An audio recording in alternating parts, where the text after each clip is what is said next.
Hey, what's happening, everyone? It is I, the man, the myth, the mustache, Tim here, and I got a brand new video for you. Welcome to part 17 of What If Toga Was in Class 1A. I wanted to stop by and say hello, and say for you to please sit back and relax because you are in for a treat. With that out of the way, let's get into the video, shall we? Himiko Toga always had an appealing allure for blood. When she was a child, Himiko gave her parents a present. Isn't it pretty? Her mother turned around, only to give out a blood-curdling scream at the sight of a lifeless bird, specifically a thrush. Himiko's father came in quickly at the sight of his child, holding up a mangled and blood-ridden animal in his living room. Her parents gave their daughter an uncomfortable look, as if she were a monster in the guise of an adorable little girl. "Why can't you be normal?" her father shouted. Little Himiko gazed up at her father and sobbed uncontrollably. While her father scolded her, Himiko's mother sympathized with Toga. When father left the room to be in his thoughts and stayed in isolation, Himiko continued to cry. Her mother lowered herself to the young child's field of vision and comforted her beloved. Himiko's mother helped Toga see how what she did to that bird was wrong. In a helpful manner, she helped Toga grow throughout the years. Somehow, a motherly instinct gave her mother the realization that suppressing her abnormal tendencies, like her bitter and detached husband wanted, would be dangerous for her daughter's development. When it was time to know what Toga's quirk was from the family doctor, the little girl and her mother were told that she has a transformation quirk that can make her transform into someone else by ingesting their blood. The little miss was happy knowing that she at least had a quirk, but was discouraged by what she had to do to stimulate her quirk. Her mother was a little concerned regarding what her father would think, more importantly, what others would think. When leaving the doctor's office, her mother paused and spoke to her beautiful daughter. No matter what quirk you have, I will always love you. These words struck Himiko. She felt at ease going home with her mother. Toga's mom decided it would be beneficial for her if she could get her mind off her home life and studying. She put her daughter in gymnastics. As soon as lessons started, Himiko fell in love with the sport and continued to go above and beyond. By the time junior high at a Shuha's Girls Academy came about, Himiko was harassed by how her quirk was more of a villain quirk than a hero quirk. This was not the first time she was tormented by her peers on her quirk. She did everything she could to be proud of what she was. Her mother was by her side. That is all that truly mattered. The energetic yet timid girl bumped into a bubbly, round-faced girl. All of Toga's assignments and notes were on the floor, but as she was trying to pick them up, the other girl came down and helped her. The fair-haired child was shocked at what just happened. No one had ever helped her out.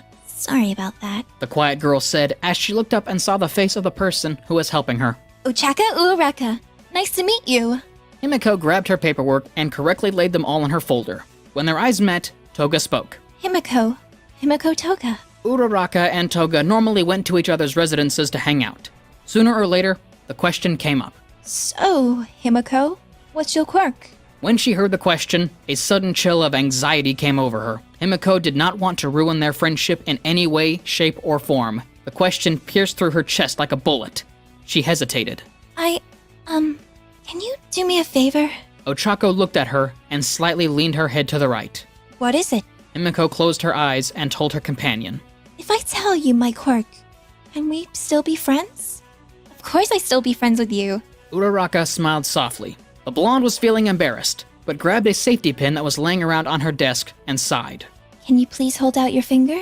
Uraraka held out her index finger, and Himiko softly grabbed it. She pricked the safety pin on the tip of her finger. Uraraka winced, but trusted her actions. Himiko positioned her finger on the blood droplet that was on Uraraka's finger, then removed it. Toga placed her tongue on her finger and swallowed it. Before Uraraka's eyes, Himiko transformed her appearance to resemble Ochako. She was astonished and astounded by what she witnessed. That's so cool! You'd be like a sneaky hero, or a master of disguise or something. Himiko teared up and smiled. Someone finally treated her curse as a blessing. As junior high was ending, Himiko and Ochako talked about what schools they would want to join. There were so many to choose from, not to mention the hero courses that each one offered. Himiko looked through the catalogs and brochures, exhausted. Uraraka needed to provide some sort of extra income for her family. Himiko searched up on the internet for different reviews and ultimately, UA seemed to have the best hero course out there. They both gave a sure nod to each other. Toga was aware of Uraraka's situation and was sure she would do well in this school. Not only was she looking out for Ochako, she wanted to prove to her father that she can be a hero. They both celebrated finally finding a school that would propel them into good education and a secure future. Although Toga could do well as a stealth hero, she had no fighting ability. Junior high was almost up, and she still had time to get into the UA entrance exams. Uraraka could easily win with her quirk, but it was going to be difficult for Toga getting anywhere with her quirk. Never fear, for I am here! Uraraka exploded into the same room as Himiko. She leapt into the air, startled, but after that, all she could hear was laughing coming from Ochako. We're about to be high schoolers, and you're being a juvenile? Nah, who am I kidding? That was hilarious! The maturity of the dynamic duo was slowly declining through each passing moment. After the whole fiasco, Himiko informed Uraraka of her predicament. Uraraka put on her thinking cap and paraded around in circles. A light bulb turned on, and she told Himiko, I know what we can do! Why don't we train together? I mean, you can try fighting without using your quirk, and I can throw stuff at you, so you can get stronger. Himiko's face had a concerned look on it. Learn to fight without your quirk. Oh, why didn't you say that before? Himiko understood the situation with slight rewording. The two set off for a park, where Uraraka and Toga had on some sports gear. Uraraka and Himiko both started to work out together and ran to each of the Kansai district's different landmarks and locations. Toga was fast and agile, but she had a hard time finding a way to damage anything Uraraka threw at her. Toga needed something to gain an advantage. When she got home, Himiko headed to the kitchen to find some ramen to eat. Her parents were not home, so she had free reign to raid the fridge. As she waited for the noodles to boil, she turned on the television and saw that the local gym was ready to train young heroes to become fast and fit. She gave off a smirk and got pumped up. Alright, Uraraka. I'll kick that fanny of yours and show you that I'll be a hero with you. As she said this, the boiling water spilled onto the kitchen floor and ruined her meal. Crap. Before we continue on with the story, I would like to let you all know that we have a second channel called Anime Deep Dive. Anime Deep Dive is a channel that dives into the deep lore of various animes. We also have a third channel called Anime Theory, which focuses on mind-boggling theories about the animes that are presented. If you like either of those things, go into the description below and check out those channels. Let's get back into the story now. On the first day to apply for the gym, she met with the gym trainer and used her dad's credit card to subscribe for a monthly membership. Toga was very excited, and as soon as the payment went through, she danced with glee, and training began. Through rigorous training and juicing, it took a while for Toga to become strong. She had a hard time revealing her quirk to her trainer. She told him she had a blood-related quirk. Huh. Well, little miss, looks like you're in luck, because I happen to know a certain someone who could help. Himiko tilted her head to the left and wondered who he was talking about, but accepted the help anyway. 2 months before the entrance exams began, her trainer tested her fighting skills with a sparring match. Himiko swiftly punched his throat, slid under the man, and kicked his head with her right foot. She realized she was not supposed to mortally abuse her trainer, but he was proud. Wow, I mean, you can hold back on me in the future, but you did well, Himiko. Also, I talked to a pro hero about your quirk relation, and well, he's willing to meet up with you soon. A tall man with white hair barged in and introduced himself. Hello, my name is Sekijiro Kan, but most people call me Vlad King. My friend here said you needed help with your quirk. Himiko's eyes brightened up like a million Christmas lights that turned on one after the other. You have a blood quirk too? She questioned, and he nodded. Yes, I do. My quirk is blood control. Basically, I can shoot blood out of my body and either make it hard so I can use it as a boxing glove, or just manipulate it to do whatever I want. He paused for an instant and finally asked, So kid, what is your quirk? She became shy, looked at her trainer, and gestured for him to get out of the room. Fine, I'll be out of your way. Just come up to the checkout counter when you're ready. After the trainer left the room, Himiko told Vlad King her quirk. I only told a couple of people my quirk, since it's considered an evil quirk. My mom and my best friend are the only people who considered me worthy of being a hero. Sekijiro gave her a silent nod, showing that he listened. If I ingest someone's blood, I can take on their appearance and features. I never end up using it, cause that would mean I need to get blood from someone.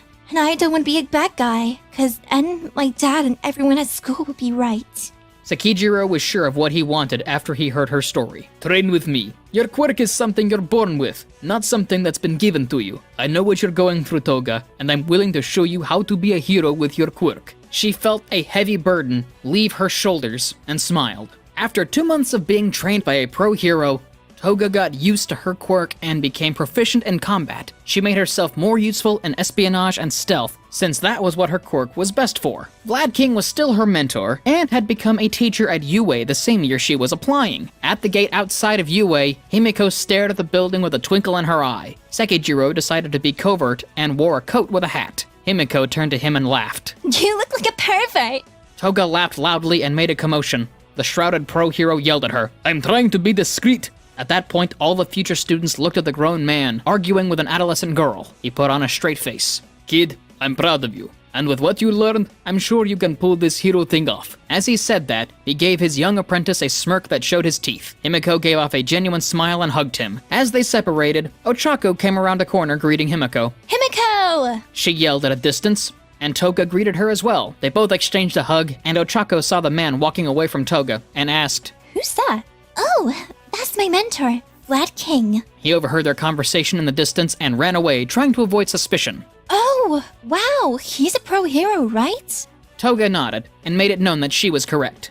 I'm gonna go tie my shoes and head inside, okay? Ochako bowed and smiled.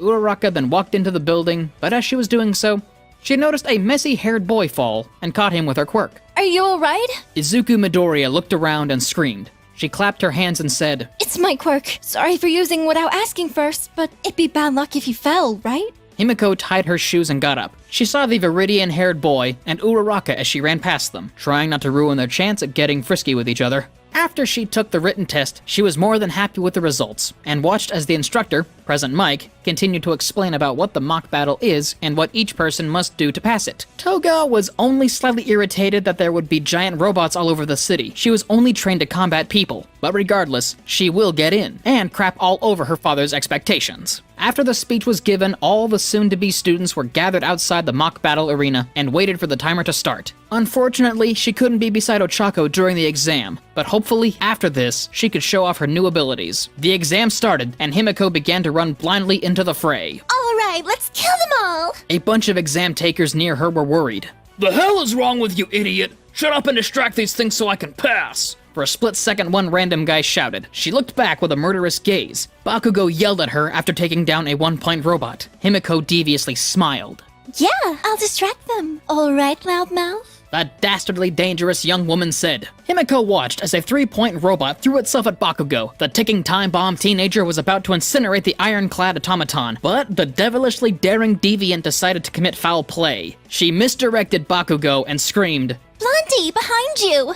Bakugo hesitated. He looked behind him to see nothing but the street filled with the one-point robot dismantled and mangled on the pavement, while the juvenile jester jumped on the neck of the 3-point golem and ripped the wiring out to power down the bot. "What the hell, lady?" As he was about to berate her, she vanished. The exam went on, and Toga continued to rack up points. As soon as the arena traps appeared, her eyes saw how big the Iron Giant was. All she could do was leap out of action with her spry flips and spring away from the colossal threat, climbing onto nearby lampposts, swinging off of them to get more airtime. Some examinees were underneath rubble, and she chose to save them, so they did not get crushed. Himiko fell from the sky, landing softly next to one of the test takers. She removed some of the rocks and pebbles off him and lifted his arm over her neck. The heroic stealth hero in training ran away from the menace, but Toga wasn't gaining any speed while the mechanical beast was close to stepping on them. Luckily, that bombarding bastard Bakugo flew in the air and released enough explosions to level a city. Nevertheless, in a flash, he took out the 0-point robot with a lot of focused firepower. The reckless adolescent girl gazed at the fair-haired, exploding loudmouth and smirked. After she took that exhausting exam, she went home and was greeted by her father. "Where were you?" Toga looked down, but then raised her head to grin at her father.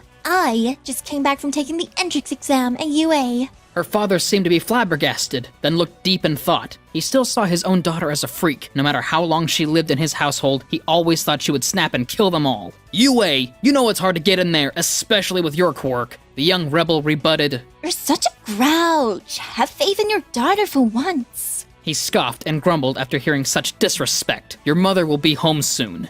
He then left the house and got in his car. Himiko sighed, walking into her home. Her father did not seem excited to talk to her again. Toga slammed the door. She only had to wait a week for her results. The determination and strive in Toga were starting to bolster. Himiko was going to UA, and there's nothing stopping her. Crap, bills, crap, more bills, weekly shonen jump, crap, UA's entry exam results, crap. Wait, what? She grabbed a knife and opened the letter quickly. Holy crap! As soon as the disc fell upon the desk, a projection of the #1 hero, All Might, greeted her. I am here, as a projection! Who's this beefcake? She admired the physique of the symbol of peace, but noticed quickly who he really was. Wait, you're All Might! The heroic-looking man posed, showing off his muscles and made Toga look smaller than she already was. Yes, I am! Assuming you said, look, it is All Might. Anyways, young Toga, your skills have been talked about by the staff at UA, and your quirk is very peculiar, but it is not the quirk that makes the hero, it is the person who uses it. A friend of yours told me to say that. I think you know who I mean. All Might was interrupted by a voice in the background. What do you mean I am stalling? Wait, how many of these do I have left? Jeez. The girl who received the message had a blank face and turned off her brain. You will be assigned to a class 1A, and young Toga, this is your Hero Academia. After years of pain and the hardships that have befallen this young girl, the same girl who was considered to become a villain quietly began to tear up when she made it. Himiko finally started to walk down the road of a hero. Himiko laid eyes on the enormous building in front of her. UA High. She sprinted to her class in excitement. Uraraka was scheduled to be in the same class as Toga. She confidently slid the door open to the classroom, only to be greeted by a colorful cast of characters. Almost every student was sitting quietly. There was, however, one familiar face in the crowd sitting like a delinquent. It was that boy from the entrance exam. He had the highest score and a lively personality. Everyone watched as the door slid open through curiosity. The boy was the last person who saw Toga's face, and lit up with phenomenal fury. You! The wrathful loudmouth shouted. You're the one who stole my damn kill, you bastard! His yelling could be heard from across Japan at this point. It's 8:15. Can you give it a rest? No one needs to hear your whining this early. Himiko said as she playfully poked at this boy's temper, almost as if she was feeding his flames with her firewood. The class was entertained with the commotion, as if they were watching a film at a cinema. A tall student with glasses and weirdly shaped eyebrows ran at them swiftly. You two need to quiet down and behave. This institution does not need such disturbance at this hour. His hand started to wave up and down as he commanded the two of them to prevent any more social damage. The door slid open again when a friendly, messy-haired boy entered the room as he watched the chaos of the classroom continue. Bakugo stopped his barking as soon as he walked in. Toga moved her eyes to what that yelling mongrel was staring at. Why are you staring at him like that? Is he your boyfriend? The feisty teenager reacted by shouting again. Ida glanced over to the one kid at the entrance exam who created an incredible display of power. Good morning, my name is Tenya Ida, he announced while he marched over to the messy-haired student. That kid looked familiar. He was the one guy she passed by while he spoke to Uraraka. Himiko did not understand why he got all the attention. She hated to admit it, but Bakugo should be getting some praise due to his performance. All of that did not matter once another familiar face popped in behind the freckle-faced boy. Her face lit up like a Christmas tree when her best friend showed up. The morning was saved. Uraraka! Toga hollered from the other side of the room. I'm glad you made it, Himiko. Uraraka then noticed who was in front of her and gave a warm smile. Hey, I recognized that messed up hair, Falling Boy. Himiko's ears perked up when she heard Uraraka say, Falling Boy. That's the guy who saved her best friend. Although he doesn't look like much, he did end up scoring some points in the exam, and also Uraraka, apparently. The interaction continued with small exchanges of smiles and warm gestures. However, somehow the room began to tense up with insane pressure. Something dark and sinister was occurring, like an evil sealed off from the face of the world was unleashed by the devil himself. If you're just here to make friends, then you can pack up your stuff now. The room was silent, and an ominous presence came from the sleeping bag on the floor. Himiko did not notice the sleeping bag when entering the classroom, almost as if it popped into existence. Welcome to UA's Hero Course. He unzipped the top half of his sleeping bag and emptied the juice box with one sip, an astonishing feat for sure. It took 22 seconds before you all shut up. That isn't going to work. Time is precious. Rational students would understand that. After the chilling introduction, the homeroom teacher gave everyone a seat. He introduced himself as Shota Aizawa. The students received their instructions on how to proceed the rest of the time in class. They were instructed to leave the classroom and change into their official UA gym suits. Everyone was to meet outside at the PE grounds. Himiko tugged at the collar of her jumpsuit, feeling uneasy with how baggy the outfit was. She was the 6th person to arrive and sighed with boredom. How long do we have to wait for everyone to show up? She questioned the punctual classmates. She could hear grumbling from one of the students. Your voice annoys me. Just shut up and wait, the fair-haired, irritated boy Bakugo hollered. Everyone stared at him with annoyance. You're no fun. We aren't here to have fun. We're here to be heroes. The two classmates locked death glares at each other, while Midoriya chimed in, trying to ease the conflict. Hey, Kacchan, you shouldn't really start a fight with anyone on the first day, he nervously said to his best friend. Who told you? You can talk to me, Deku, he shouted at his enemy. The rest of the class rallied up, and Mr. Aizawa walked towards them with disearnest and purpose. Everyone, we're gonna be starting the quirk assessment test, so just... Before he could say any more information, what about our orientation? We're going to miss it. If you really want to make the big leagues, we can't waste time on pointless ceremonies. Here at UA, we're not tethered to traditions. That means running my class the way I see fit.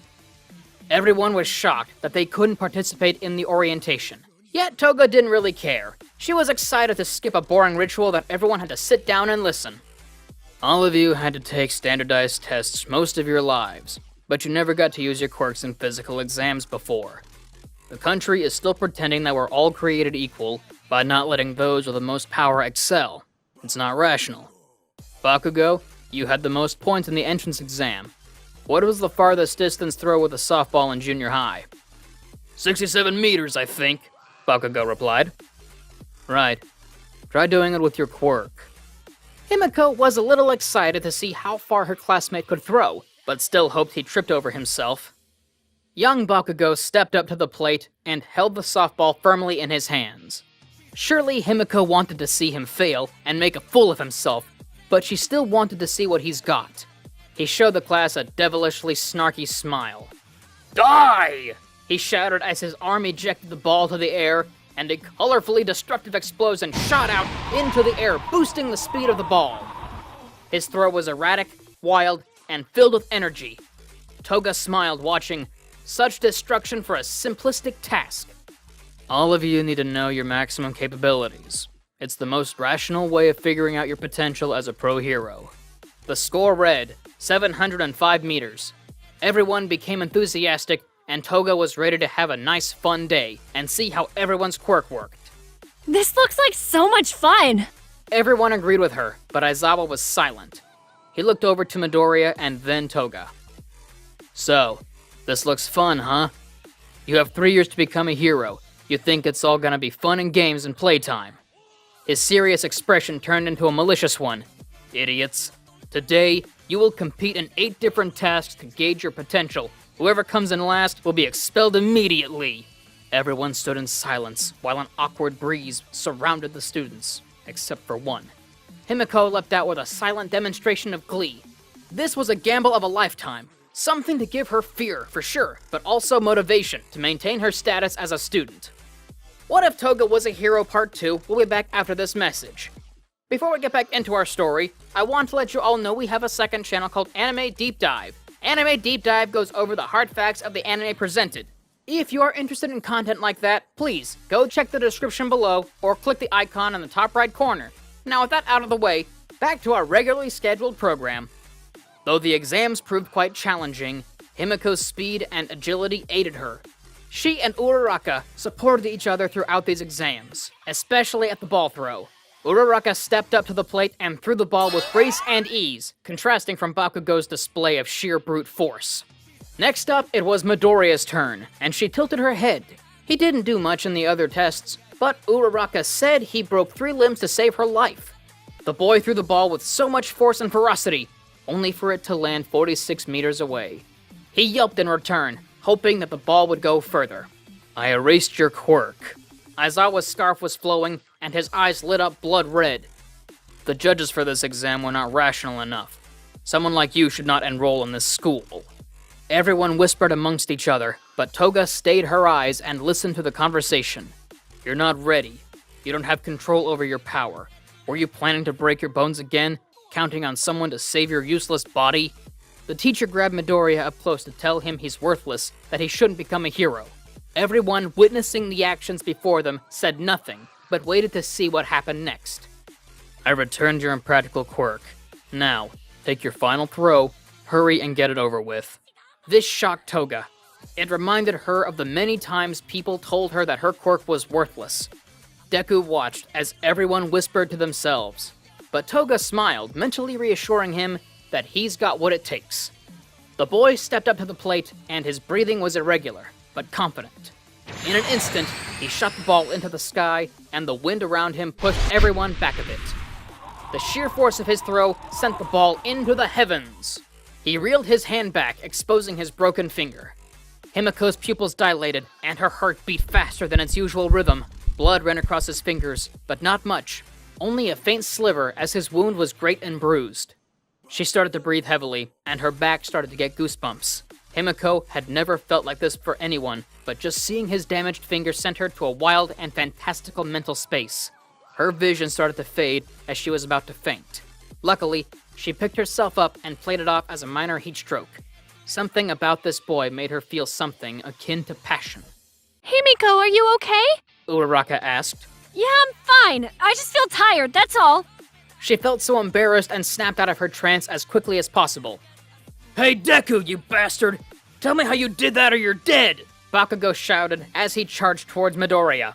But in an instant, a murderous intent arose in Himiko in a flash. She ran to Bakugo and snatched his arm with insane force. Get the hell off me! Don't you touch him. Her eyes raised to meet his, and her grin looked frightening. If you so much as hurt him, I'll kill you. Everyone was confused, but somewhat terrified of the event that had transpired. Her grip was unusually strong, but nothing to boast about. But she was ready to kill. Something had awakened in her that would shatter her reputation in an instant if left unchecked. She let go of him, realizing what she was willing to do, and strands of Aizawa's scarf wrapped around the two, binding them. That's enough. Stand down. It would be wise to avoid making me use my quirk so much. Gives me serious dry eye. An intense stare-off occurred. Bakugo growled, while Himiko silently shot daggers with her eyes. But like a light switch, she smiled and let go of him. The two were separated, but Midoriya ran up to her to thank her. She smiled warmly and acknowledged his thanks. After Test 8, the class grouped over to the leaderboard to see who gets expelled. Himiko gleefully cried out in laughter as she was in 11th place, not a high score, but she passed. Although Midoriya was still in 20th place, she witnessed the disappointment on his face and frowned with empathy. So, I was lying. No one's going home. Aizawa gave off a childish smile, like he pulled off a big prank on his students. That was just a rational deception to make sure you gave it your all in the tests. Everyone was either shocked or relieved that it was just a ploy to do better. Himiko couldn't stop herself from laughing. The looks on everyone's faces were priceless. Please excuse her. She's a very emotional person. Ochako tried to play off Toga's rude behavior. That's it. We're done for today. Pick up a syllabus in the classroom, read it over before tomorrow morning. Aizawa, with his usual blank expression, walked away and handed Midoriya a note, but Himiko was still laughing at the unexpected prank. The next couple of hours, Himiko and Uraraka were walking in the courtyard of the campus to pass the free time they had left. It was kind of scary and cool how you stopped Bakugo from hurting Deku like that. Uraraka nervously commented on what had happened not too long ago. Huh? Oh, yeah, I kind of went a bit overboard. Toga admitted. I mean, he was gonna hurt him. And luckily enough, I was right there before he could. Well, Mr. Aizawa could have stopped him. Ochako added. I just wanted to be heroic. Himiko felt embarrassed after talking about the situation, and Uraraka giggled. The two noticed Ida and Deku conversing from a distance. They made themselves known by hollering at the two boys, and the four greeted one another. You're the one who stopped Bakugo! And you're Infinity Girl! The two of them grinned at the boys, and Toga internally screamed. She had a feeling that this wasn't going to be the last time that event was going to be brought up. I'm Toga Himiko. And your name is Deku Midoriya, right? She asked shyly. Deku? He blurted out in a questioning manner. Yeah, isn't that what Bakugo called you? During the fitness test? Ochako questioned. No, it's not your fault. My real name is Izuku Midoriya, but Kachan calls me Deku to make fun of me. He sheepishly chuckled. Oh, I'm sorry, I didn't realize that. You know what? I think Deku could be a great hero name. Plus, it's kinda cute. Ochako saved the conversation in the nick of time. Himiko darted her eyes towards Uraraka when she called his name cute. It was an innocent compliment, but something in her heart felt a bit off, almost like jealousy. It was a weird feeling, and she never felt this way at all. It was all a new experience for her, and she was aware of what she was feeling, but couldn't believe it. The four of them went on to go home for the day. Himiko still had her mind racing when she arrived at her front door. She felt lighter, and smiled. Izuku Midoriya. The second day of classes at UA finally were about to start. Himiko Toga met with her mentor, Vlad King, before entering her homeroom class, to tell him of her progress from the first day. The two had originally planned to meet after school, but his paperwork interfered with their plan. He opened his door to the young lady, and he sat at his desk while Himiko stood at the opposite side of him. Hello, Himiko. How was your first day? It was great. I met a lot of new people, and we were going to attend orientation, but Mr. Aizawa made us do a quirk apprehension test to see what we could do. The large, ashen-haired man stood up from his chair in a fright. Aizawa was one of the toughest educators in UA. Vlad King regretted not fighting for her to attend his class to make things easier for the kid. Oh, I almost forgot to mention, I stopped a student from harming one of my friends.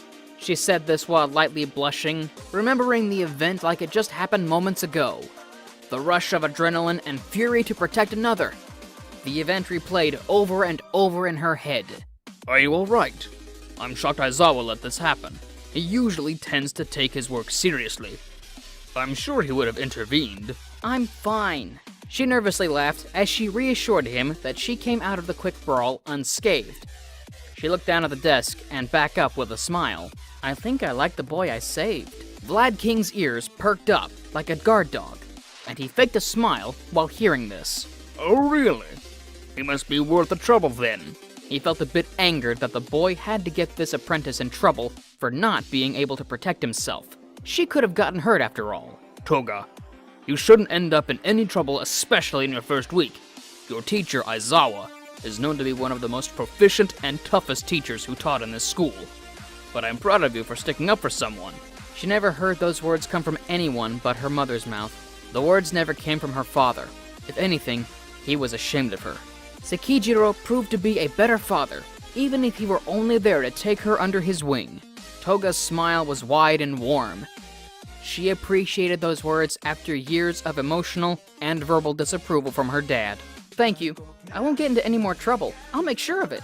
Good. I have faith in you, Toga. Himiko gave him a big hug before leaving to her class. She must resume her classes and excel to keep her mentor proud, after all. She entered the class of 1A and turned out to be a normal class day. She took notes and paid attention to details on how to save someone from a burning building without destroying the building or containing a one-on-one fight without causing property damage. Some math, literature, and the occasional science. Lunchtime finally came, and Himiko was invited to sit with Ochako, Deku, and Ida. The time came where the afternoon class arrived. Hero Basic Training. I am here, coming through the door like a hero. The class cheered in excitement, and Himiko's eyes widened, thinking the number one hero looked bigger in person. All Might greeted the class with a different costume than his normal one that he always wore. Someone pointed out it was his Silver Age costume. Welcome to the most important class at UA High.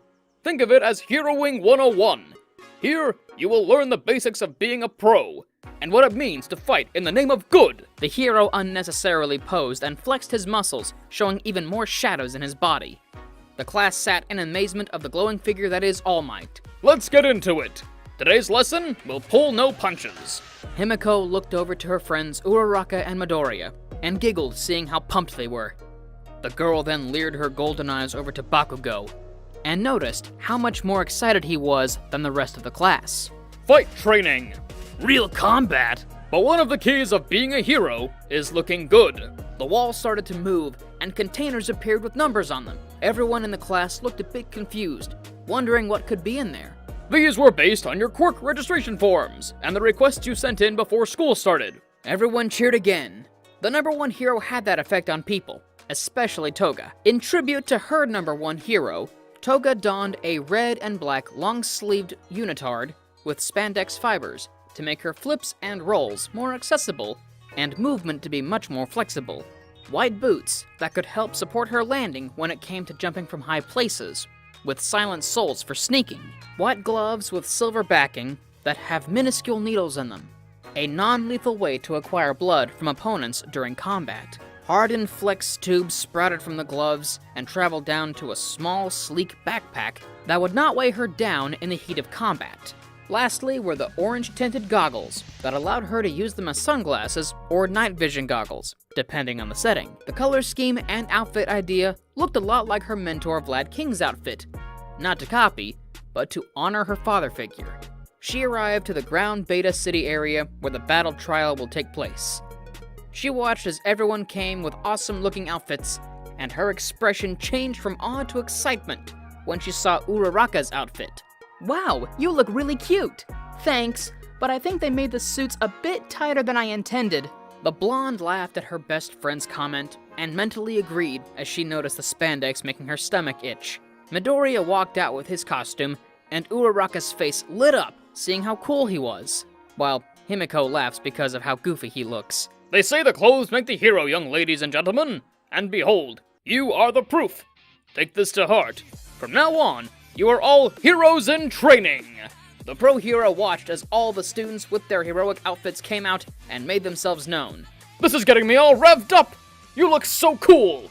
Now, shall we get started, you bunch of newbies? Everyone got used to their outfits by stretching and testing their mobility. Uraraka talked with Midoriya about her costume while Himiko stretched. She noticed Bakugo in the corner, sulking with inner rage. She walked over to him, and her expression changed from lighthearted to focused. "Can we talk?"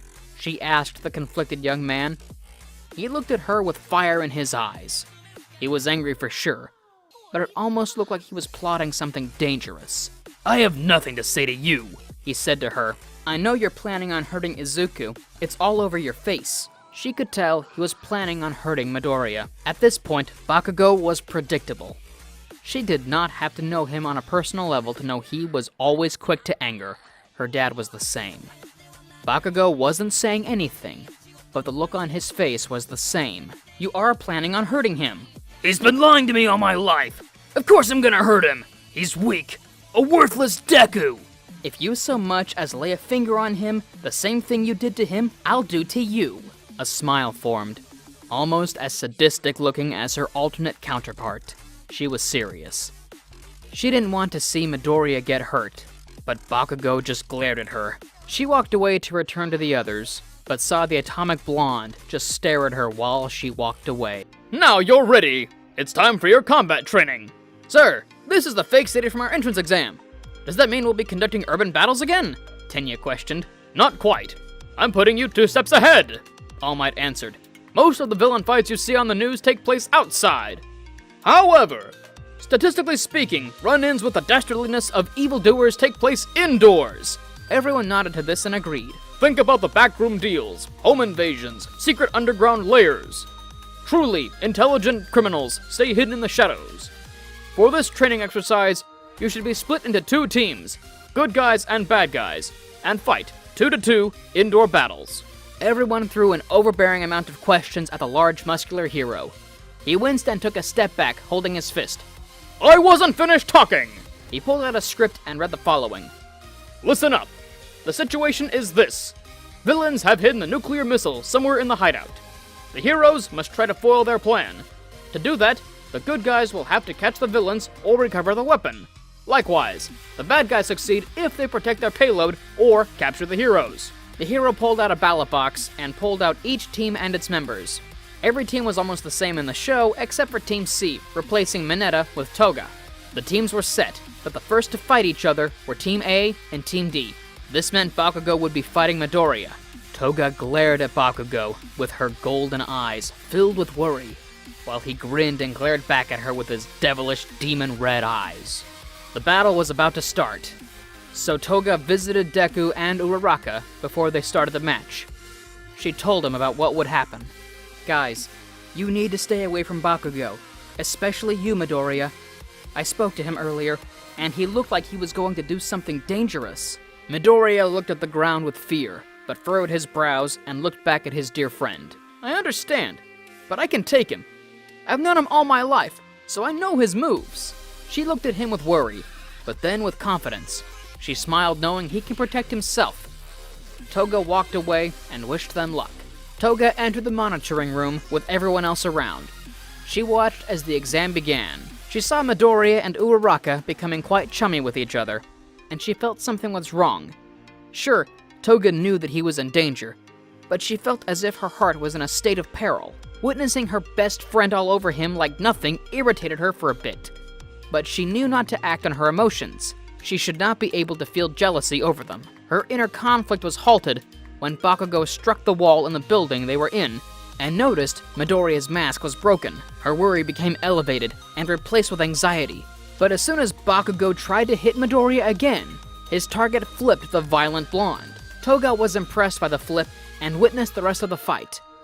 Over time, she saw that Bakugo took a pin out from his gauntlet and released a big explosion engulfing the room. She panicked as she thought Bakugo had killed Midoriya, but sighed relief when she saw that Midoriya was alright. Uraraka went for the bomb and left Midoriya alone. She was confused but saw the strategy and kept quiet. The fight continued until Midoriya and Bakugo exchanged their final blow. Toga could not see anything in the cameras because of the smoke, but she saw Midoriya fall to the ground as his team won. She was going to hurt Bakugo after this. Well, despite the results, the MVP of this exercise was young Ida. Everyone, including Tenya, was shocked.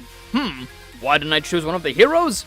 Who has a guess? He questioned, and almost immediately, Yaoyorozu raised her hand. Sir, I can tell you why. Ida embraced this challenge. He was the only one who truly adapted to his assigned role. I'll explain. Bakugo's judgment was clouded by a personal grudge with Midoriya. As you pointed out earlier, launching a large-scale attack indoors was a foolish move. It could have been disastrous. Like similarly, Midoriya's plan was also poorly thought out, considering the amount of damage he received. He rendered himself helpless. As for Uraraka, she let her guard down mid-battle, and her final attack was far too reckless given the hypothetical stakes. Everyone stared at her in shock. Himiko was impressed by how smart she was. Time passed as the students fought each other and passed their trials. It was time for Yaoyorozu and Himiko to team up, but they were going to be facing Kaminari and Jiro. The two in Team C spoke about their strategy to see how they could defend the bomb. Maybe I can sneak behind the two of them and take them out? You could, but you have to remember that Jiro can use her ears to hear you coming. In that case, Kaminari would use his power to shock you on sight. The two thought long and hard, but came to a solid strategy. How about this? Yaoyorozu opened her chest piece and created a shock-resistant thermal blanket. We use this. You sneak as quietly as you possibly can. When the time comes, you wrap him with this, and you knock her out. Himiko held up the blanket and questioned. You want me to put him to bed? No. If you put this on him, he won't be able to shock you with his lightning. She rolled her eyes, but Himiko gleefully grinned. Wow, you're super smart. She wrapped the blanket around her arm and nodded. The trial started. Yaoyorozu barricaded the door with steel beams that she created using her quirk, while Himiko sprinted to the entrance, not making a lot of noise with her modified silent souls. She followed the floor plan and hid at the first turn in the second floor hallway. She took cover and slid into a crouching position. She watched as the two heroes were walking towards her position, but they stopped. Jiro took her earphone jack and stuck the wall with it, attempting to hear any footsteps. Himiko hid herself from detection and smiled as Jiro took the earphone jack out of the wall. The duo took a couple more steps, and Toga surprised the two with the blanket and covered Kaminari with it. She then used the heel of her foot to knock him off his feet. Jiro quickly used her headphone jacks and connected them to her boot, releasing a wave of sound. But Toga was quick. She evaded the attack by hugging the wall next to Jiro and landed a piece of rope on her to tie her up. Toga succeeded, surprising the dark-clothed hero, and kicked her chest to throw her into the wall. Himiko then ran over to Kaminari and kicked his head, knocking him out. The girl properly wrapped him in the blanket like a burrito and sat on him to win the match. Yaoyorozu and Toga won the battle trial, even if Toga did all the work. If it were not for Yaoyorozu guarding the bomb or giving the thermal blanket, Toga would not have gotten the upper hand. Himiko waited for class to end. She wanted to confront Bakugo for what he did. Midoriya walked in the classroom, looking better than he did hours ago. Except he looked determined. The boy wanted to know where Bakugo went and why he wasn't there. She had waited for him as well, but he never showed up. so he must have left early. Hearing this, Midoriya turned around and sprinted out of the classroom. Toga decided to follow Midoriya in case Bakugo began a fight. She shadowed Midoriya and made sure she wasn't seen. Until finally the two boys met at the school gate. Toga hid behind one of the many columns that were available to her. She was in listening range and heard the conversation that transpired. Bakugo was stopped in his tracks, and he gave Midoriya a look of lost hope and anger. Izuku explained himself to be the bully, but something caught her by surprise. It had to be some weird lie. Borrowed power? The blonde whispered to herself, still keeping control of her position. While the conversation continued, a towering figure put his hand on her shoulder. He was calm yet imposing. She turned around to see the #1 hero. Except he was not smiling. How much did you hear? All Might asked Himiko. In a conference room, Toga, Vlad King, All Might, and Principal Nezu sat down to discuss the secret that's been discovered by Toga. She had eavesdropped on Midoriya's and Bakugo's conversation. It looked bad, but her intentions were far from traitorous. Vlad King was ready to stick by her and defend her from any accusations. All Might caught her listening to the two speak about his true form. Principal Nezu took it in his own hands to mediate and take the responsibility a principal should. I only heard that he was given power. I didn't know it's possible. She lowered her head in shame. Was that all you heard, young lady? Principal Nezu asked calmly. She nodded her head to signify that that was all she heard. He then asked, "What were you doing sneaking around?" "I wanted to protect my friend. He was hurt earlier today, and it's not the first time this happened." Embarrassed, she covered her eyes with her bangs, so that way the teachers wouldn't see her crying. She felt she was in trouble. The blonde wondered what would happen next. What were they hiding? Why does All Might look like a skeleton? "You have to believe me, I didn't mean to do anything bad." We know you didn't. She's not at fault here. She told me earlier this morning she had to protect a boy she liked, and I'm sure this is the same boy who was in critical condition during the mock battle, right? Yes, it's my fault that happened. Young Bakugo went a bit overboard during the exercise. He grabbed the bridge of his nose with his index finger and the tip of his thumb. Young Toga, since you've already seen what I look like and you already heard what young Midoriya said, I might as well admit it. She looked up and turned her head ever so slightly in confusion. All Might exposed his wound and the reasoning behind it. The origin of One for All and the constant battle with All for One, and especially the role his ward Midoriya played in this pursuit for peace. She couldn't believe all of this. It sounded like a cheap comic book series, especially what Midoriya would have to do when the time comes. "I'll keep your secret, All Might." Everyone in the room sighed with relief and dismissed the meeting. Toga had to carry the responsibility of keeping such a huge secret. She and Vlad King walked out of the gates of the school. "Himiko, I'm sorry for not being careful and introducing you to this. You should be focusing on becoming a hero and have fun." "But I am. I can handle this, Mr. Sekijiro." She smiled warmly at the only father figure she had and walked away to take in all of what happened to herself. The girl walked down her normal route, but noticed a familiar brown head of hair in front of her. She walked closer, and Ochaku looked back, hearing footsteps approaching her. She smiled, seeing that it was Himiko. "Hey, what happened? You left early." "I went to the bathroom and I got locked in," she lied, and Ochaku looked at her with worry. "Are you okay? I couldn't imagine the smell being stuck in there for such a long time," she jokingly said, smiling warmly at her friend. The two walked each other home, and the next chapter of Toga's story has begun. Today's training will be a little different. You will have 3 instructors. All Might, myself, and another faculty member will be keeping tabs on you. It'll be a rescue training exercise. You'll be dealing with natural disasters, shipwrecks, stuff like that. Everyone reacted positively, but Aizawa looked irritated. "I'm not finished yet. What you wear in this exercise is up to you. I know you're excited about your costumes, but keep in mind, you haven't gotten used to them yet. It might limit your abilities. This special training at an off-campus facility, so we'll be taking a bus to get there." Everyone gathered outside, and Bakugo's eyes met Himiko's. His looking defeated and angry, but not as angry as the other times he showed that emotion. The blonde girl walked over to Ochaku and Midoriya. The two were talking about his PE uniform. They all exchanged greetings and banter with one another until the bus arrived. The group of students entered the bus, and it drove them all to the USJ building. If we're pointing out the obvious, then there's something I want to say.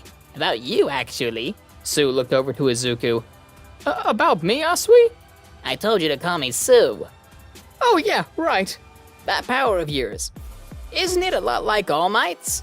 Toga's eyes widened. Eventually, people were going to put two and two together, but she deflected the question with her incredible acting skills. You're forgetting something, Sue. All Might doesn't hurt himself. Midoriya looked over and sighed in relief. She never knew if All Might told him what she saw, but she made sure not to give away her position. Everyone started to talk about how flashy some of their quirks were. Well, if any of our classmates have pro quirks, it's Todoroki and Bakugo, Kirishima exclaimed, pointing to the two boys. Sure, but Bakugo's always angry, so he'll never be that popular. Himiko laughed out loud at the statement as Bakugo sprung up from his seat, staring at the two girls. What did you say? I'll kick your ass! Oh please, you're as intimidating as a chihuahua. Stop the bus right now! I'm gonna blow you up, and you're gonna regret the day you were born! Midoriya was frightened, thinking Bakugo would actually blow up the bus. Students arrived at the USJ with 13 waiting for them. She welcomed them with open arms. As the students entered the training facility, Toga thought it looked like a wonderland, something like an amusement park. She loved everything she saw. Everyone else instead was in a lower state of awe. All Might wasn't able to join, mainly due to his schedule being backed up, but Midoriya and Himiko had their suspicions that he used up all his energy for the day. The class of 1A was ready to start their exercises, but then a dark hole emerged from the fountain with a hand reaching out. Aizawa was weary of what happened. Villains started to emerge and surround the fountain. Aizawa cautioned the students to stay back. He put on his goggles and stepped forward. A scrawny man with many hands adorning his body and an intimidating bird-like creature came out. Himiko smiled. Maybe it was because of how nervous she was. But as she smiled, she eyed each criminal coming out of the portal and clenched her fists. The portal formed into a humanoid shape. Aizawa released the binding of his scarf, and down he went, into the fray, landing on the ground. He ran towards three villains, using his ability to neutralize their quirks. They were in shock of what had hindered them. Aizawa used his scarves like a whip, cracking them and grabbing the three. He pulled them together forcefully and had them use their body weight against them by smacking right into each other. The rest of the other villains were like fodder to him. It's a pleasure to meet you. We are the League of Villains. I know it's impolite, but we decided to invite ourselves into this haven of justice to say hello. Besides, isn't this a fitting place for All Might, the symbol of peace, to take his last breath? I believe he was supposed to be here today, yet I see no sign of him. Ah, well, in the end, I suppose it doesn't matter. The dark shape raised its arms, and the class kept their guard up. Bakugo and Kirishima jumped over to attack the shade, causing a massive explosion. You live up to your school's reputation, but you should be more careful, children. Otherwise, someone might get hurt. The being emerged in front of the students, with 13 cautioning the kids to stay away. But soon a black cloud surrounded all of them. The villain had opened portals around the place, dropping different students all over. Toga was tossed onto a cruise ship. She got up to see Tsuyu and Midoriya near her. Hey, over here, guys! Himiko saw a couple of villains try and surround them, but Asui was quick to grab Midoriya with her tongue and swim swiftly to the boat. Toga ran over and extended an arm to help them get up. Asui used her tongue to lift Deku up onto the boat, before grabbing Toga's hand. Himiko pulled her into the boat, finally separating themselves from the villains. You saved my life, Asui! I told you to call me Sue, she corrected the boy. This is turning out to be a terrible day of class. This is pretty crazy, but then again, this is kind of fun. You're weird. Himiko giggled, but then she looked around to see that they were surrounded. Asui noticed this too, prompting her to strike a defensive stance. Strangely, the villains weren't coming up the ship. Midoriya's brain lit like a light bulb. I don't think they know what quirks we have, or they would have come up and attacked. They're being smart and playing it safe. You're right. They don't know that my quirk is water-based. We should talk quirks then. Obviously, I can jump high and cling to pretty much any wall. Of course, there is my tongue, which I can stretch out about 20 meters. She thought of anything else that could be useful, but she thought of one other thing. Oh yeah, I can also spit out my stomach to clean it. That's not really helpful, Midoriya said. I can use my quirk to punch things, but unfortunately I'll break something if I'm not careful. What about you, Toga? I can take people's blood and turn into them. Midoriya smiled, seeing how useful that quirk can be in stealth environments. It's not really useful in this situation, but I can kick butt. The two others stared at Himiko, judging whether or not she's being serious. But regardless, they needed to regroup with the others. They decided to have a plan where Tsuyu would grab the two of them and jump in the air while Deku flicked his index finger with his full strength to make a whirlwind and incapacitate the villains in the water. They all managed to land in the water and swim to the surface. The three students witnessed Aizawa being beaten to the ground by a large black bird man. Blood shot out of his skull and body. As Toga saw this, she felt her chest become heavy. Seeing her teacher like this, vulnerable and alone, so innocently damaged, she formed a smile, but she wasn't enthusiastic of what she saw. She was terrified of what would happen to him, almost like she needs to protect him. She looked over to Midoriya with a smile. I need to help.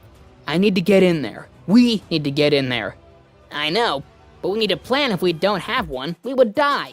I don't care, Himiko exclaimed. The girl saw how Tsuyu was a bit of a coward, but she was scared. Deep down, she understood, but she was not too desperate. Midoriya tried to grab her arm to not let her do anything rash, but Himiko took her arm back in a frenzy. Get off me! Like a mad dog, she stared at him with crazy eyes. But she saw what she was doing. She needed to be rational. She closed her eyes and took a deep breath. I know what to do. The two others nodded and let her off. She left the two briefly and scouted the area to a hiding place. She saw one villain by himself and snuck up behind him. Himiko covered the man's mouth and stuck her tiny needles into his skin to gain blood. She felt the transfusion happen, and it felt warm. She let go before taking too much and knocked him upside the head with her left fist. She grabbed his jacket and wore it, but she also took the opportunity to take his pants off and wear them too. The girl then transformed into a near-identical version of the villain. She hid the body by her hiding place and walked over to the group of villains holding down Aizawa. She stood by them and said, Hey guys, there's a couple of kids there by the giant landslide. We need some help. The group of idiotic villains smiled and ran towards the fray. Shigaraki questioned the disguised Toga. Why aren't you running with them? You're in the way. She smirked at the villain, and her eyes met his, even covered with a hand. She walked over to him, stood by Aizawa while he was on the floor, and looked up. I mean, those kids are pretty strong. I don't know if I can even beat him using my quirk. Shigaraki sped to Himiko as the villain let out his hand. She dodged it and landed a clean punch to his jaw. The hand on his face left, while Midoriya and Tsuyu stood in awe, confused, but then they realized it was Toga who punched the villain. She made the villain fall on the ground with blood coming from his mouth. Don't you dare touch him, you piece of shit! The leader of the operation to attack the USJ was on the floor. Rage filled his eyes as he stared at the young woman who had knocked him down. She looked down on the villain with disdain and an overprotective rage. Her skin melted away from her disguise, shifting back into her flesh and blood before revealing her true self. Her bright golden eyes pulsated with furious anger, while Midoriya and Asui paid attention to the scene. Nomu, attack! A large, deformed beast of villainy sped into action and reached out its hand towards the woman towering over its master. She witnessed this grotesque demon and fell to her side to dodge such an attack. Her arm was caught by the monster, who flung her towards a boulder. She braced for impact, but Midoriya caught her midair as the two hit the rock together. Nomu picked up Shigaraki, who scratched his neck and cheek, almost making himself bleed with each scrape. His screams hollered throughout the facility. What the heck is that thing? I don't know, but it looks strong. Asui went to go find help, so we're the only ones here. It's Sue, Toga grinned as she told her companion. He laughed nervously and agreed that he needed to remember that. The two ran over to Aizawa, who was badly beaten and unconscious. They needed to protect him until help arrived. Nomu ran over and went to punch Midoriya, who punched Nomu's fist with his smash. But something happened. Midoriya's arm didn't break. Himiko noticed this. As she was distracted, Tomura raced over quickly and reached out his hand towards her, but she managed to avoid it. Unfortunately, Shigaraki reached over with his other hand. Himiko managed to grab his arm, but he was relentless in his effort to kill her. All while this was going on, back to Midoriya and Nomu, Nomu had managed to grab Midoriya's arm and broke it. A loud crash was heard in the distance. The pro hero All Might entered, but he was not smiling. He looked determined, yet filled with anger. Everyone stopped their attacks and craned their heads over to him. "Have no fear, students, for I am here!" He said in a serious yet powerful booming voice. He threw away his jacket and untied his tie. "Couldn't shake the feeling that something was wrong when 13 wouldn't answer my calls. So I hurried over, running into young Ida along the way, who told me of the villainy that was going on here." The students were overjoyed to see the number one hero here to protect them. Izuku was on the floor after Nomu had let him go. He watched as All Might ran towards Nomu. All Might took out any villain in his way and carried Aizawa, all in the blink of an eye. Almost in a second's notice, the pro hero then grabbed Himiko and Midoriya and placed them down near Aizawa. Toga was astonished at the feat of incredible speed. She looked over to Midoriya and held his arm in worry. Shigaraki walked over to the hand that was on the floor and placed it back on his face like a mask. He stood there in disbelief at what had transpired. He was sure that things were going well, but maybe it still could. He did have the Nomu. All Might, that bird villain took one for... He looked over to Himiko before letting out his secret. That thing took one for all, and Izuku didn't break his arm, she interrupted him. He was in shock at what he had heard, but it was not the time to overreact. "Young Midoriya, young Toga, I got this," he said confidently. The two nodded their heads and grabbed Aizawa to get him away from the battle. Sounds reminiscent of thunder could be heard as they were walking away with Aizawa in their arms. "How did you know about One for All?" "Darling, you suck at keeping secrets. You told Bakugo and I overheard it," she said casually as she smiled. "Oh, man. You're not gonna tell anyone, right?" he asked politely. "Izuku, I like you enough to not betray you." Her face blushed immediately after saying such a thing. Midoriya looked back at the ensuing battle in worry. He watched as All Might had the Nomu in a suplex. But something was off. The Nomu was piercing the side of All Might's injury. Himiko and Izuku saw that he was in danger, and one of them had to do something, until they heard Sue in front of them. I warned the others of what's happening. Most of them are together, but I can't find Bakugo, Kirishima, or Todoroki. Ribbit. The two sighed in relief. "I think they'll be fine, especially the idiot with grenades for hands." Midoriya looked at her and then looked around hoping Bakugo was not around to hear that. "Sue, you and Midoriya take Mr. Aizawa to the others safely. I can go and help All Might out somehow." "No, you're not going. I'm strong enough to help him." I can just take him while you two can figure it out. Ribbit. Sue grabbed the raven-haired instructor and hopped away. The two of them watched as she took him away. They looked to each other for a plan. "It looks like it takes orders from that handyman," she said to herself. The two then figured out a plan quickly. "Wait, what if I can get close enough to the handyman and tell the Nomu thing what to do? Then that means I can get to Nomu and break its grasp on All Might." They both nodded at each other and dashed over to the fight. Himiko ran faster than Midoriya to get to Shigaraki's location. But soon a dark portal rose in front of her. Her eyes widened while it seemed like everything was in slow motion. Midoriya used One for All in his feet to jump over to Toga and push her out of the way so she would not be affected by Kurogiri. Suddenly, an explosion covered the Shadow Quirk user's dark essence. "Get the hell out of my way, you idiots!" Bakugo grabbed the cylinder casing inside Kurogiri and slammed him to the ground. Himiko skidded on the floor with Midoriya on top of her in an unsavory position. Ice covered the ground before reaching Nomu, encasing all but the arm holding All Might in ice. "One of your poorly trained thugs told me you're here because you wanted to kill All Might." All Might loosened the Nomu's grip and jumped out of his hold. He stepped back while Kirishima jumped in to punch Shigaraki, who left his position and dodged. The red-haired boy slammed his armored fist into the ground. "Damn it! That was gonna be cool!" "Guess I caught your body that time, you smoky bastard." The symbol of peace will not be defeated by delinquents like you. Himiko and Midoriya's eyes lit up to see some of the strongest classmates here working together side by side. "Geez, Bakugo, took you long enough. I almost thought you weren't brave enough to come and fight." "What was that, you freak?" She giggled at poking his buttons, but something about this was different. Almost as if it were not insulting, but just friendly banter. She lowered her head and smiled warmly. Kurogiri, how could you let this brat get the best of you? You've gotten us in a real jam here. Heh, you got careless, you dumb villain. He kneeled over the casing of Kurogiri's metal alloy. It wasn't hard to figure you out. Only parts of you turned into that smoky warp gate. You thought you were safe from me, but this thing attached to your body... Kurogiri tried to struggle, but Bakugo used tiny explosions to warn him of his demise. Don't move. You try anything funny, and I'll blow your ass up. Got it? They'll be cleaning you up for weeks. Ooh, that doesn't sound very heroic. They escaped uninjured and captured 2 of my strongest men. Kids these days are really amazing.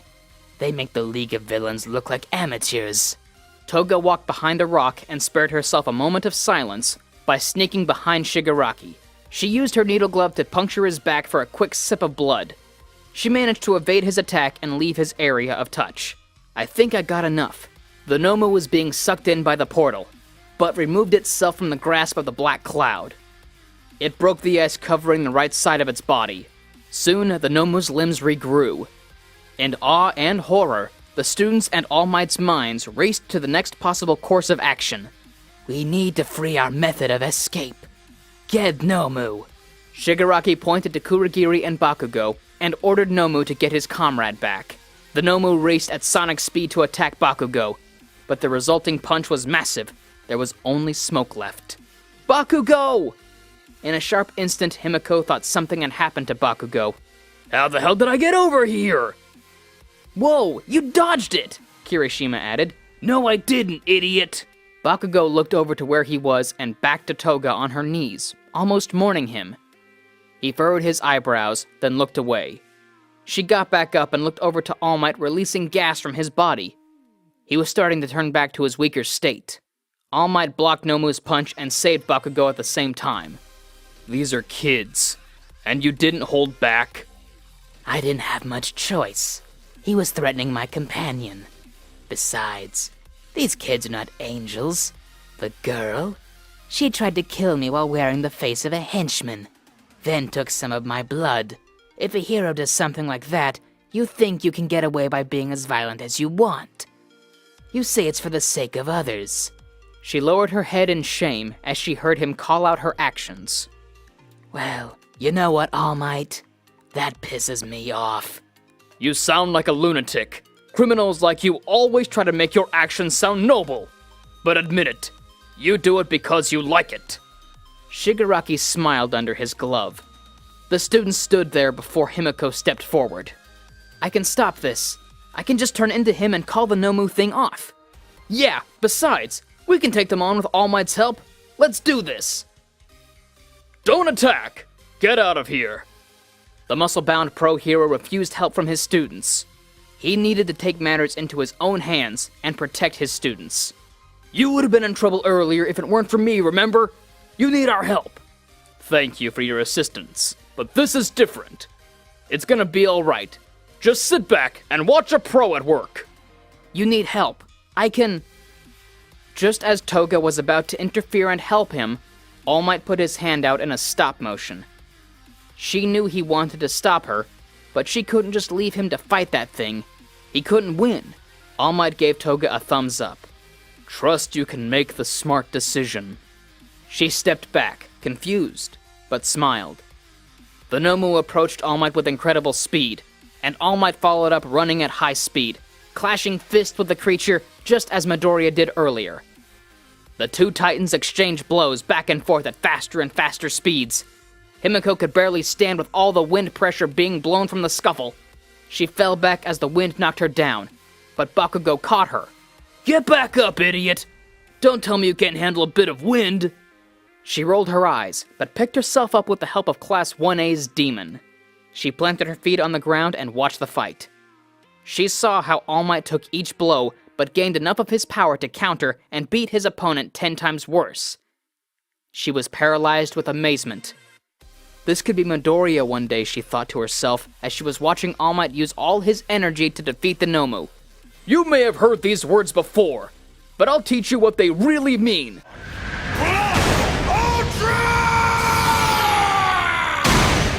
He punched the Nomu in the gut, making it fly off into the air. Toga glanced over to Midoriya and Bakugo, who cheered on All Might like the fanboys that they were. The building was shaking. The ground was trembling because of the impact of the blow. That's like a finishing move in a video game. He beat the shock absorption right out of him. I've never seen that kind of brute strength before. Imagine having power like that! That's All Might for ya! Everyone commented on All Might's ability as a pro hero. He, however, was at his limit. Surrender now and come quietly. This is your last chance. All Might ordered the villains, but Shigaraki could not stand his plan failing. No, you're not weaker at all. Look at what you did to my Nomu. Damn it. Don't tell me I was lied to. Shigaraki was frightened. The number one hero stood tall, but really, his body couldn't handle it anymore. Except the dark-clouded quirk user encouraged the villain. Tomura Shigaraki, please do not fret. Look at him. He is weakened. Nomu's attacks were successful. He's on his own. The children seem to be frozen in fear. And look, our underlings are recovering. You're right. This is it. We have no choice. We must do it now. The final boss is right here. He began to run towards All Might, while the number one hero was stuck in place. In an instant, Deku flew into the air by smashing his legs to reach All Might's location and protect him. Himiko knew what he was doing. He was trying to buy time. She ran behind him and improvised along the way. Unfortunately, a portal rose in front of them as Shigaraki's hand popped out to disintegrate him. A shotgun was heard, and the resulting bullet pierced the villain's hand. The pro heroes were here, and they saved the day. Himiko ran to Deku to comfort him while he was on the floor with his legs and arm broken. As everyone was distracted and the two villains made their escape, All Might's form was breaking down and turning back into his original self. He looked deformed. And Toga remembered what he said earlier about making the smart decision. She ran to All Might quickly while everyone was distracted on what was going on. All Might, give me your blood. Himiko's hand reached out to All Might, and she wished for him to give her his blood. He watched as Kirishima was rushing towards them from afar, then he stared back at her hand. All Might let her use his blood by holding her hand, and soon the container on her backpack filled up. Toga let the blood tubes fill with his blood, and she consumed it. Her body changed, along with her clothes, to resemble All Might down to the greatest detail. She then carried him away somewhere secure, and managed to get back over to where the original All Might was standing. Yo, are you alright, young hero? She exclaimed as she played the part of the number one hero, doing her best to pull off an amazing All Might impression. Wow, you're crazy manly, All Might! The girl nodded her disguised head, while the real All Might was back in his smaller form, hiding behind a structure as he witnessed her quirk in action. You should probably check up on your classmates, see if they're injured. She gave Kirishima a thumbs up while posing dramatically. That's not how I look. That's not how I look at all, All Might said to himself quietly while rolling his eyes upward in disbelief. Kirishima then ran over to where the entrance was to see if any of his classmates were hurt. Toga sighed in relief and walked over to Midoriya, who was still on the floor. I gotta say, you look pretty cute. She smiled warmly. Except she still looked like All Might, so the moment she was trying to have failed immediately, while Midoriya was shocked that he heard his idol call him cute. The day was saved, and all was well, for now. Himiko played back the whole event in her head while walking home. Her phone was out of battery after not charging it for the day. The students were dropped off at the campus for medical treatment, and they were able to go home when recovered. She opened the door to her house with her key, and stepped inside, taking her shoes off. Her mother ran towards her, hugging her greatly. Got a call from the school saying they were attacked at the USJ. Are you okay? Are you hurt? Her mother was the only one there at the house. Her father was probably working again. I was, but I'm fine now. Promise. I was worried that something would have happened to you. Where were your teachers when this happened? They barely made it out alive, but they did their best to keep us safe, Toga said carelessly as she roamed through the house, setting her bag on the floor. I don't know if it was a good idea to let you apply to UA. How can you say that? Look at what happened! You were attacked! Something could have happened to you! Himiko stopped walking to turn to her mother, and she approached her carefully. I'm going to be a hero one day, and this kind of stuff is going to happen a lot. I'm scared. I know I shouldn't be. You're a strong girl, but I need you to be careful. Please? Mom, I'm going to be fine. I have people looking out for me. The two held each other for a moment. Her mother always supported and loved Himiko without a second thought, but fear holds her mother's loving heart. Toga always appreciated the things her mother did for her, and the two continued to embrace. The next day, Toga walked to Class 1B to see her mentor after what happened. She slid the door open and bowed to him in respect. She then sat over on his desk, and he sat down to talk about what happened. That was you posing as All Might, right? How did you know? I was there. Plus, you called that kid on the floor cute. She raised her hands to her eyes and shook her head. You saw that? The embarrassment in her face stuck out like a sore thumb. The whole thing. And I have to say it's pretty impressive how well you fooled that redhead. You saved All Might's ass. Not only that, but I also heard that you got a clean hit on that guy's face. He noticed that when she was hearing the praise, she relished in it, making him smile a bit. More importantly, I'm proud that you used your quirk for good. Can't stress how important it is for you to know that, kid. She nodded, proud of herself. She did use her quirk for good, but quickly thought about her instructor. Wait, what about Aizawa-sensei? Is he okay? She worried for him after seeing how messed up he was. Yeah, he's fine. I mean, Recovery Girl had a field day on him, so he should be up and at him in the next couple of days, I think. Knowing Aizawa, he'll pull through, sooner or later. Vlad King wasn't too sure, but he was certain that in the end, Aizawa would pull through. In return, Toga sighed and calmed herself. Have to get in a meeting soon with the staff and the police to figure out what we're dealing with here. Another reason why I called you in. Do you remember what that guy looked like? The one you hit? She remembered his scarred, pale face, his ashen hair, and his lanky body, looking almost like a skeleton.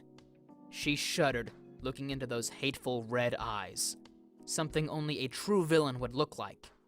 She recounted everything to her mentor in great detail, and then realized she had some of the strange man's blood in her costume.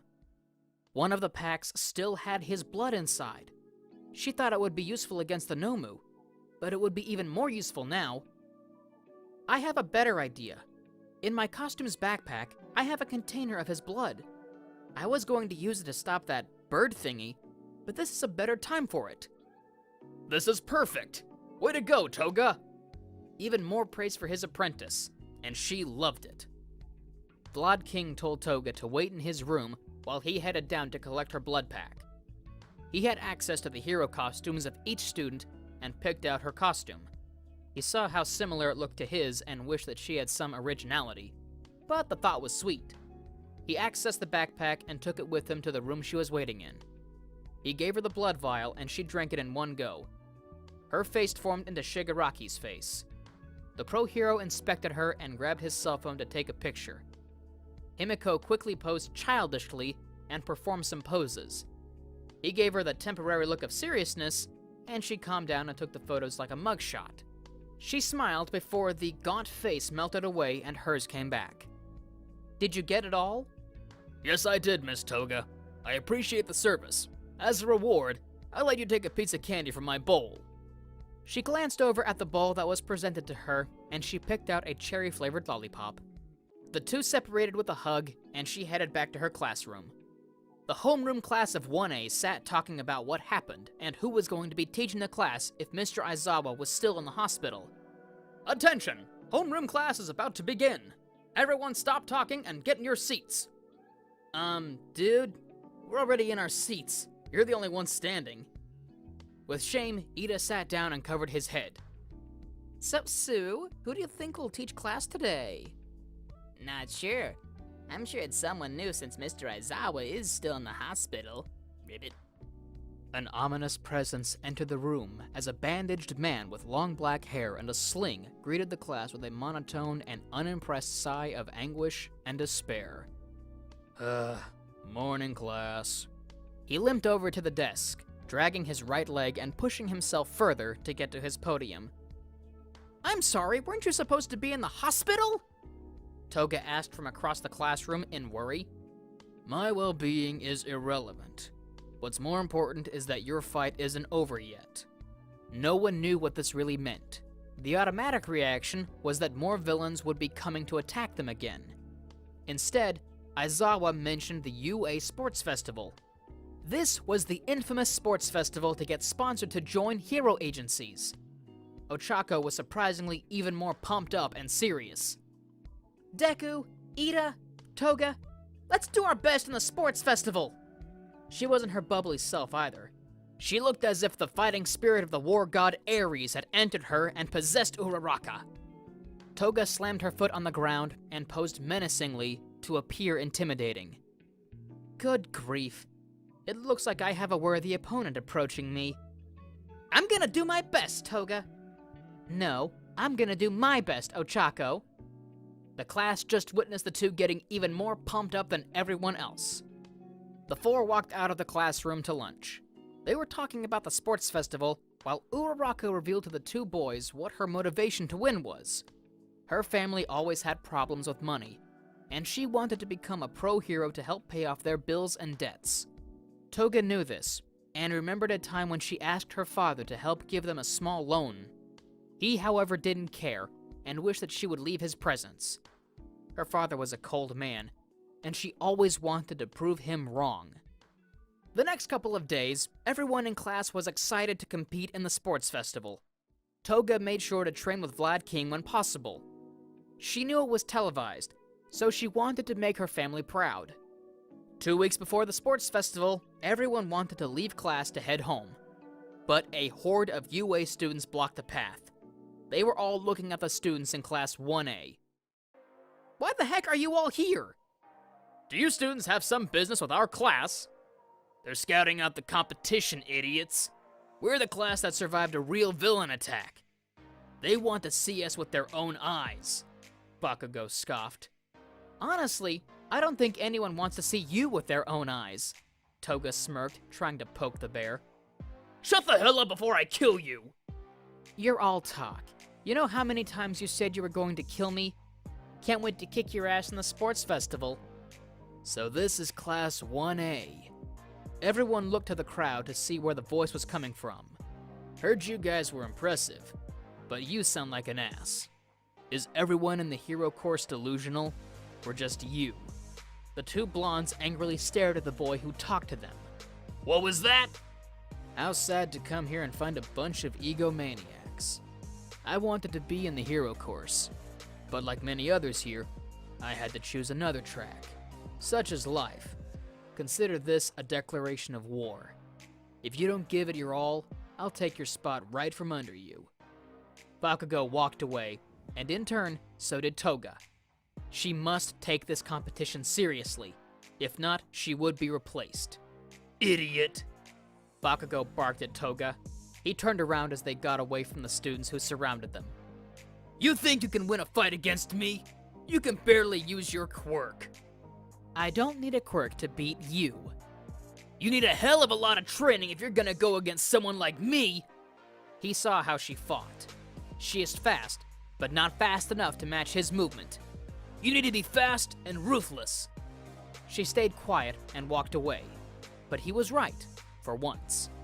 If she were to survive, she needed to be faster and more merciless. The training that led to the sports festival focused on stretching, sprinting, breathing, and jump rope. It helped her get faster, and the gymnastics also helped play a key role. While training with Vlad King, she focused on evading and lunging. She had a hard time getting to him quickly, but he showed her how to dodge more effectively by using his quirk to make a sword. He lunged at her and used his free hand to attack her when she dodged his attack. At first, it was difficult because he was not leaving any room to let her dodge effectively. But through time and repetitive movement, she understood that the opponent will never let her get a chance to breathe. Instead of dodging once to attack, she had to keep her body moving, and in turn, catch the opponent by surprise and overwhelm them. A day before the sports festival, Toga's mother walked into her room to check up on her daughter. You should get some rest. The sports festival is tomorrow, and you need to be energized and ready to compete. She smiled. You're gonna watch it tomorrow? Of course. I'm your #1 fan. Is Dad gonna watch? The room went silent, and Himiko's mother nodded. He will. I'm not sure he's working tomorrow, so we'll watch it together. I'm actually kind of nervous. What if I don't do well? What if I end up screwing myself over and fail the moment I start the competition? Himiko's mother sat down next to her. I'm sure you'll do well, Himiko. The days I took you to gymnastics and saw you perform all those incredible flips and tumbles, I knew you would become something greater, not because of what you had done, but because of your strength. You're the one who never gave up in gymnastics. You're the one who never gave up when you applied to UA. And you're the one who never gave up on yourself. I'm proud of you, baby. The two shared a tender moment, almost as if it were a fairy tale. If she never had her mother or anyone in her life that helped her push forward, she wouldn't be here today. The sports festival was today. Spirits were high and the crowd was cheering. Toga sat in the locker room with butterflies in her stomach, as she was nervous on how things were going to go. She sat down near Momo and Ochako as the two were talking about the sports festival. I know there'll be a celebration at the end, but I'm sure we can sneak some food in. I sure hope there's some left. I'm definitely going to need it by the time this day is over. Momo pouted as she ate a protein bar to get her strength up. She noticed Himiko sat down next to them and smiled. Are you excited? I'm more nervous than excited. But hey, I'm gonna be on TV. Oh, that's right. Not only that, but we get chosen by a hero agency. Toga's stomach felt even more infested with butterflies. Soon, Ida burst into the room as usual, and he informed everyone that they'll be entering the arena soon. Crap, more pressure. It's gonna be okay, Himi. Besides, it's mostly about having fun. Ochako reassured her best friend, as there was commotion happening in the background. Midoriya and Todoroki were speaking as the quiet Shoto declared war on him. Kirishima tried to enter the conversation by easing the tension with humor. Midoriya gave a speech to Todoroki, but really, it's to everyone in the room. He told them to give it their all, since all the other classes were hoping to beat them and get to the top. Now determined, Himiko listened intently to the words coming from Midoriya's mouth, and felt pumped up and ready to take on anyone. The class of 1A stepped out onto the field, with the crowd going wild, cheering and raving. The announcers, Present Mike and Aizawa, who was still in recovery, explained what was going on. Both Toga's parents sat at home watching the event, with her mother cheering her on, while her father just sat there bored. Class 1B, general classes C, D, and E, and support classes F, G, and H, and finally business classes J and K, all set out in groups by the stage. For the student pledge, Bakugo stood on the stage, looking carefree and mad as usual. There's never a genuine smile on his face. I just want to say that I'm gonna win. He left the stage as the students in Class 1A shouted, knowing he would say something like that, while the crowd of other students booed and hissed at him. The first game of the festival was an obstacle race. Himiko seemed to be the only one who smiled and cheered, thinking this section was going to be fun. The rest just stared at her. The race was about to start, and everyone had their game faces on. Each of the students in the other classes were going to be targeting Class 1A. Toga didn't mind the competition, but she wanted to prove to her parents. She wanted to prove the world that she can be a hero no matter what it takes. The race started as everyone headed to the doorway. The hallway leading out to the exit was crammed with multiple students, but Toga managed to squeeze her way through the crowd. She jumped on everyone to get by, reaching the first couple of students ahead of her. But as soon as Himiko made it out, Todoroki froze the floor and made it difficult for those on the ground to walk. Some were even stuck. Toga landed on the ice, but slid on the cold floor as she witnessed the classmates from 1A miraculously getting ahead. She carefully made her way over to the wall and climbed on top of it, where she started running again. Robots appeared out of nowhere to stop them, smacking students away from first place. She saw the giant 0-point robots from her entrance exams. It seems we meet again, Zeros. Toga, who are you talking to? do you not see the robots in front of us? Momo just disregarded what she witnessed and let her hand cover her face. She saw how huge they were and questioned rhetorically, "Where does the school get the funding for these?" "I don't know, but we gotta get through." As the two were conversing, Todoroki took care of the robots, causing them to fall. Himiko leapt into the air and climbed onto the robots, and flipped to each one, evading debris. She saw more and more of them, but could easily slip by. Toga's mother and father were watching, while her father raised an eyebrow as she flipped and evaded each robot. Huh, she's really agile. Doesn't she usually stay in her room to play video games? If you took the time to talk to our daughter, you would know that she trains nearly every day to get faster and stronger. Interesting. Embarrassed, he laid back down on the sofa. As Toga slipped by and ran towards the next obstacle, she heard loud booming and turned her head to witness Bakugo blasting his way through. She picked up the pace by sprinting. "Oh crap, he's gaining on me!" Who the hell told you could outrun me? You annoying little shit! "I'm gonna beat you, Bakugo. I don't want to hear it." She kept running, but Bakugo propelled himself to pass her, and she felt quite idiotic to say such a thing. But she wouldn't stop trying.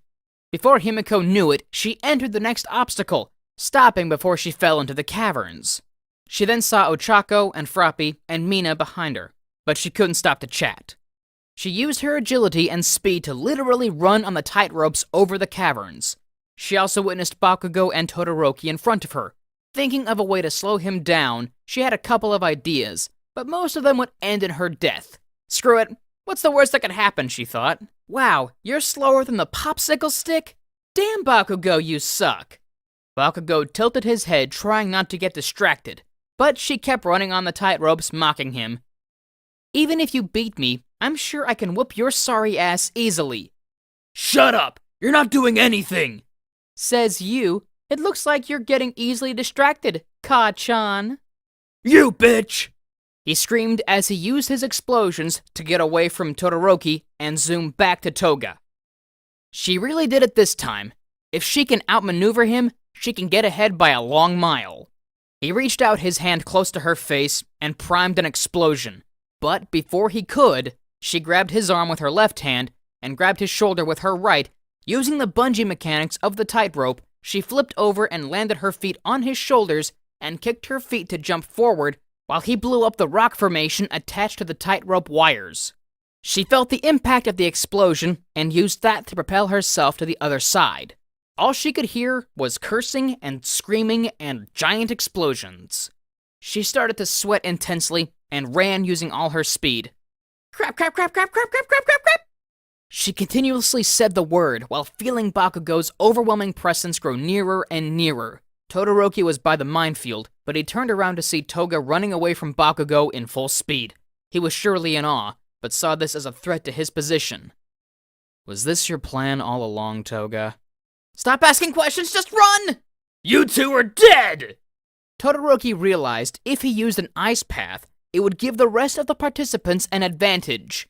But he also saw a raging teenager with explosions coming out of his hands, chasing a girl faster than the average human and deciding to just wing it. The three were on the minefield, and Bakugo threw his right hand and created a projectile explosion to impact the ground in front of Himiko, creating a bigger explosion along with a purple cloud. Toga was knocked into the air screaming. She looked down and witnessed Bakugo charge after Todoroki. She then hit the ground and carefully bolted towards the two in the minefield, running behind Todoroki's ice trail. But as soon as all three of them were in the lead, an even louder explosion could be heard behind them. It was Midoriya, using one of the robot's parts to rocket across the sky. "Look at how hot he is!" Himiko screamed while standing in place, but realized she was going to be left behind if she kept doting on him. She slapped herself, creating a red mark on her face. "Get it together, Himiko!" She ran after the three, realizing she was in fourth place. The girl witnessed her future husband propel himself to first place by smashing the ground with that same piece of metal. She placed in fourth due to her thinking and speed. Her parents were shocked, but Himiko's mother was cheering and laughing, knowing her baby girl could advance to the next portion of the festival. Her father smiled, but hid it from his wife. He caught himself and continued to act bored out of his mind. She leapt in the air in excitement because of her win, and she ran over to Midoriya to try and give him a big hug. She saw Bakugo bolt in front of her, and she fell back in surprise. "Oh, hey Bakugo." Don't you ever try that again, you hear me? "Won't happen again, boss," she said with a smirk on her face, mocking him. Ochako ran towards Himiko and hugged her. The two embraced and smiled at each other warmly, but danced excitedly. "Ochako, we did it, look at us!" "I know, I'm freaking out!" As soon as they were done conversing, Midnight came on the mic to congratulate the participants, but brought forward a new challenge. One that would have to divide everyone into groups to try and get the bandana with the most points. That person was Midoriya. Himiko knew she wanted to be around Midoriya and help him succeed, but she had her own goals and priorities. The one person she could see herself aligning with was maybe Todoroki, but then again, if she was with Bakugo, his will alone would help win the competition.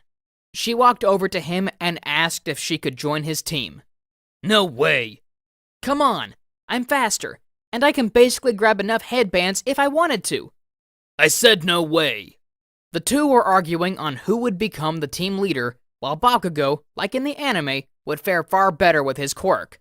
Toga can easily be the lightest and grab more headbands with her CQC training. The two settled with Bakugo on top, while she replaced Mina.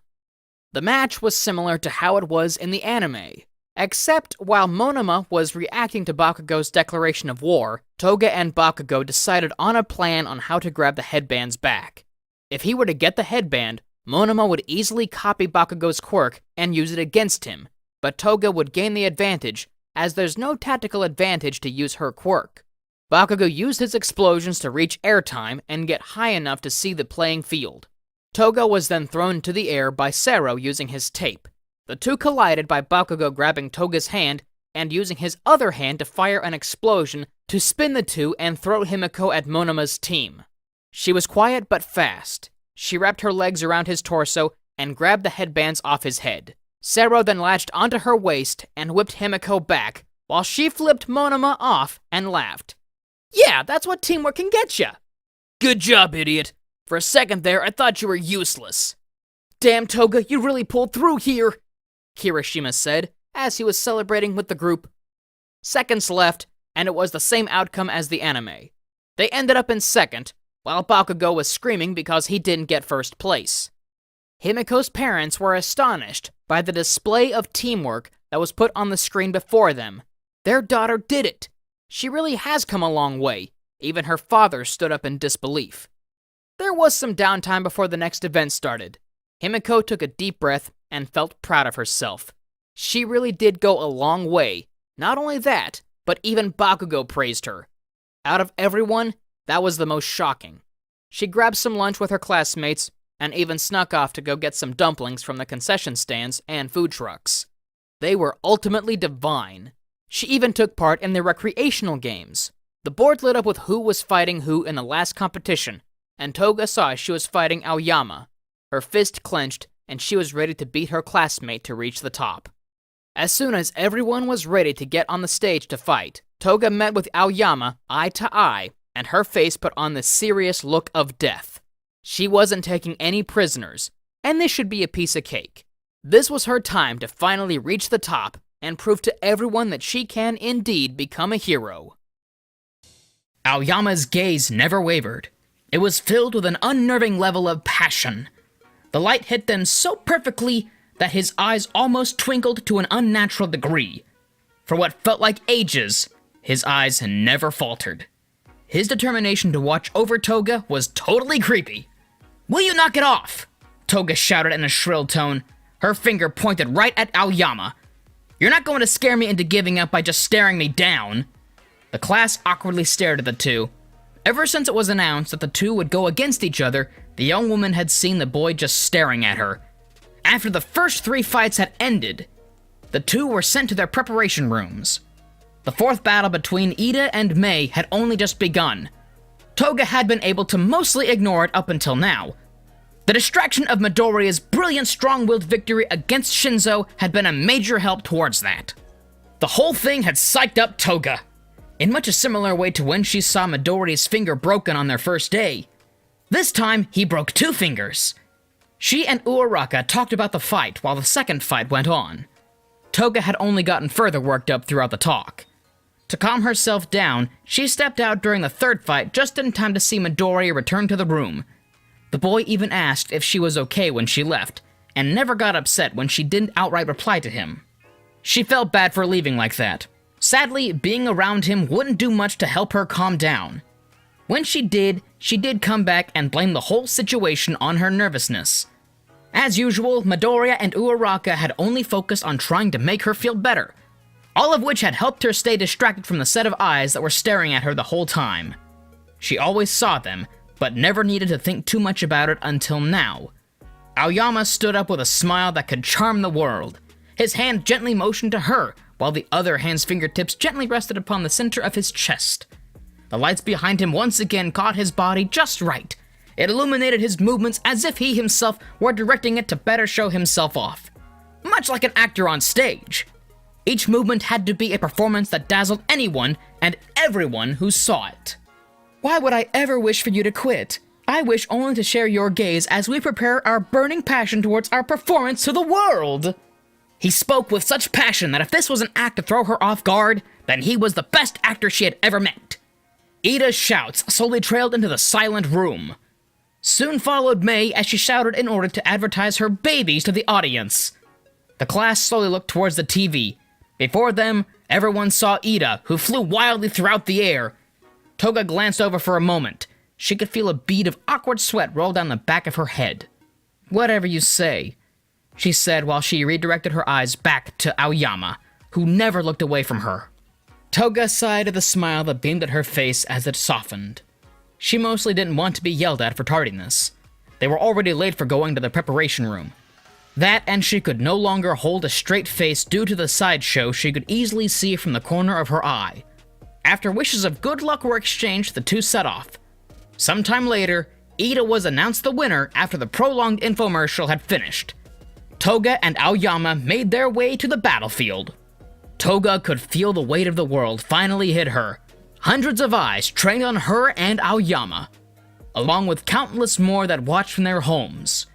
If she proved herself here, there was no way her father could pretend she hadn't made progress. Toga was grateful that she was up against her classmate rather than someone from Class B. She would need that edge of the knowledge she had on Aoyama's quirk. It would make up for how little she could use hers in real combative ways. Aoyama could shoot a laser from his belly for 1 second at a time at a rate similar to that of someone who could throw quick punches. She could keep up with such a rate thanks to all of her training. In order to win, she would have to get in close and knock him out. When the start of the match was declared, Toga began to move. She kept on her toes, and attempted to stay on the move as she had been taught to do. Meanwhile, Aoyama did his best to not let up on his lasers. The match was fast-paced, with Toga heavily on the defensive. Toga eyed his belt as she moved. It was his only support item, which likely meant he'd be hindered significantly if it didn't work. She needed to break it. Her fists alone may not quite work on their own. The girl's lips curled into a wide grin as a plan came to mind. She leapt and landed in a low crouch to the ground. She made sure to linger for a moment before she leapt once again. She just barely got out of the line of fire in time. The laser had barely missed the area and hit the grass just beyond it. She had to get closer. She had to get lower. It was risky, but with the power the laser had when it hit the grass, she knew it would work for what she had planned. Toga ran forward to dodge another laser. She landed on her stomach and let herself slide closer with momentum. Most assumed she had tripped and fell from exhaustion. Even Aoyama assumed so. The boy shot another laser at her, but missed again when she rolled to the side in the nick of time. It crashed into the arena ground with a loud boom. "Perfect," Toga whispered to herself happily. The moment the dust cleared, Aoyama's smile finally wavered. The sight before him of the girl missing startled him. His eyes searched the rubble that still littered the ground. Before he could look any longer, his eyes met Toga's at the moment she appeared before him. The girl smiled as she slammed a large hunk of the arena into the center of the belt as hard as she could. The action broke the belt, as well as what caused Aoyama to stumble backwards. His face now filled with shock and surprise. Toga had hoped to merely hinder the boy in battle, though as she saw the opportunity before her, She knew she had to take it. She kicked him square in the stomach to cause Aoyama to tumble back and out of the ring. The announcer declared her victorious. Toga jumped for joy with a bright smile. Her mother back home did the same. Even her father watched on in amazement. A small smile began to slowly appear on his face. It quickly retreated the moment his wife looked at him.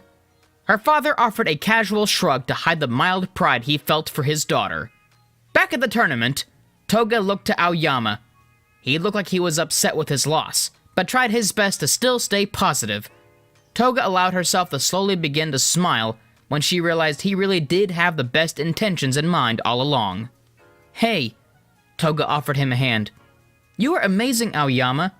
Sorry about your belt." Aoyama looked up to her. The sparkle returned back to his eyes. Toga felt another drop of sweat go down the back of her head from the look. She gripped his hand when he reached up and pulled him back to the arena. The two enjoyed the cheers for a moment longer before they were shooed off the platform. On the way back to the main room with the other students, the two wished Yaoyorozu and Tokoyami luck on their match. The other two congratulated them in return on their way out. Upon the return, Toga saw Bakugo roll his eyes at her. She stuck her tongue at him in response. Uraraka hugged Toga. The girls bounced with excitement as they did so. When they parted, Midoriya spoke up with his own congratulations paired with a thumbs up. Toga blushed bashfully at the notion, not noticing Uraraka as she looked at her. Uraraka didn't say anything so as to not ruin the moment. Instead, she wished Kirishima luck as he left for the preparation room. The class watched the next two fights excitedly. Midoriya and Toga tried to ease Uraraka's nerves before her fight. Uraraka and Bakugo's fight commenced much like it had originally in the show. Toga was getting infuriated by how long the battle was taking. The sight of how badly Bakugo was hurting Uraraka in their fight was truly testing her composure. Midoriya gently touched her shoulder. "Hey, he's not doing it to hurt her. Bakugo's going all out because to him it would be disrespectful to her if he didn't try his hardest like she is." His words were soft and soothing, which calmed Toga to a more composed state. She was still filled with rage, but it was more controllable now. "Thanks," she said quietly in return. Midoriya gave her a nod. When the fight was over, she left to check in on Uraraka, who was likely with Recovery Girl. On her way over, Toga felt something that truly disturbed her. Something that truly bled off an aura of malice, and something that aimed to pounce and attack at any moment. It lurked closely behind her as it awaited a proper opportunity to strike. She whipped around to see no one behind her. She blinked confused. She slowly looked down upon the moment she heard its voice. A voice she could barely remember, but was familiar enough to her. "Ay!" The voiced word held itself out like a note, like a song of a siren luring in its prey. Her brow twitched upon the sight that came to view. It was a figure of a short boy she could barely remember ever interacting with. He was certainly in their class. He hadn't gotten far in the tournament thus far, honestly. She could barely remember seeing him in class at all. Her thoughts on how he even got back here were pushed aside for a moment. The boy she knew as Mineta waggled his small brows at her. "So I saw your fight earlier." A sly grin crept onto his face. "And I gotta say, you're pretty dexterous." The bottom lids of her eyes furled up along with her bottom lip. The boy breathed quite heavily while he shared his thoughts on her movement very openly. Never before had she felt more uncomfortable than right now. How could she have overlooked this boy so easily up until now? His presence was so hard to miss. The boy was nowhere near shy, so she doubted it was due to him avoiding her or something. "Hey!" The voice of Mina called out in anger. "The teachers told you that you couldn't be back here, you creep!" Before Toga could take much more in, the two darted past her in a full-blown chase. Toga could feel her upper lip twitch while she squinted into the distance. She hoped to avoid that boy from now on until the end of time. Though she knew, his smile would haunt her dreams for the rest of her current and next lives. The young girl proceeded to tunnel vision her path right to the infirmary to meet with Uraraka. She even missed Todoroki and Midoriya as they left to go to an alley to talk. Uraraka bowed on her way out to thank the nurse for her help. She saw Toga and smiled sadly. Toga quickly moved to embrace her best friend. The two talked over Uraraka's match for a bit while they walked. It would be a while until Toga's next match, so the girls decided to find somewhere to chill out alone to talk about Midoriya's match. It was a friendly and fun talk that perked their spirits up. Toga noticed Uraraka's face that grew a bit hesitant. "What's wrong?" Toga asked with a concerned tone. Uraraka paused and bit her bottom lip. "Do you like Deku?" Toga could feel the warmth leave her face at the question. She knew her answer would end up hurting Uraraka, who also clearly liked Midoriya. She didn't want to lie to her friend, however. With a sharp inhale, Toga forced out her answer. "There's just something about him that..." She stopped herself before she could say anything that would only make the situation worse. "I do like him, but I'd never act on it." The words at first saddened Uraraka due to the news they both shared a love interest in the boy. It then proceeded to shock her the fact that Toga did not wish to date the boy. "Why not?" she inquired. "'Cause I know you like him too. I'd never hurt you like that over a boy. There are plenty of other people I could try to date instead of someone you like," Toga offered with a soft tone. "Like Bakugo?" Uraraka asked with a teary-eyed soft smile that formed on her face. "Ew, no! He's like way too obnoxious. That and we have like nothing in common.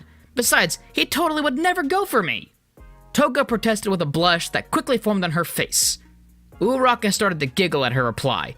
She flailed her arms at her friend while Uraraka chose to tease her more about the idea. Toga knew she and him had gotten a bit more friendly, but it wasn't romantic. At least, not in her eyes. After a while, the two calmed down from their teasing. Uraraka gently took Toga's hand in hers and smiled softly to her. The smile gifted the warmth back to Toga that she previously lost. "I won't date Midoriya either. I don't want to hurt you. Just like you said, our friendship is far more important than a boy," Uraraka said. Toga blinked in surprise, but smiled at Uraraka right after the shock passed. She didn't like the idea that her friend had to push off her feelings just for her. The jealousy of even the idea alone of her dating Midoriya only proved the point that neither should date him. Toga gently pulled Uraraka in for a hug, who quickly accepted it. Toga was honestly relieved beyond belief that her feelings about Midoriya hadn't caused any issues between them. Uraraka was one of the most important people in her life after all. "Thanks, Uraraka," Toga said softly while she held Uraraka close. The two soon made their way back to the main room where the others sat and wait. It seemed oddly quiet. Toga was about to ask what was going on, but noticed the screen everyone was staring at. Midoriya shouted an inspirational speech to Todoroki, who looked unharmed. Midoriya, on the other hand, had broken. His fingers somehow looked even further broken than before. Toga's breathing grew heavy, her heart rate spiked, and grew only faster with each passing moment. Toga could barely think straight. She rushed out of the room quickly while the others were distracted. All but Bakugo seemed to not notice or flee. The boy said nothing, and decided to just eye her in silence as she left. Toga closed the door quickly. She pressed her back to it as if she'd fall if it wasn't there. The young girl held herself tightly. Her face was flushed red. A wild, insane-looking smile spread over her face. Everything inside her screamed to further injure Midoriya in order to make him cuter. "I need to break him. He's just too cute," she whispered out. Her smile grew only more haunting. Her lips parted to form an open-mouthed smile that showed off her sharp teeth. Her legs trembled as they slowly shifted directions to turn her towards the infirmary. She knew after the fight he would be sent there. All she had to do was wait. Her feet felt heavy. Each step betrayed her. Her body moved on its own. Her breath turned heavier with a pant. The very air felt as though it desired to suffocate her. All her senses attacked her in a vicious war to see which one would be able to break her first. Her mother's words sliced through her internal chanting. It silenced the words that told her to hurt one of her friends. The words were from the day her mother had told her what she did to the small bird was wrong. The words posed as the only force that fought against her inner desires. She had to be good for her mother's sake. She needed to be good to prove her father wrong. That she was better than what he saw her as. With every ounce of willpower and strength in her body, she stopped walking. The desire to press on grew wild inside her. Her body felt as though it would tear itself apart if she didn't keep moving, like it had decided to hold itself for ransom. A gentle touch on her shoulder pulled her attention over to Uraraka. Toga's vision had grown blurry from the stress. The center of her vision only cleared enough to see her best friend's scared look. Not of her, but for her. Toga had been so lost in her own head, she hadn't even heard her approach. "Hey, you don't look so good. Do you need to go see a recovery girl?" Uraraka asked gently, then felt Toga's forehead. "Whoa, you're burning up!" "No, I don't need to go there." Toga said more to the voice deep inside of her that wished to hurt Midoriya than to her concerned friend. The look Uraraka gave her screamed how she didn't believe Toga. Uraraka chose to respect Toga's wishes though. Instead, she decided to stay with her and talk. The action unknowingly to Uraraka helped Toga down from the edge she had danced on only moments before. When the time came, she was called to the prepping room. Uraraka made sure Toga was still good. Once again, Toga said she didn't need to go to Recovery Girl. Uraraka gave her one last hug and left her to go check on Midoriya.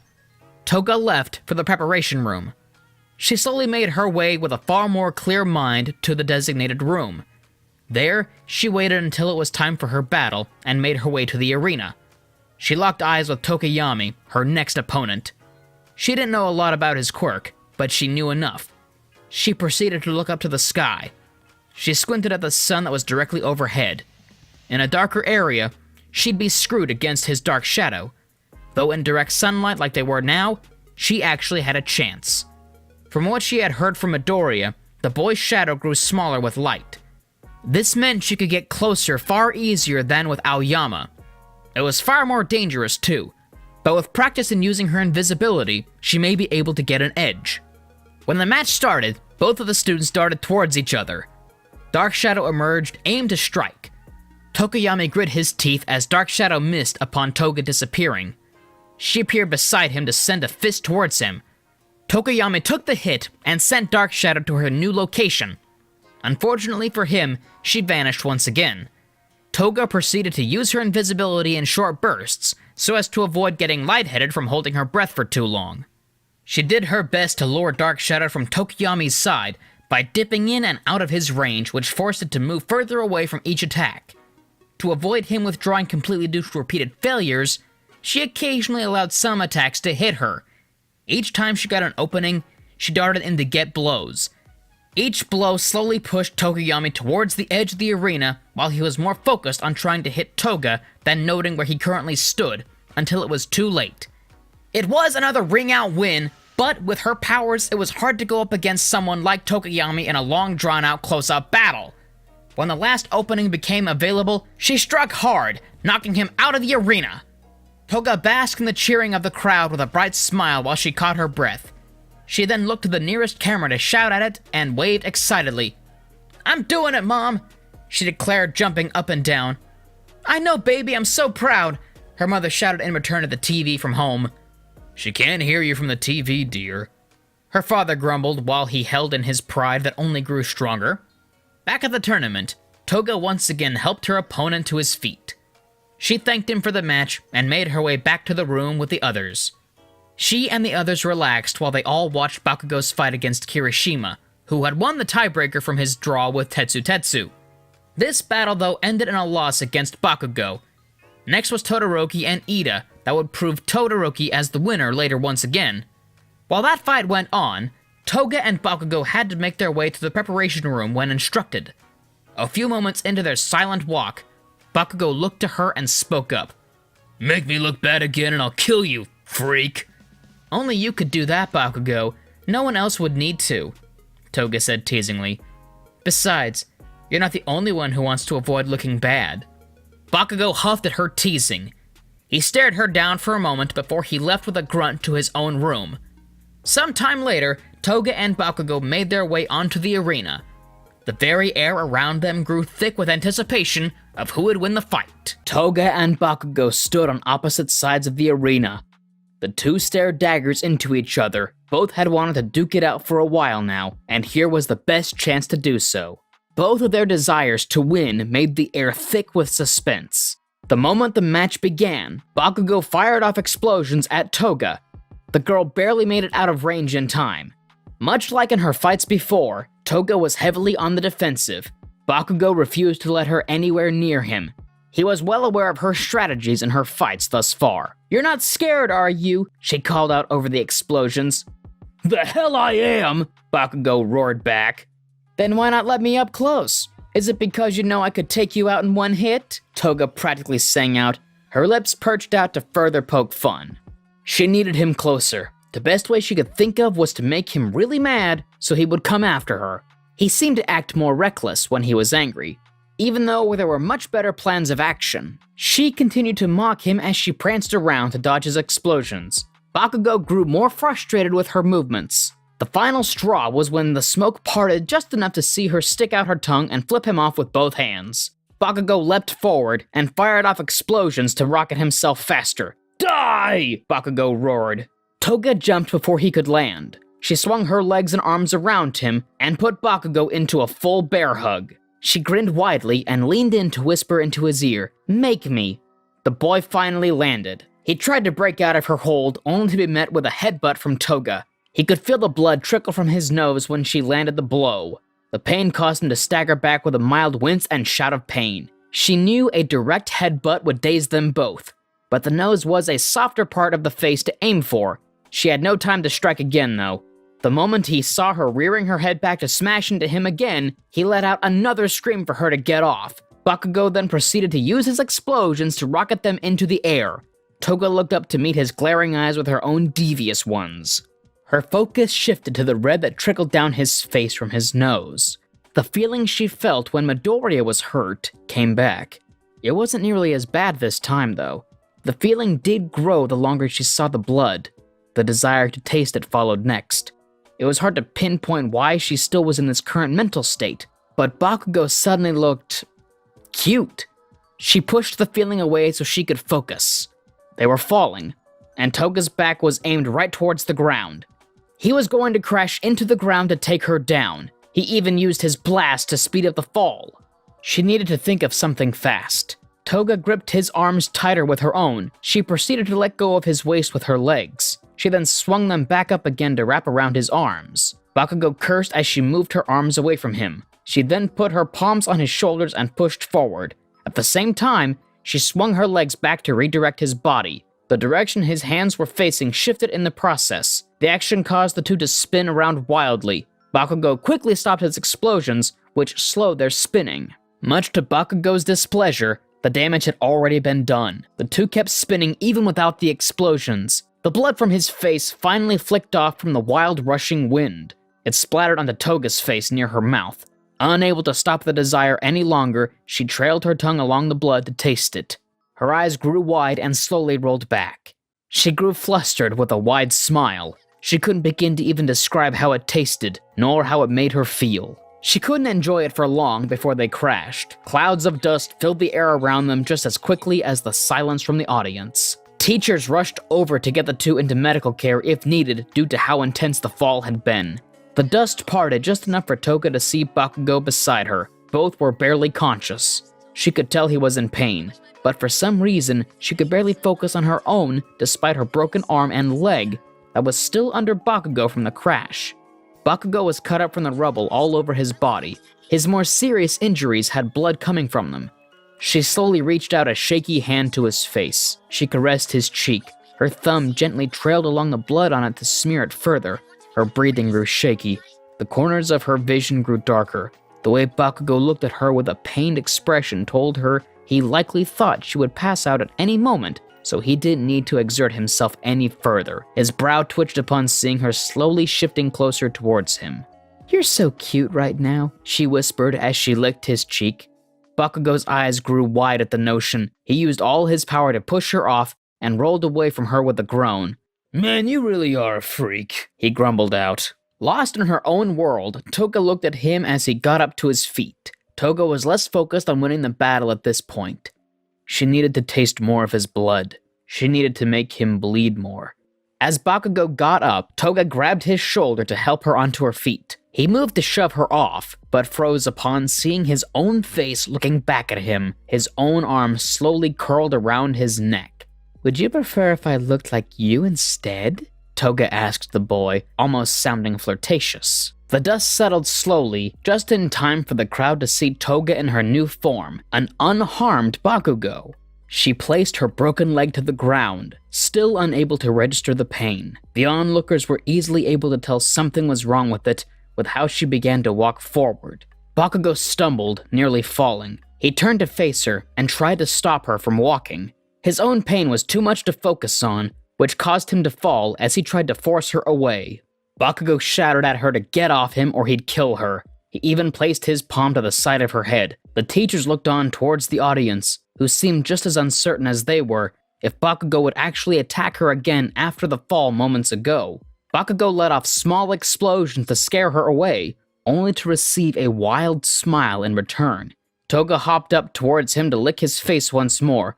In reaction, Bakugo jerked back just enough to cause the two to once again fall. This time off the battlefield, Bakugo cursed under his breath, but managed to wrap both arms around her midsection. With a small blast, he spun them just in time to make her back aim towards the ground. He pulled his arms back and away as they flopped onto the ground. Toga finally wheezed, focusing a bit more as his weight knocked the air right out of her. She shifted back into her normal state. Both students looked up to the displays around the building to see a frame-by-frame replay. Toga's back hit the ground a single frame before one of Bakugo's knees had made him the victor. The cameras didn't linger on them for long, though, due to the level of damage Toga had sustained. Unlike Toga, the audience wouldn't have enjoyed seeing another long shot of another student's intense injuries. Toga's eyes slowly trailed back to Bakugo again, who looked almost neutral towards her. He was trying to figure out exactly what had just happened with her. He didn't like her, but he knew what she had just done was very unlike her. Toga finally registered the position they were in as the teachers rushed over. "I didn't expect you to be a cuddler." Bakugo blushed mildly and was quick to use the last of his strength to roll off her. He flopped to the ground next to her right as the teachers got there. The teachers carefully but quickly moved them off to get medical attention. With the sound of their footsteps and the sight of the ceiling as it passed by, Toga's momentary high finally faded. The pain began to finally set in, alongside the realization she had lost. Toga's grin slowly faded into a more somber look. She lost in her third round. If she hadn't lost herself like she had moments ago, she possibly could have still won somehow. Hey, Bakugo's voice cut in through her thoughts of disappointment. quit pouting. You look stupid. You almost won, remember? Besides, when you're up against someone like me, you had no chance of winning. So count yourself lucky you got as far as you did, freak. Toga blinked. She allowed her gaze to fall to Bakugo as they arrived. His face was almost soft, his tone nearly supportive. She didn't know why, but he wanted to cheer her up. Maybe they were more like friends than she had first thought. She gave him a small smile the best she could. Be it the blood or his support, she felt herself warming up a bit more to him. Good. Now quit looking at me, freak, Bakugo said flatly, and don't call me cute again. Toga started to giggle but stopped with a wince. She looked away to the ceiling again, smiling softly. No promises. Toga allowed herself to finally pass out and give Bakugo a moment of peace. Much later, she heard Bakugo as he yelled at the teachers. He told them off that he was fine enough to fight. Toga peeked over with her drowsy eyes to see the energetic Bakugo just in time to see him rush out to fight in his battle. He seemed to be fixed up, with all the blood cleaned off his body. Her attention shifted upon Uraraka coming into her line of sight. Uraraka beamed a smile down to her. "You're awake!" Uraraka exclaimed. "5 more minutes, Mom," Toga joked while she looked down to her body. Parts were still wrapped up, but all mostly healed. She had some scarring on her leg and bicep, where the breaks on her limbs had been the worst. Besides this and some soreness, she was all healed up. Recovery Girl informed her of some scarring on her back before she lectured Toga for her recklessness. The way they fell had caused Toga more damage than Bakugo due to the two landing in a way where Toga had more of a direct crash. Both she and Bakugo had not suffered any lasting damage, but if they had landed in any other way, both of them could have been severely hurt. Around this time, Vlad King came in to speak with Toga about how she did well, but not to push herself so hard next time. The two exchanged hugs just before they were all shooed quickly out of the room by Recovery Girl, who had had enough of their chatting. Toga apologized and made her way out with the others. Upon entering the room with the other students, Toga was gifted with countless annoyed eyes. They had, of course, been worried for her, but the annoyance of Toga's obnoxious ringtone was too much to really stop the looks. Toga blushed and laughed out an apology. She had hidden away her phone so no one would mess with it while she was in her battle. The others must not have been able to find it to silence her phone. She rushed to get her phone and left the room to talk. She made her way to get a spare set of gym clothes to change into. Her mother had apparently been calling since she was taken off the broadcast to get medical attention. Toga reassured her mother that she was fine. Toga made sure not to talk about the scars, the near-lasting damage, nor the concerning situation she had earlier for now. Her mother was concerned enough as it was. She wouldn't hide it from her forever, just until her mother had calmed down, in maybe a week or two. Toga ended the call by the time she reached her room to change her clothes. She giggled at Bakugo, who freaked out at Todoroki for not giving it his all. The boy promptly was dragged off by the teachers. Normally, she'd be irritated by Bakugo's bratty behavior, though after their most recent interactions, she just found it surprisingly humorous. By the time she returned in a new outfit, the students were already filing out. She followed suit and made her way to the designated locations. Soon enough, they were put on the stands. Todoroki stood at second with a blank expression. Ida stood proud on the third-place stand with Toga next to him, who held up a peace sign close to her face, paired with a brightly lit smile. Meanwhile, Bakugo appeared to be foaming at the mouth while he was chained up in the first-place spot. Afterwards, Toga raced off to go see Uraraka and Midoriya to celebrate. She raised a brow when Midoriya excused himself to check on Ida, who had just finished a call on his phone. Something didn't seem quite right. She didn't know Ida that well, so she left Midoriya to check on him, who was much closer to Ida. Toga instead left with Uraraka to go get some ramen to celebrate. Yaoyorozu, Mina, and Jiro chose to join in the moment Uraraka offered the idea of karaoke after ramen. Toga didn't really know the other girls well, but was more than happy to have them join in. They seemed friendly enough, and Toga hadn't had a girls' night out before. The idea had easily gotten her excited. She even called her mother on the way to tell her she'd be home late, and as to why. Her mother pleaded with her not to push herself too much, though she was proud that her daughter had come such a long way with her socializing. The break from the stress of the world was very relieving. By the time Toga had gotten home, her parents were already in bed. She did well to stay quiet as she got ready for bed herself. Her last thoughts before she fell asleep were of that night, the friends she made, and her third-place medal. Things weren't exactly how she wanted them, but they were still amazing. In the morning before she left for school, her father stopped her. The two stared at each other for a long time before he spoke up. "Third place isn't so bad," he forced out. "Not the best, but not bad." Much like third place, his reply wasn't the best, but it wasn't bad. It still filled Toga with joy nonetheless. Her father's body language screamed "do not touch," so she avoided the hug she wanted. She instead bowed to her father. "I'll do even better next time," she happily promised. Toga waved to him and her smiling mother as she rushed out the house. She didn't want to be late for class after all. She finally made headway with her father. The excitement totally washed out the fact of what happened the day before, that she still had to tell her mother about. Something still lingered inside her ever since those old feelings had resurfaced. They laid in wait, under the waters for the right time to resurface. They were quiet enough, and Toga focused enough on other things for her to notice their immediate presence at the moment. After all, she was walking on top of the world, the entire galaxy it felt like. As usual, Mr. Aizawa arrived and broke up the daily pre-class hangouts. He announced the news about the internships from pro heroes, as well as how they had to pick out hero names before anything else. Midnight came in right after this news to take over the class for the time being. Things went relatively normal as it did in the original series. The exception was Toga, who whispered to Bakugo teasingly about his name. Then she promptly suggested that he possibly needed at least 5 more deaths and 2 more murders for the name to be greenlit. Bakugo only responded with a few grumbles. It was an odd reaction. Then again, after their battle, he had understandably acted much more different around Toga. Toga didn't quite like how Midoriya chose the nickname meant to make fun of him to use as his hero name. She supposed turning it into a hero name did take away some of its power to insult him, but that still bothered her. Soon it was Toga's turn. She made her way to the front of the class with her card. She took a deep breath, then turned her card to reveal her name. Due to her need to be agile, fast, and stealthy, Along with her capability to turn into others with her powers, she figured this would be the best name for her. Copycat, she announced with a bright smile. Upon the approval, she smiled pridefully and returned to her seat.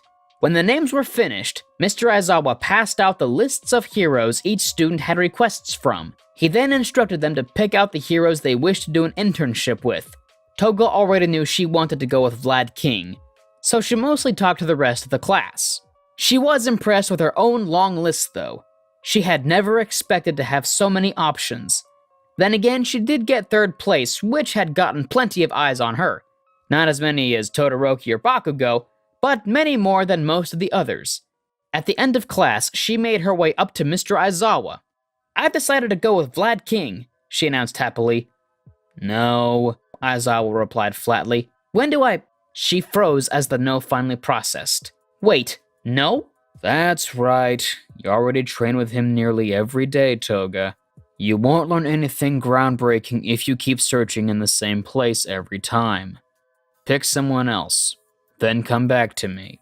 Toga frowned and begrudgingly left. She had been excited to follow Vlad officially on the streets. She had to admit, though, that Mr. Aizawa had a point. She practically talked to her father figure daily at this point. As much as she wanted to study under him, she did have to try to widen her horizons even more, even if it was just a little. She thought about it through the rest of the day. She figured she should look for someone who could help her make her quirk more combative-friendly, or at least someone that could widen her range of combative ability. She looked down the list of names she had clutched closely to her chest. Every name on that list had seen her quirk in action. They all saw her fit to train under them. She wondered if this was due to them understanding her skill to work around it, or didn't know about the blood aspect of her quirk. For any of them to truly help her with her quirk, she'd need someone who totally understood how her quirk actually worked, and its limitations. One hero who knew all this already, and had his own limited quirk came to mind. "I got it!" Toga exclaimed in realization. He wasn't on the list, but he was still perfect in her mind to go train under. Before she went home that day, she found Mr. Aizawa once again. She smiled confidently up to him. He already looked tired of the conversation despite the fact she hadn't even spoken yet. "I have decided I want you to be my internship hero person," she declared. "No," he replied just as flatly as before. "Oh, come on! I know you're not on the list, but you could show me how to really fight more efficiently than what I can do. That, and you also know how to use a quirk that isn't directly combative in a combative way. That's exactly what I need to learn more about." Mr. Aizawa sighed tiredly. He could tell she wouldn't be dissuaded from this pick as easily as she had before. After a long and quiet staring match between the two, he finally spoke. "You realize if you train with me, you won't be getting any field training, right? Just the usual off-the-field stuff you normally do in class," he explained. "Yep, but this time it'll be one-on-one," she stated with confidence. "More like one-on-two," he muttered tiredly to Toga, who was very confused about this. "Fine. Be here tomorrow at 5 a.m. and don't be late. Have your costume with you." Toga's face lit up quickly when he agreed. He waved her off upon seeing her face. He lacked the energy required to watch the girl get all hyper again. Toga gave him her best salute. "Aye aye, Captain," she exclaimed with a giggle. "And none of that either." Toga pouted at how much of a stick in the mud Aizawa was being, but she shoved it off for now. He had given in to her request. That night, she ate her food quickly, nearly choking on half of it. After, she rushed excitedly to bed.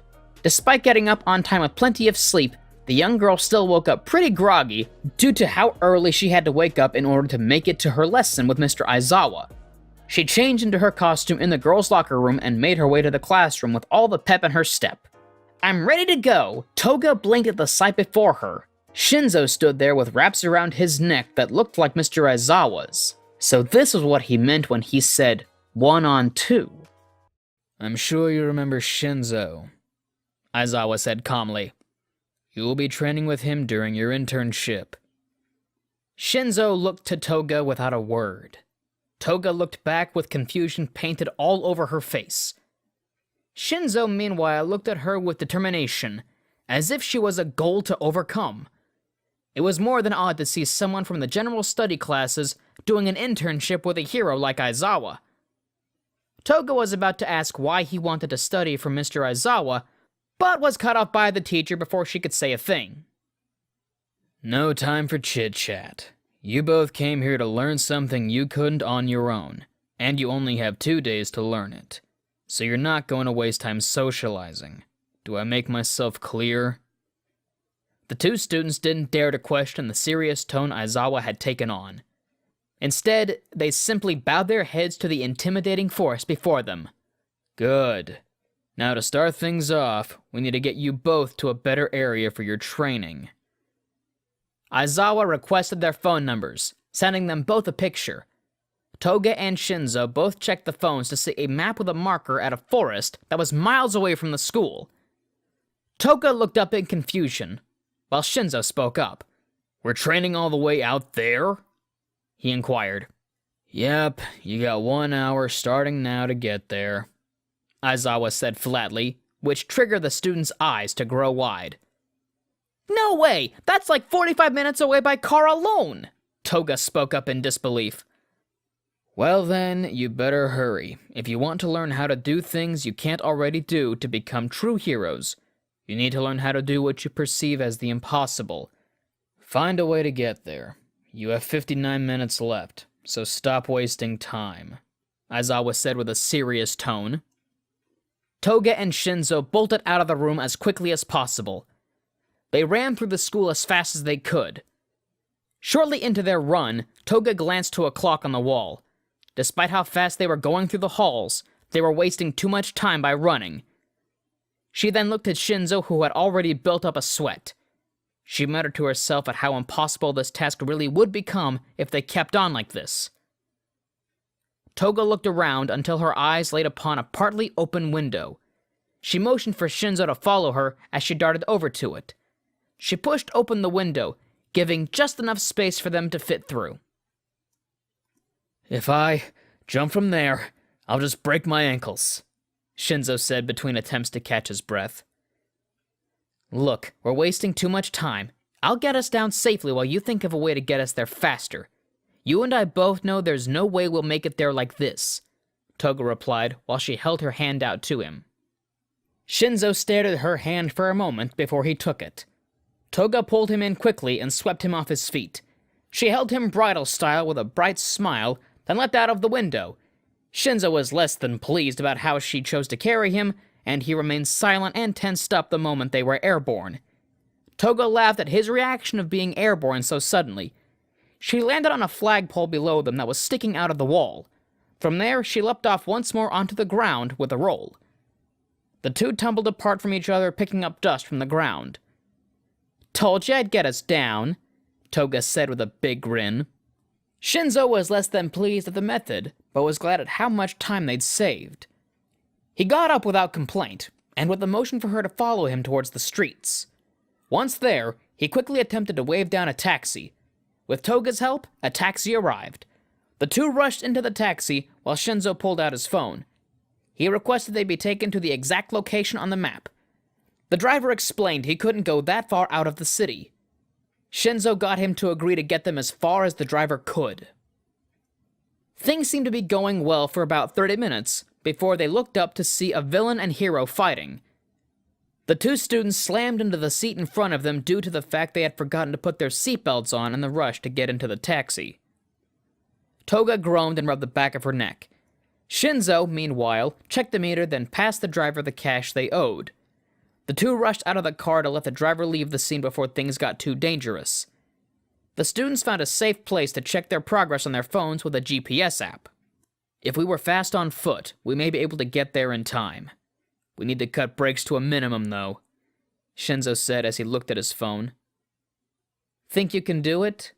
Toga asked in a rather doubtful tone. Shinzo seemed just as uncertain. His determination still didn't waver. He gave a nod, and the two cut around the corner to avoid the fight. They ran as hard as they could with little to no brakes. Toga saw Shinzo, who looked like he was about to pass out as they neared their goal. It was understandable, though.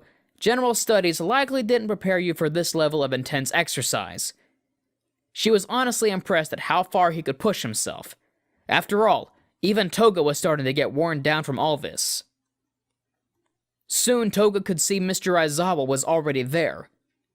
Despite looking like a dot given how far away he was, Toga could swear this dot almost looked tired of waiting.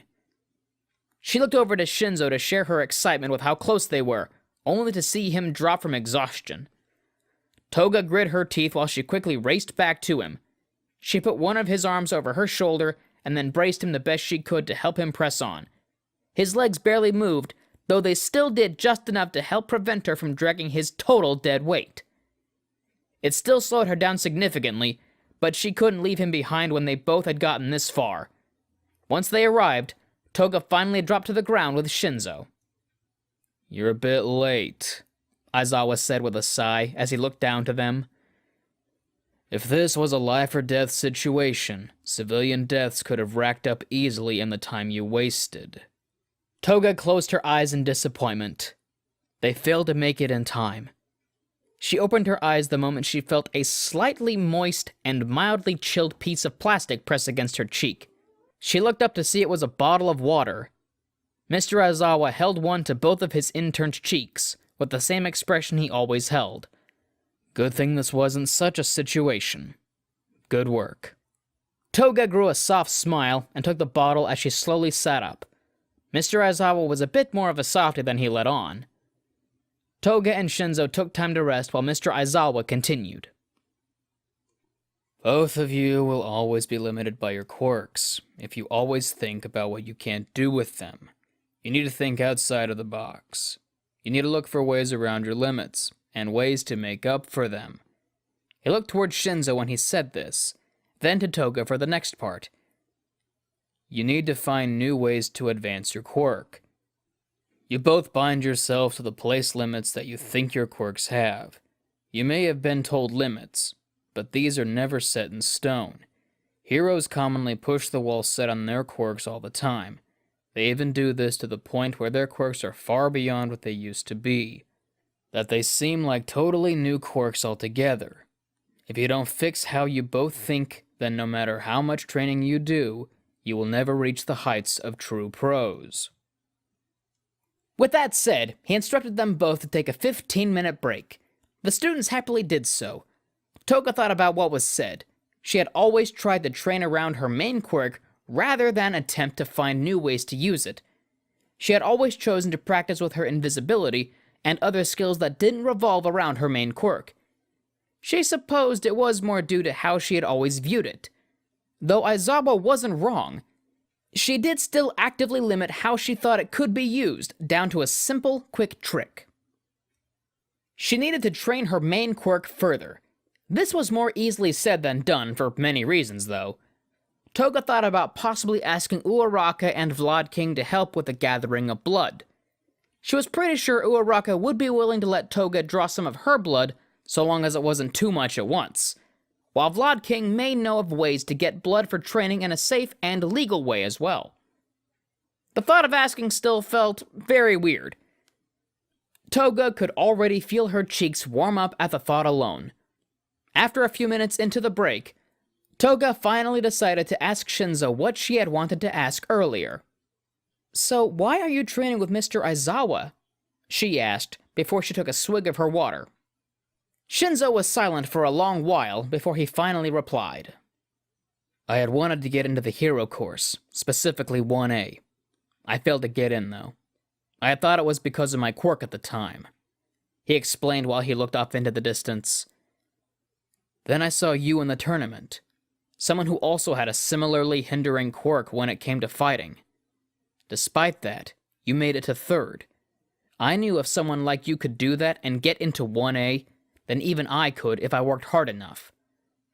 Toga didn't quite like his phrasing, but she understood. If anything, she was a bit happy to know she had helped him find the drive to keep trying to reach his dreams. "You'll get there. Your quirk isn't that bad." Toga smiled a bit mischievously. "Your cardio, on the other hand..." He rolled his eyes at her comment, which only succeeded with making Toga laugh. It was cut short when Aizawa declared if they could joke around, then they clearly had rested enough. Both muttered at their mess-up, but got ready to begin their next bit of training. "All right, your next task is simple. Toga, You are to take my blood, then use it to turn into me, Aizawa explained simply. Toga blinked in surprise at this task.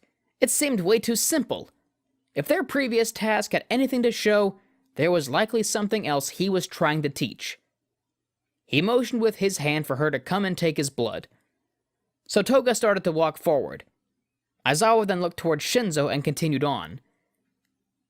Shinzo, your task is simple. Toga reached over to prick him with the needles in her gloves. Do not allow Toga to turn into me. Before her needles could even pierce the skin, Shinzo darted forward to tackle Toga to the ground, but she was too fast. Given his lack of training for direct combat, Toga was easily able to spot an opening. She managed to use this to counter and shove him off. Toga thought the task was definitely not as straightforward as it seemed. Both Toga and Shinzo watched each other carefully for a moment before she took a deep breath in. Toga vanished before Shinzo's eyes, but he reacted quickly, wasting no time. He knew her goal, so he could guess her planned routes would be limited given the little time she had to think. Shinzo darted forward while he scooped up some dirt. He threw it forward to scatter around Mr. Aizawa. The dirt was displaced to reveal Toga's form. The girl was mid-leap with needles once again primed for the teacher's arm. But before the needles could meet his flesh, she was stopped. Mr. Aizawa moved quickly. He gripped her wrist with one hand, then pressed the palm of his other hand to her collarbone. He pulled her wrist away as he slammed her to the ground with the hand on her collarbone to knock the wind out of her. Toga gasped a moment later, followed by several coughs, her body visible once more. She and Shinzo both looked to their mentor with surprised expressions. I forgot to mention. He leapt backwards as his wraps slowly unraveled around his neck. I too will be defending myself. Rude, Toga groaned out with a twitch of her brow. Of course he had something like that planned. Toga got back up to her feet despite this and rushed forward towards her teacher. She skidded to a stop right as Shinzo rushed over. He had used the time while she was recuperating to get a branch. He would never win in a hand-to-hand fight. The boy hoped this would give him a slight advantage against her. With the branch, he came at her from the side and swung at her. She ducked just in time, then went with her fist to punch him in the gut. Aizawa's wrap shot forward at her arm, where it quickly wrapped around. He then yanked the wraps, which caused Toga to spin away from Shinzo. She tripped up on herself and fell onto her back, where Shinzo pressed the branch to her abdomen. This is so unfair, she grumbled out. Most fights are. As a hero, it is your duty to find a way around them, Aizawa stated simply. Shinzo stepped away to let Toga back up. The three returned to their original starting positions upon Aizawa's signal. Round 2 starts now, the teacher said casually. For hours, the three sparred. Toga was never able to use any blood that she had drawn. Mr. Aizawa was always certain to block her quirk with his own before she ever had the chance. Shinzo was never really able to stop her on his own either. On the other hand, he did get the work out of his life, while Toga was forced to think of new ways to combat the same situation multiple times in hopes to advance. In the end, both never fully completed their tasks. Aizawa never seemed upset. Instead, he seemed as if he expected things to go the way they always did. Aizawa used his eye drops and instructed the two to go home and rest. As they left, he told them to return to this location at the same time and to be ready with detailed explanations on what they learned, as well as what they can do to work on reaching their goals. Toga ended up assisting Shinzo home. Shinzo was shocked about how Aizawa just expected them to get home without help after such a long day of training. Toga only snorted and explained that was how he trained students. It was harsh, but it was very effective. From today alone, she had learned about how to think of battle strategies while she fought, to think outside of the box despite her limitations, as well as to not limit herself when it came to her main quirk. Before they parted, Toga thought back to the determination Shinzo held during their sparring matches, as well as his desire he shared earlier with her. I know you'd make it into 1A. If not this year, then next year. You're pretty smart after all. She smiled softly to him, then turned to leave. Besides, if I can get into 1A, there's no reason why you can't. The lessons they learned today would have happened even without Mr. Aizawa's help. It certainly would have taken much longer and in situations that may have been too dangerous to learn said lessons. Even before today, Toga had managed to overcome the limit set for her by learning to fight without using her quirk. With her determination, she had managed to even get into UA despite her villainous quirk. Now there was no doubt in her mind that she would one day surpass her main quirk's limits to make it something unbelievably cool. She just needed to think of what ways she could further her quirk, and how. These very thoughts filled her mind that night.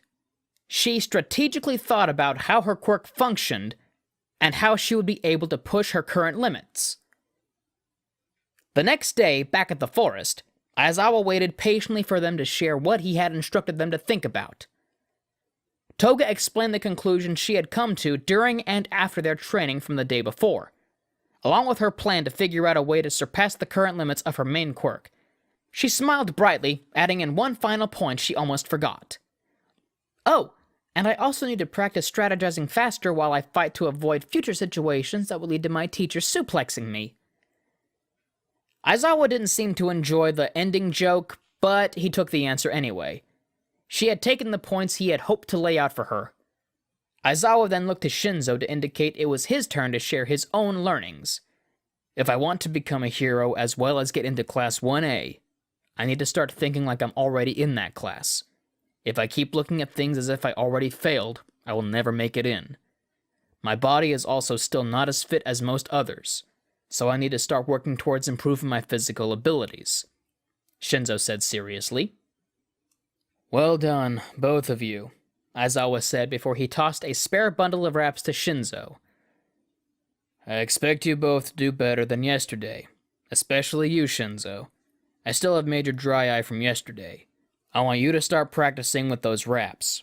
It'll take a long time to master them, so don't get frustrated if you don't get them at first. After all, I'm still working on the fighting style. With that said, the three began to train once more. This time they did so throughout the entire day. They only stopped once for food, though it was more due to the fact that both Shinzo and Toga were so tired they could barely stand. When it got later into the night, Aizawa stopped the sparring early. He had gotten a call that seemed rather important, given how quickly he had instructed the two of them to return their hero gear to the school and go straight home, only to then rush off. The two were a bit confused. Right as they shared similar looks of confusion, their phones went off with emergency alarms. The notifications instructed them to evacuate and or stay away from Hosu City. There were several monsters that were attacking everyone, and if that wasn't bad enough, the hero killer that had been in the news lately was spotted in the area. Both students rushed to their feet. Despite their exhaustion, they began to move quickly. This situation was beyond serious. As they ran, Toga began to call up Uraraka. Once she confirmed she was safe and informed her best friend she too was okay, she called up her mother to tell her she was okay and would be home once she dropped off her costume. After that, as they arrived at the school, Toga changed her clothes. She and Shinzo checked the situation in the city on their phones. It seemed the hero killer had been captured with the help of 3 UA students. Toga thought about it for a moment, while Shinzo wondered aloud which of their fellow students could have done that. As Toga heard the reports of the hero killer, she heard one of his targets had been Ingenium. She looked up the name of the hero, and upon the moment she saw the hero, her heart sank. She knew the name sounded familiar. It was Ida's brother. No doubt Ida had gone after him. Midoriya had followed Ida around during that time, so there was a strong likelihood he was one of the 3 students. Toga told Shinzo she had to leave and rushed out. On her way out of the school, she called up Midoriya. After a long wait, he finally answered. Relief washed over her as she ran home. The two talked about the situation. Midoriya reassured her that he was safe and would be okay. He then explained how during that situation, a monster was about to fly off with him when the hero killer had saved him. Toga was shocked by this, but more grateful that Midoriya was safe. She said goodbye as she arrived home to her mother's embrace. The two ended up curling up on the couch to eat dinner and keep an eye on the news. Her father even joined them. He used her mother as a divider between him and Toga, but joined them regardless. Her parents ended up falling asleep watching the television. Toga was close to joining them in sleep, but kept her eyes trained on the TV as it began to cover the hero killer. Her attention grew more focused on him when she heard his quirk, and even further when they began to interview some of the people off the streets about him. The thoughts were varied. A few saw him as a visionary. He wished to change the world from being centered around heroes who became heroes for fame, and more towards people who became heroes in order to save lives. With these people, the cameras would cut as they began to talk about how unfair the system was to people whose looks were drastically altered by quirks, and those with villainous quirks. Even if the cameras were cut, each time their feelings were clear. The hero killer had tried to work for a better and more fair world. Despite his noble goals, he apparently ended up dying right after saving one of her friends due to a punctured lung. His methods were harsh, but Toga couldn't help but wonder if he was truly such a bad person at the core. Could bad people do what they did with goals like his? She didn't think so. She could only think about if she would have ended up like him if her mother hadn't cared for her. The thought was followed by a minor fear. If she told her mother the truth of what happened the other day, would all the progress she made be reverted? Shinzo and Toga met up on the way to UA early next morning. Both figured they were to meet Aizawa in his classroom, given how their teacher hadn't informed them on where they should meet up next after he had left them in the forest. The internships were set to last a week, so they both had figured their teachers still had some plans for them for the remaining 5 days. The students hoped that Aizawa had just forgotten to contact them the night before due to the Hosu incident, so they figured he may be at the classroom waiting for them by now. Sadly, the room was empty. The only thing that met them in the classroom was a small note left on the desk. Shinzo went up to check the note. His face grew an annoyed look as he stared at it. The boy scooped up the note, then read it over once more in hopes its contents would change upon a closer inspection. "You've gotta be kidding me," he said with a tone of disappointment that competed with his previous annoyance. "What's it say?" Toga asked with a groggy tone. The girl had stayed up far too late by accident. She had watched the news about the Hosu incident and the hero killer far later than she had intended to. It had left her with very little sleep to work with. She rubbed her tired eyes, then looked over the note that Shinzo held out to her. Her vision took a moment to adjust to the letters from how groggy she was. Once they did, she began to read the note out loud. "I've gained permission to have you both train in the gym for the rest of the week from 6 a.m. to 6 p.m. You two both know your set goals from yesterday. Don't waste this time and get to work. I have more pressing matters I need to tend to, so don't wait on me to start. Aizawa." Toga squinted her eyes at the signature with a scrunch in her face. "That jerk totally ditched us!" "I mean, he had at least warned us that we had 2 days to learn, I suppose. I didn't really expect this was what he meant."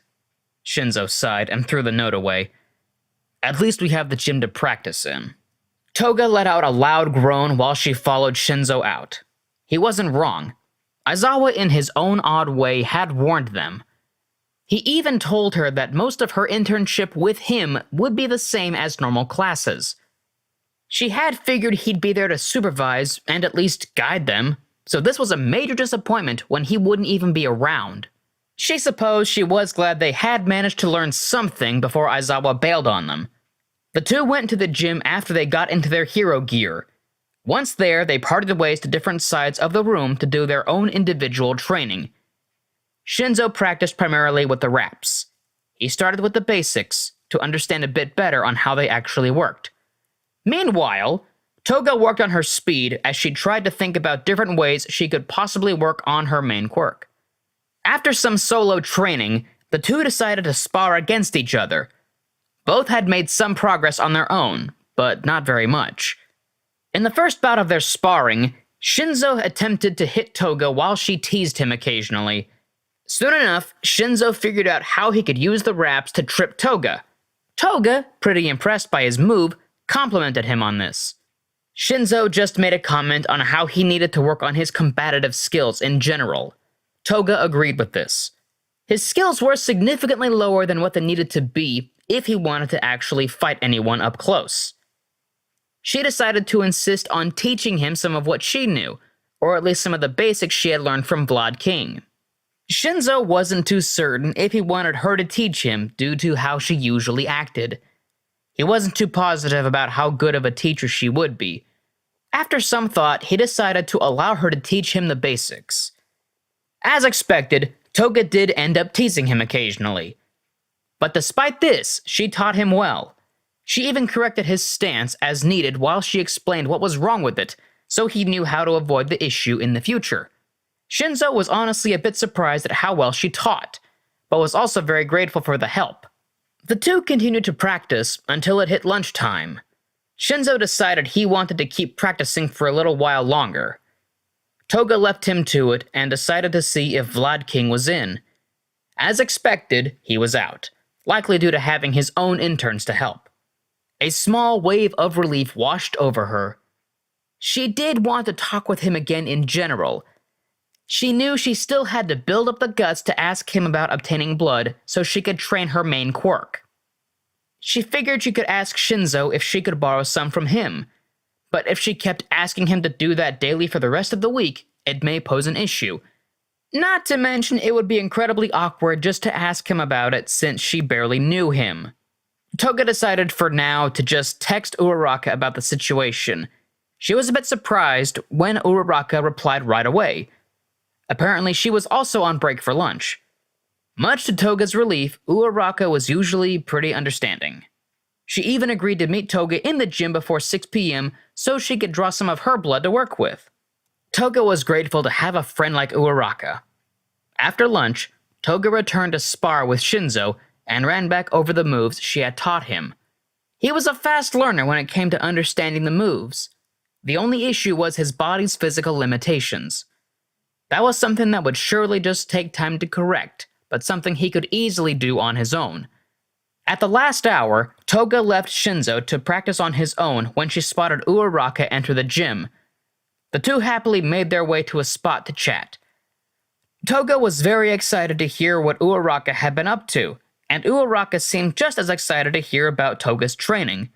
Toga was very pumped to hear Uraraka enter combative training, while Uraraka was a bit bummed for Toga upon the news about Aizawa. Both agreed that it was likely something important if he just left the two to train on their own. One thing that did perk them both up was something Uraraka had seen photos of on the news. It was a photo of Bakugo with his hair back, as well as his outfit being far less chaotic than normal, which gave Toga a good laugh.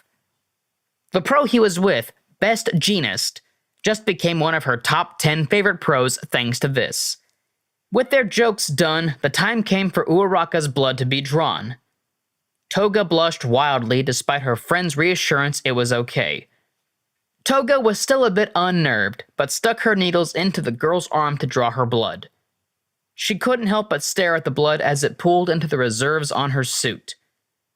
Feelings arose while she watched the blood. They were very similar to the one she had with Bakugo and Midoriya. They were similar in a way of the desire to see more blood, but thankfully not as violent. She felt her cheeks grow warmer as Uraraka took her free hand in her own to gently hold it, while the other drew blood. Her friend likely assumed she felt embarrassed still. "It's okay, really. If you need, we can stop for a second," Uraraka offered with a reassuring tone. "I know you've been nervous about your main quirk, but it'll just be fine, Himiko. Promise." Toga reassured her that she'd be fine and continued to draw her blood. While she drew the blood, she couldn't help but wonder if she felt the feeling she did due to the people or the blood. It was odd to her how easily she felt feelings for others lately. The feeling always came up upon the sight of their blood, which she found a bit odd. She also wondered if it was a bad thing that she so easily felt the things that she did. The feelings made her heart almost feel as if it was fluttering. It was hard to imagine feelings that made your heart flutter as bad things. She supposed they weren't all bad if she avoided hurting anyone for them. Uraraka spoke up, disrupting Toga's thoughts. Himiko, do you think that's enough yet? I'm feeling a bit woozy," Uraraka asked with a gentle smile. "Oh shoot," Toga said as she removed the needles from Uraraka's arm, which caused small beads of blood to form where the needles had been. "I'm so sorry, I got lost in thought."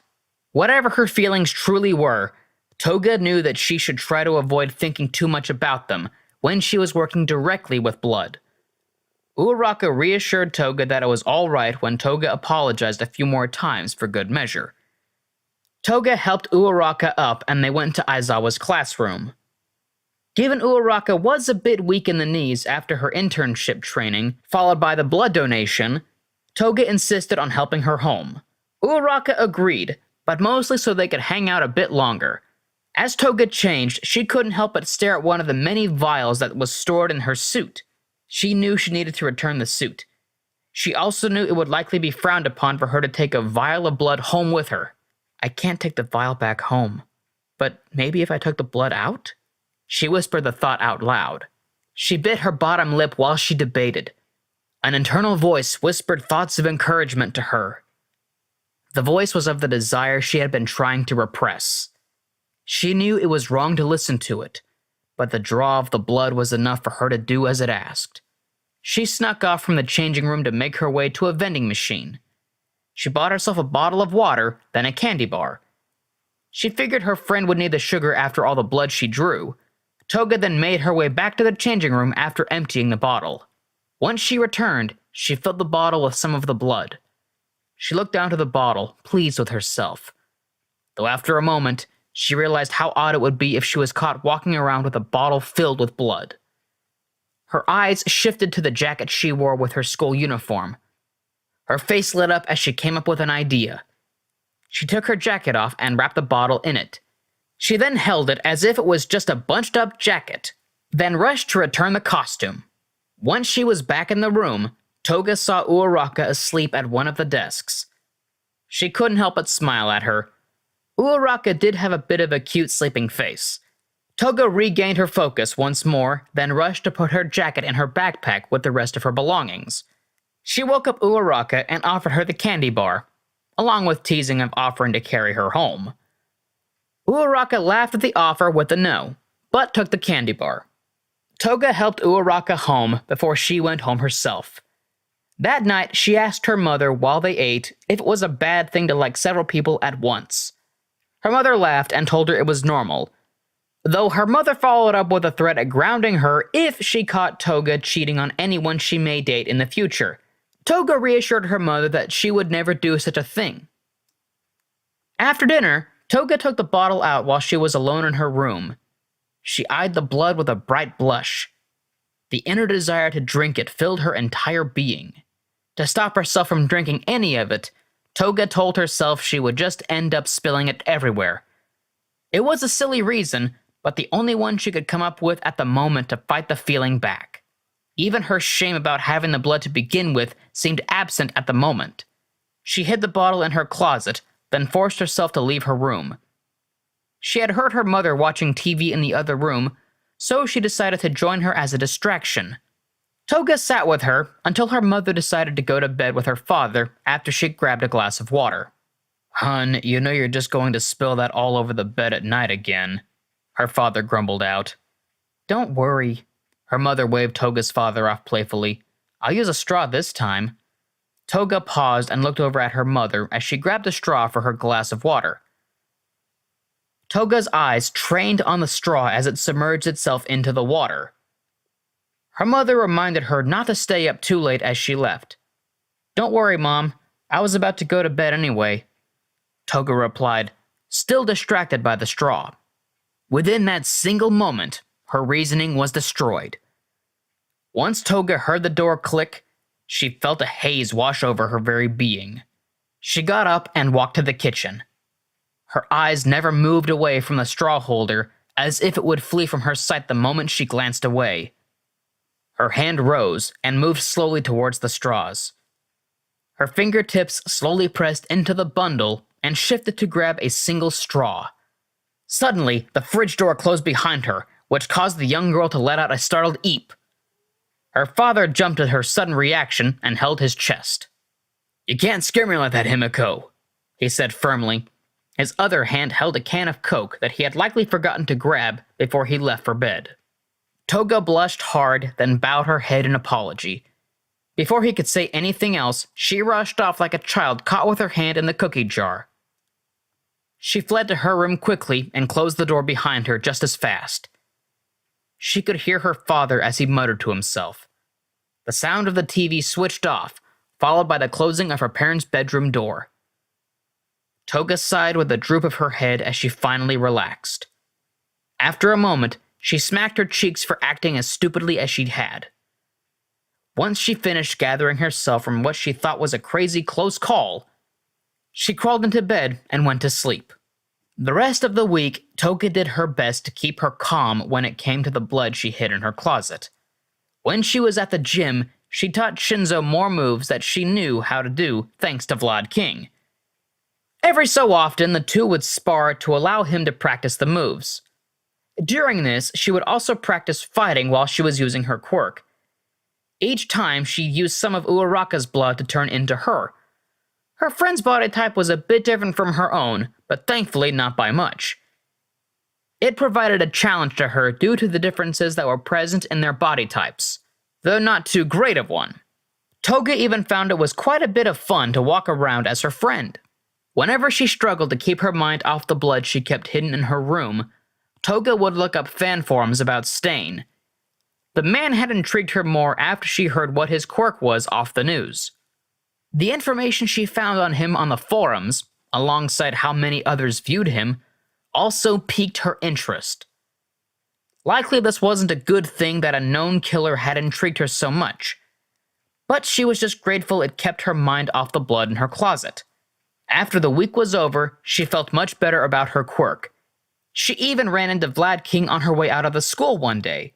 She filled him in on everything that had been going on for the past week, with much excitement, only leaving the parts out about her recent situation with blood, and things relating to the feelings it gave her. He congratulated her on her progress of how she saw her quirk, and gave her a hug before they parted ways. Once Toga arrived at class, she sat down and pulled her phone out to go through the fan forums about Stain. While she skimmed the latest conversations about the actions some of the fans were taking to make a change like Stain had, she overheard Kaminari commenting on how he found Stain kinda cool. She smiled a bit to herself that it seemed someone else in her class could look past the deaths the man had caused to look more towards what he stood for that was far more important. Sadly, Kaminari was forced to apologize due to a lecture from both Midoriya and Ida. Toga understood where they came from, but was still a bit upset to see them shut down a classmate's opinions so openly.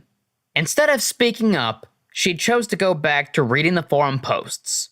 She didn't agree with how some of them chose to try their hand at changing the world, but some were doing good jobs, like standing up for themselves to others who put them down for their looks or villainous quirks, while others who had been pros were acting a bit more heroic.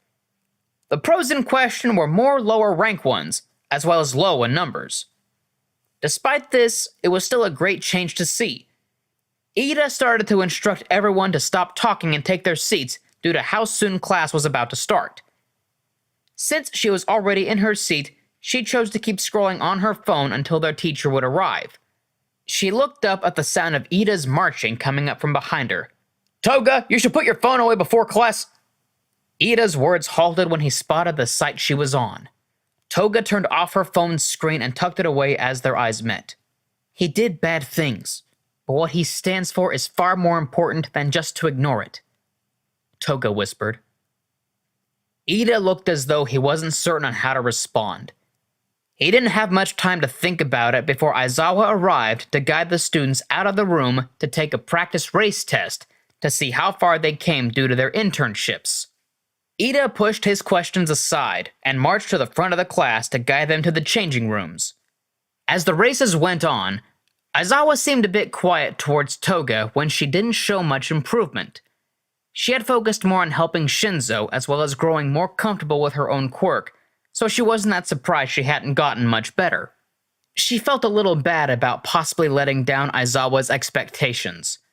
On the other hand, she was more than happy to know she had gotten done with her time, even if most of it wasn't for her own betterment. Toga went back to the changing rooms with the other girls. After Mineta tried to spy on the girls and made Jiro feel inadequate, Toga and the others did their best to cheer her up and reassure her of her looks. In the end, the offer of a girls' night out was just the thing to perk the student up. Before Toga could leave with the others, Ida stopped her. His face and tone of voice were quite serious. "Toga, would it be alright if we talked a bit more about what you said earlier?" Toga's smile faded. She waved to the others to let them go on without her. She told them she'd meet up with them soon. She then left with Ida to a more private place to talk. Ida surprised Toga when he was willing to listen to her viewpoint. Due to the confidence she had in her quirk, she found herself able to even explain that her quirk had always been seen as a villainous one. She explained how she had felt she had to hide it for a good bit of her life due to this, but recently had been able to come to accept it. She went on to say how many of those on the forum were in similar situations, but with less than happy endings when it came to their own situations. She explained she didn't agree with what Stain did, but agreed that his ideals had helped bring to the attention of others about the pros, along with how others treated others with body-changing quirks and villainous quirks. Ida was still not very pleased about the fact she was on Stain fan forums, nor was he pleased how she spoke of Stain in such a positive light. Despite this, he told her that he can understand her intentions at their core. He didn't agree with how she chose to express those intentions, but understood her reasoning to a degree. He also apologized for looking at her phone, but did ask her to try to not have it out so close to the start of class. Toga agreed, while also apologizing for the phone situation. She also apologized to him for what happened with his brother, and how this may have hurt Ida from it being brought up. She may not see eye to eye with Ida, but she still felt bad about what he had to go through recently. The two accepted the other's apology, then went their own ways. Toga was glad they could work out the situation. As the one weight with Ida was lifted off of her shoulders, Toga couldn't help but notice that several others still lingered. She felt this pit in her stomach that told her things were only going to get more complicated from here on out. Toga sat in class some time after the day of the practice test. Things had been moderately calm since then, besides her mother's reminders of how she needed to hang up her clothes due to how wrinkled they were getting. Toga had been avoiding her closet, where she had kept the blood hidden. She had managed to find ways to avoid any thoughts about it whenever she didn't have to go into her closet, but its existence had still become a bit of a hindrance that had made her regret that she had brought it home in the first place. Whenever she went to try and throw it away, it always ended in a new attempt to not drink it. By this point, the blood had begun to grow thicker due to its improper storage. This change did make it a bit easier for her to resist her urges further, but it wasn't much. Not to mention her new need to avoid straws. Toga ended up spending most of her time on the Stain forums, or hung out with some of the girls from her class. One way or another, she needed to be distracted from her wandering thoughts. Luckily for her, a major distraction arrived, with the announcement of the finals. Everyone had seemed pretty confident, until Aizawa reminded them of the knowledge part of the test. Many were pretty nervous about the written test, but Yaoyorozu offered the others a group study session at her house.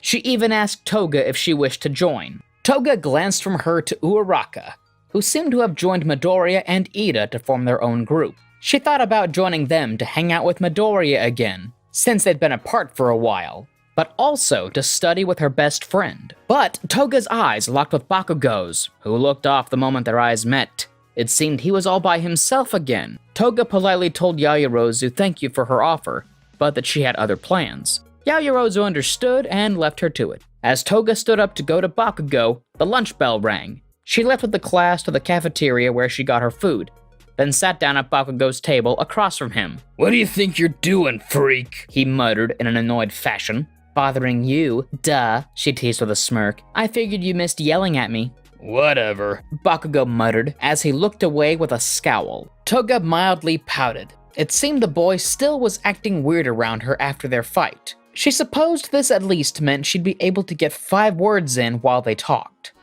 "So, are you gonna study with anyone for the finals?" she asked curiously. "Why? Do you need help to avoid being an utter idiot?"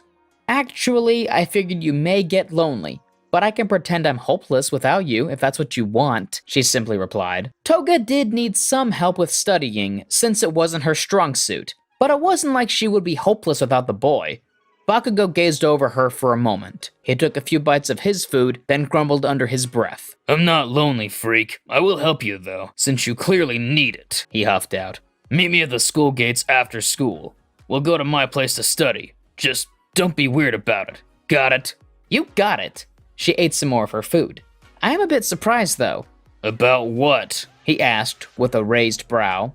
I mean, we've never been on a date before, and I'm already going to meet your parents. Hey, I said not to make it weird, freak! He shouted back at her. Toga snorted with laughter at his reaction. It was odd to admit, but she sort of missed his yelling. She also missed the fun she had when she teased him. Maybe she had grown to see him as a friend after all. When she got past his spiky shell, Bakugo wasn't that bad of a guy. He was just emotionally stunted at the age of 6 and couldn't express his feelings like a normal person. Once she got past how he shared his feelings via angry shouts, he was someone who actually seemed to genuinely care for others. Toga kept teasing Bakugo as they ate lunch. She proceeded to tease him about how she'd hoped he'd get all dolled up for their study session like he did during his internship. She let him be after lunch and went to hang out with Uraraka between lessons. Uraraka invited Toga to join her group, but Toga declined. She told Uraraka about her plans with Bakugo. This resulted in her friend teasing her about the possibility of Toga liking the boy. The very idea which was promptly rejected by Toga. Uraraka stopped teasing soon after Toga pouted with puffed up cheeks. At the end of the day, Toga said her goodbyes to the other girls, then joined the impatient Bakugo, who muttered about how long it took her to get to him. Toga followed him back to his house, where she stood in shock. She watched a shouting match between Bakugo and his mother start relatively quickly, all while his father stood passively between them like a scared child. The father tried to calm the two down, but failed with each attempt. Then came the explosions. Then the property damage. Toga's eye twitched before she whispered, "Everything makes so much sense now." After the two finally stopped fighting over whose method of folding laundry was superior, Bakugo introduced Toga to his parents. This is Himeko, he said with a lazy motion to the stunned Toga. You actually learned my name? She asked, dumbfounded. Of course I did.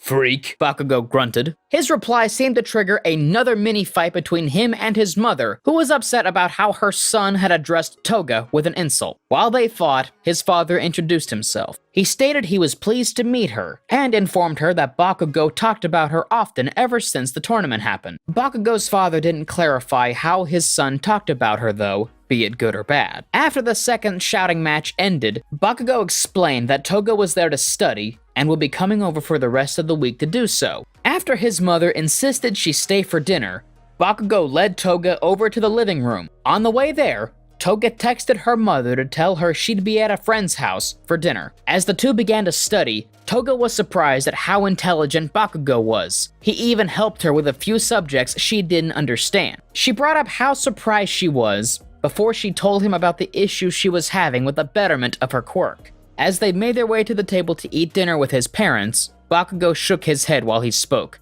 You really are mentally hopeless without me, he said with a scoff. Did you just call me stupid? Toga asked with brows furrowed. No, freak. Just hopeless. But you're apparently deaf too. Listen up, cause I won't say this twice. Your quirk needs blood to allow you to shift into others, right? He explained as he waved off Toga's surprised face. It was obvious after our fight that that's how it worked. Stop giving me that stupid look, freak. Now it's clear you need the DNA the blood provides to turn into others. Your quirk probably converts the DNA into your own, or replicate it with the flesh it makes around you to change your physical form. Which means, it picks out just a few parts of someone's DNA to replicate their looks and voice. You can start working on figuring out how it works, then expand on it. Since there's a lot of stuff that you could get with DNA, you probably have a lot to work with. Toga stared, dumbfounded at the boy as they sat down. Bakugo's brow twitched at her in return. What, freak? He asked. It's just that you're really some kind of genius, she exclaimed with a smile that slowly formed on her face. Why are you acting like that's so shocking? He replied, clearly aggravated she thought he was anything less than intelligent. 'Cause you act like you never think about anything before you do anything, hothead. He waved her off as his parents came over with the food. The four of them ate together while they talked about their days. Toga was pretty excited from the advice Bakugo had given her, as well as from their overall hangout. She went home happily, her thoughts filled with all their studies and her plans to further her own quirk. The next day, while she was at school, she picked up some books on DNA, then once again left for Bakugo's to study the next few days. On the last day, they decided to go to Toga's house. Things went fairly normal, with the occasional tease from Toga's mother. She suggested the possibility of them dating at this point, after how often they had been studying together. Both Toga and Bakugo promptly rejected the idea just as soon as it was brought up. Eventually, her mother left them alone, and Bakugo stared down Toga for a moment before he quietly muttered, "So that's where you get it from." "Hush," Toga whispered back. The two kept up with their studies at the dinner table while her mother started to cook. Around this time, Toga's father came home. He stared at them here and there, but ultimately didn't say anything. Toga and her father had made a good bit of progress over the last semester, but things were still a bit strained. Her own father still mildly distrusted his daughter, which was as clear as day. Bakugo watched him, rather than studied, for a long while, before he realized what was going on. He stood up, then shouted to her father and pointed. "Hey, will you quit staring? She's just studying, not planning your demise, so quit staring at her like she is!" "Bakugo, please," Toga started, but was cut off by Bakugo. "No, I'm not gonna just sit here with this bastard staring like that. He must be a pretty shit father if he doesn't know his own daughter well enough to be that freaked out by her." Silence took over the room. Everyone but Bakugo was at a loss for words. Bakugo picked up their things with a huff and told Toga to lead him to her room so they could study. Toga blushed a bit, but led him there. Once in the room, he gave her a look when he saw the mess it was. He shoved some things out of the way, then proceeded to set up a spot on the floor for them to study. The two studied in silence for a bit before Bakugo spoke up again in a softer tone. "You've got nothing to prove to him, freak. If he doesn't let you in, it's his loss, not yours." The two locked eyes for a moment, before Bakugo looked back to his notes. "Now turn to chapter 23. It's the last one we have to go over." His voice went back to its usual demanding tone. Bakugo left before dinner after they finished studying. Dinner that night was fairly quiet. Toga tried her best to avoid her father's eye contact, and left when she finished eating. The following week, Toga breezed through the written tests thanks to Bakugo's help. As soon as the written finals were finished, the exercise ones began. Everyone was paired up except for Toga. Before she could ask who she would be paired with, Aizawa cut her off with an additional announcement. "Today we'll be running a test for a student in 1C due to the class's odd number of students, as well as needing him to test to see if he can be transferred into Class 1A next semester." He motioned the student over. The class looked behind them to see Shinzo in his gym uniform and wraps. "The rules are the same for you both. Your target will be the teacher of Class 1B, Vlad King." Vlad King walked up next to Aizawa, who continued on. "Get ready. The first group will be starting soon," Aizawa said before he walked off. While the others talked, Shinzo ignored the other students who wanted to speak to him, instead focusing to talking to Toga about their plans. He was more focused on building a solid plan than he was about socialization with a class he may not even get into, if he failed. Unlike the other students, the two were more confident about the task thanks to their time with Aizawa. They wondered if he had actually prepared them for this test the whole time. As the first group went up, the two covered how much Shinzo had gotten better since their last time they saw each other. After that, the two began to come up with a plan on how they could finish the task. All they had to do was cuff Vlad King or run away. Shinzo doubted he could get into 1A by passing the test by just running. Toga easily agreed, and the two decided to plan for a way to win with the cuffs. Toga knew plenty about Vlad's quirk thanks to her time with him, and filled Shinzo in about his limitations, along with what Vlad King knew about them. Soon the two finished their plans. After all the rounds were done, it was finally their turn to take their own test. Vlad King stood near the exit point when the test began. It took some time, but soon Shinzo darted over with impressive speed. Vlad went to comment on the speed, though quickly remembered the boy's quirk. The boy leapt up to kick Vlad in the face, which was blocked by his forearms. The boy backflipped off Vlad's arms with a stumble-filled landing that felt as though he hadn't expected to hit the ground so soon. Shinzo ran at Vlad to waste no time after he composed himself. The boy reared back a fist as he grew closer to Vlad. Vlad went to prepare to catch the fist, but the boy dropped into a skid in order to slide between Vlad's legs. While on his back, Shinzo arched his body with a semi-roll. He kicked off the ground as his body twisted up onto his palms, then extended his arms out all the way into a handstand. Shinzo finished the twist of his body to face Vlad as he brought down all of his weight into his feet, into the pits of Vlad's knees. Vlad fell forward as Shinzo used the momentum of the attack to bring himself up to a standing position. Shinzo quickly moved to grab Vlad's arms, but Vlad was too fast. The hero spun around to grab the boy first. Vlad then pinned him to the ground quickly. The boy sighed with a wince from Vlad's weight, who started to eject his own blood to bind the boy. Strangely, the boy grew a bright blush upon the thought of the blood that would soon exit the man's hero gear.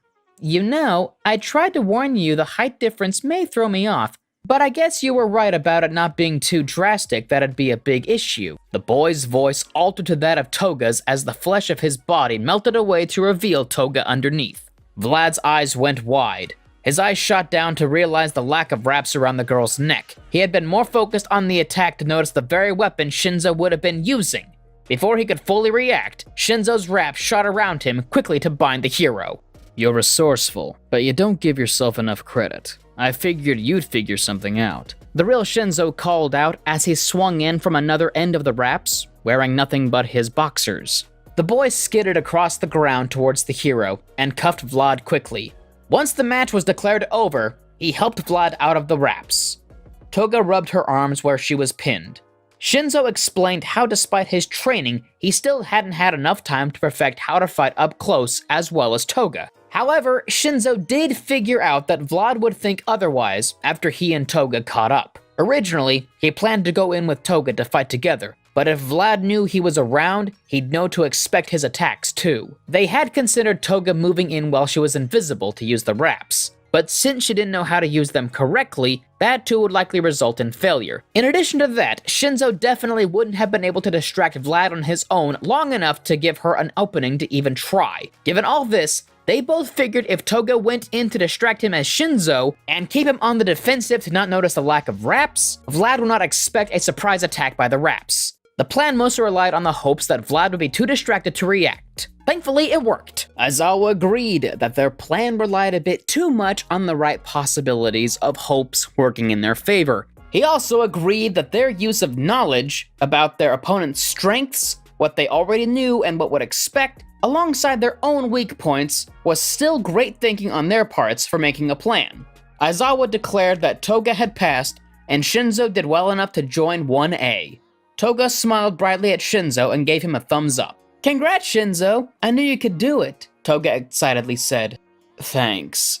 Can I have my clothes back now? Shinzo asked and pointed to the uniform she still had on. Oh! Toga awkwardly laughed. Right, sorry. After they finished changing, Aizawa informed the students of a training camp that they would all go to soon to further themselves. He went on to inform them all of when they would leave so they could be ready to go. He also informed Shinzo that he too would be expected to go now that he was part of 1A. With that, Aizawa let the class go and change out of their costumes and go home for the day. This time, Shinzo talked to the other students on the way back while he promptly ignored any comments about his underwear. Toga talked with the others before she went home. Before she left, she congratulated Shinzo once more. When she got home, she excitedly told her mother how she passed the rest of her finals as well as the camp that she would soon attend. Her father listened from the couch. He looked thoughtful for a moment, then walked over. He bit back his own fears and doubts he had for his daughter, then gently touched Toga's shoulder. Himiko, I'm sorry for how I treated you. His face softened as his eyes met his daughter's, that grew teary already. I judged you for something you did as a child, and failed to give you the support I should have as a father. I just want to let you know that I'm proud of your accomplishments. That, and from this point forward, I'll support you the best I can to make up for everything. Toga looked up to her father as she began to happily cry. She lunged forward to hug him tightly. Everything she had wanted for so long finally had happened between her and her father. She knew Bakugo said she didn't need his approval, but to have it just made her world feel finally complete at home. She figured it might have been how Bakugo had stood up for her the other day that helped push her father to this point. She'd have to thank him for that later. For now, she just enjoyed the hug her father permitted her to give him. Her mother teared up and joined in on the hug. Toga's father groaned a bit from the air that was squeezed out of him, but despite this, he finally allowed himself the soft smile as he wrapped his arms around them both to hold them gently. The hug lasted a long while, but not nearly long enough to make up for what would soon come to pass. There were a few days until the students would leave for the training camp. They were all mostly ready to go, though they did need a few more things first, so a few of them decided to go together to the mall. On the way, the girls talked about getting some new clothes, only for Mineta to pop into the conversation. I could help pick you out some lovely outfits if you lovely ladies needed the assistance, he offered with a waggle of his eyebrows. Who even invited you? Toga replied in an aggravated tone. Sorry, I didn't want to make him feel left out when he heard we were going, Midoriya apologized. Lucky you, am I right? Mineta added at the end of Midoriya's apology. Mineta, you have 5 seconds before I put you through a window, Mina warned with a twitch to her brow. My door is always open, Mineta stated as he held up 2 finger guns and slinked away. I think I lose 5 years of my life every time I talk to him, Toga muttered. The others laughed as they made their way into the mall. After they entered, the students all went their own ways to look for the things they needed. Everyone but Toga, Midoriya, and Uraraka. The 3 made their way around the mall together as they shopped for clothes and caught up. The 3 hadn't been able to catch up as a group for quite a while due to how busy they all had been with their own separate studies. Occasionally, Midoriya looked off as if he saw something, but returned to the conversation every time shortly after he glanced away. Toga and Uraraka found a silly shirt that read, "Training to go plus Ultra," or at least just Ultra. They bought it, then got Midoriya to put it on as a joke. Toga found it a bit more funny than Uraraka, given what she knew about Midoriya and his mentor. Uraraka, on the other hand, just found it a silly fanboy shirt. Soon, they all grouped up again with the others to get some food. While they all ate, they joked around with each other. All but Midoriya, who seemed distracted again. Hey, you okay, Izuku? Uraraka asked the boy. Yeah, I just swear I've been seeing that guy around us a lot all day. I'm probably just overthinking it though. Midoriya replied with a nod towards a man in a hoodie whose face was obscured. The students seemed more than creeped out as they stared at the man from their table. Even more so as the man seemed to stare right back at them while he scratched at his neck. "Hey creep, take a photo, it'll last longer," Mina shouted at him, but was quickly hushed by Ida. Sorry, sir, please excuse my classmate's outburst. Mina gave Ida a look which he replied to with a whisper. He's probably just a fan. We're all finalists from the sports festival after all. All but Mineta, Tokiyami said calmly. So uncool, man, Mineta replied with a mild death glare. Toga watched the man walk off. Something just seemed way too familiar about him for her liking. But after the man left, Toga focused back on the group conversation. At the end of the day, they all walked home as a group, though after a while they split up and parted ways. The next day, Toga started to pack for the trip. She listened to some music and hummed happily. She grew lost in the music until she went to her closet to get some more clothes. Her eyes fell to one thing she had momentarily forgotten about: the bottle of blood. She blushed wildly the moment her eyes rested upon it. Without her permission, her body once again moved on its own. Toga knelt down slowly to pick it up. The tips of her fingers glided along the plastic slowly and steadily. Her fingers then gently came to grip the base of the bottle with both hands. Her eyes danced along the ridges of the bottle to the liquid that coated each wall of the bottle it brushed across. The liquid that was just a bit colder than the room itself welcomed her back to its side, as if no time had passed since their last encounter. Its thickness had increased since the last time she had seen it, but it was still able to move freely inside its protective shell. A layer of sweat slowly built in her palms as her heart fluttered and began to race. The voice in her head spoke up once more after its long silence. If she waited any longer, the blood would go bad, and all of what her best friend had given her would go to waste. Toga's breathing began to grow heavy. Her mind raced to fill her thoughts of her current situation. She had been so good lately, but she didn't want it to go to waste. If she drank it now, she wouldn't have to worry about it anymore like she had up till now. She was even home alone. She bit her bottom lip so tightly it nearly drew its own blood. There was just one thing left to do that would eliminate all her reasons to not drink the blood. She set the bottle down gently, like one would a baby, then left to get a straw. Once she returned to the room, she closed the door, then sat down with the bottle on her bed. Each time she tried to talk herself out of what she was about to do, she would find herself only capable of one thought: the thought of how thirsty she was. All her concerns melted away the moment she unscrewed the lid to smell the blood. Her face flushed red as a wide, twisted smile formed upon her face. She slowly put the straw into the bottle, then to her lips. With a single sip, she sealed her fate. Toga's eyes rolled back as streams of tears rolled along her flushed red cheeks. She felt so free, so intoxicatingly free. The blood wasn't fresh by any means, but the quantity was far more than she had ever had before. It filled her with pure delight. Her mind began to wonder what it would be like if she could do this directly from the source, from her lovely giving best friend. Surely Uraraka would understand if Toga asked and explained, wouldn't she?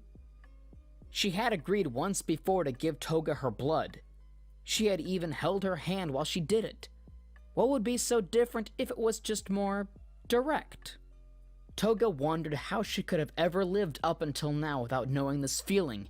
It was like she could finally breathe for the first time, and it was all thanks to Uraraka.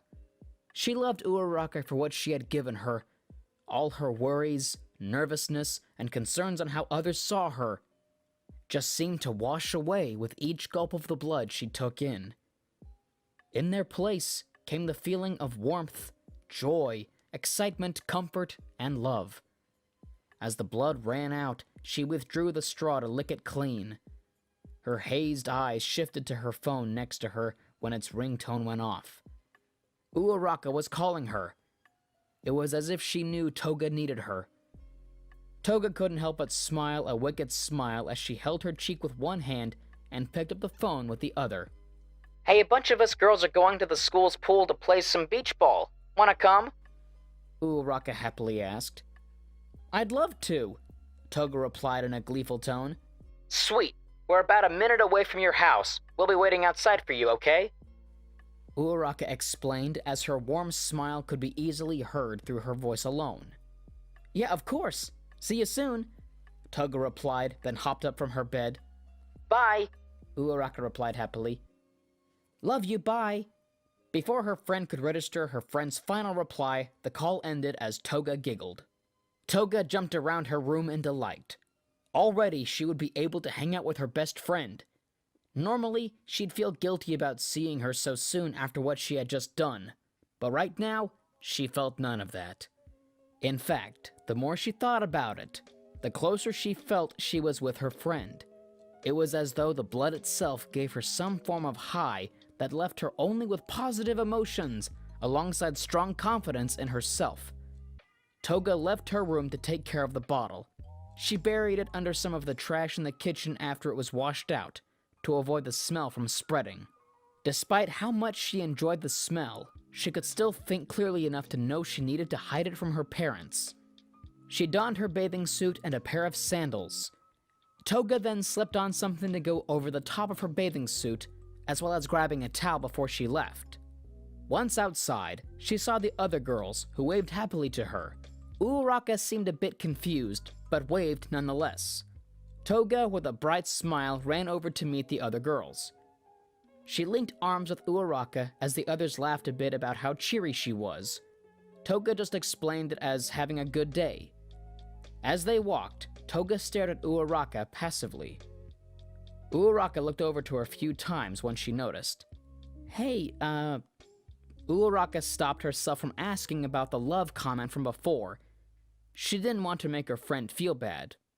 "You okay?" "Better than ever. Toga replied with a warm smile.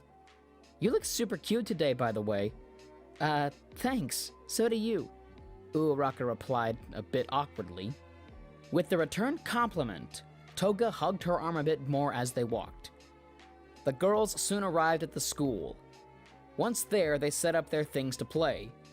The boys were even there, who all seemed to be messing around. Toga waved to Shinzo as he stretched.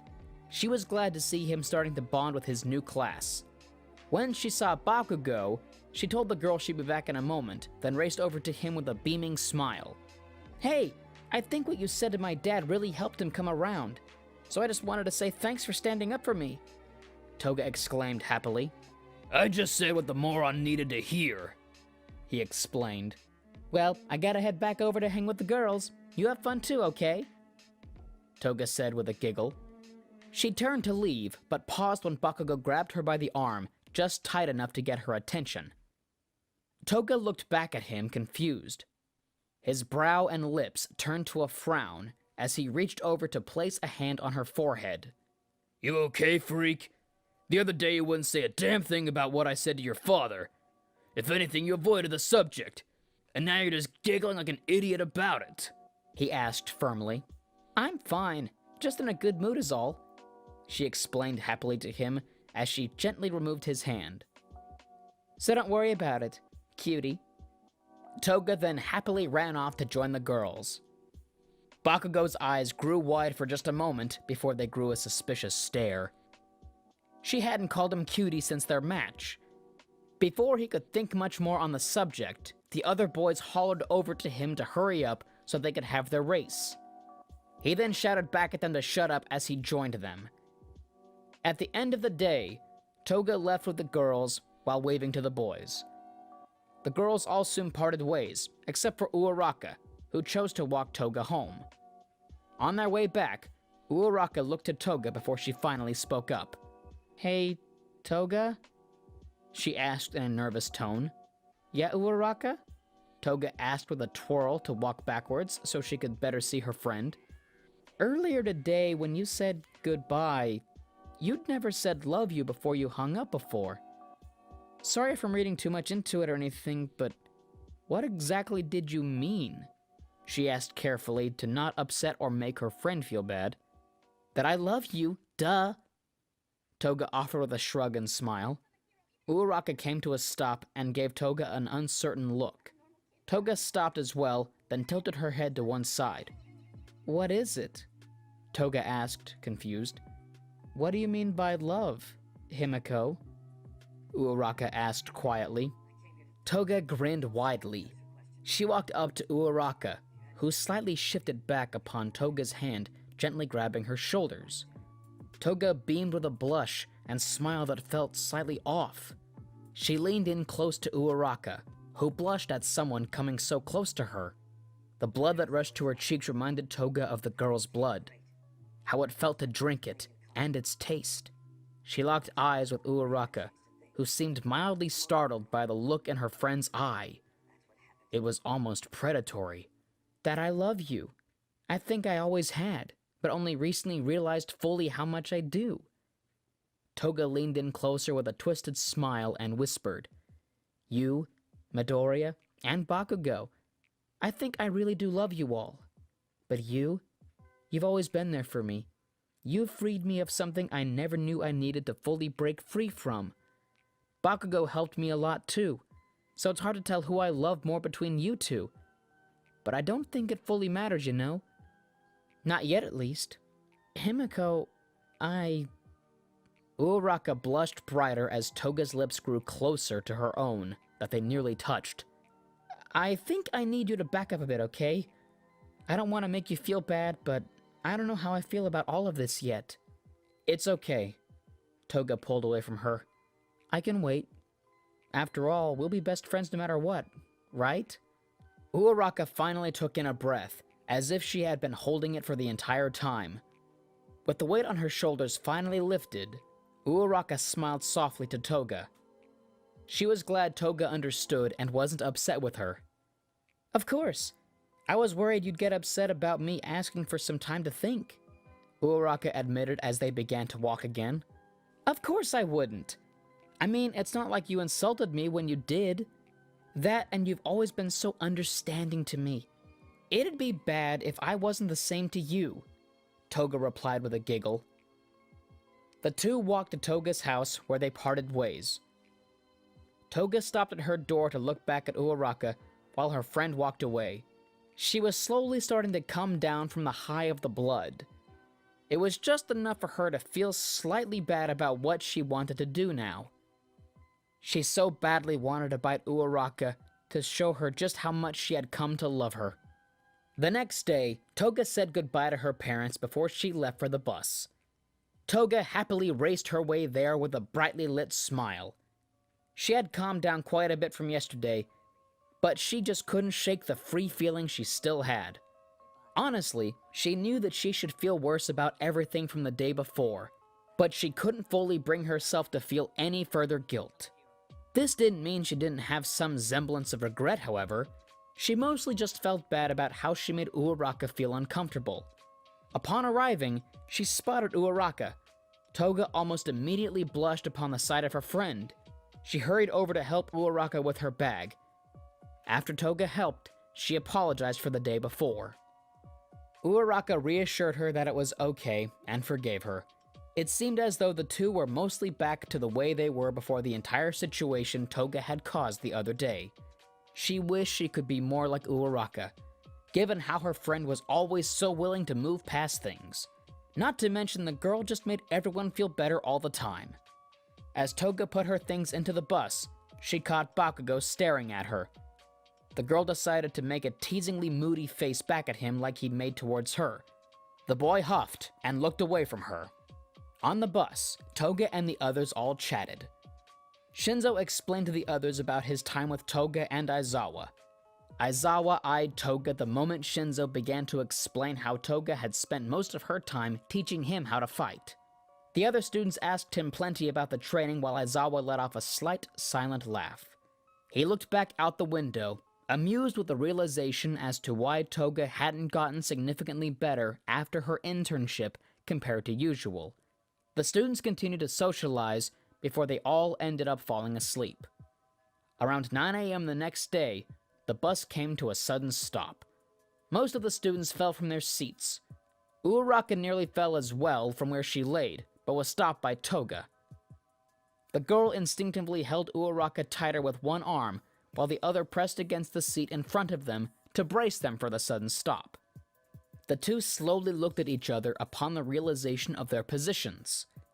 Toga blushed at the fact Uraraka had fallen asleep on her, while Uraraka tried to move past the fact her best friend was still holding her as if she was a teddy bear. Toga let go while Uraraka moved away to get up. Before either could say a word, Aizawa called them all outside. He explained to the students about their task to go through the forest to the camp in a timely manner or forfeit their breakfasts. The students started to complain about the task, while Shinzo and Toga looked at each other for a moment.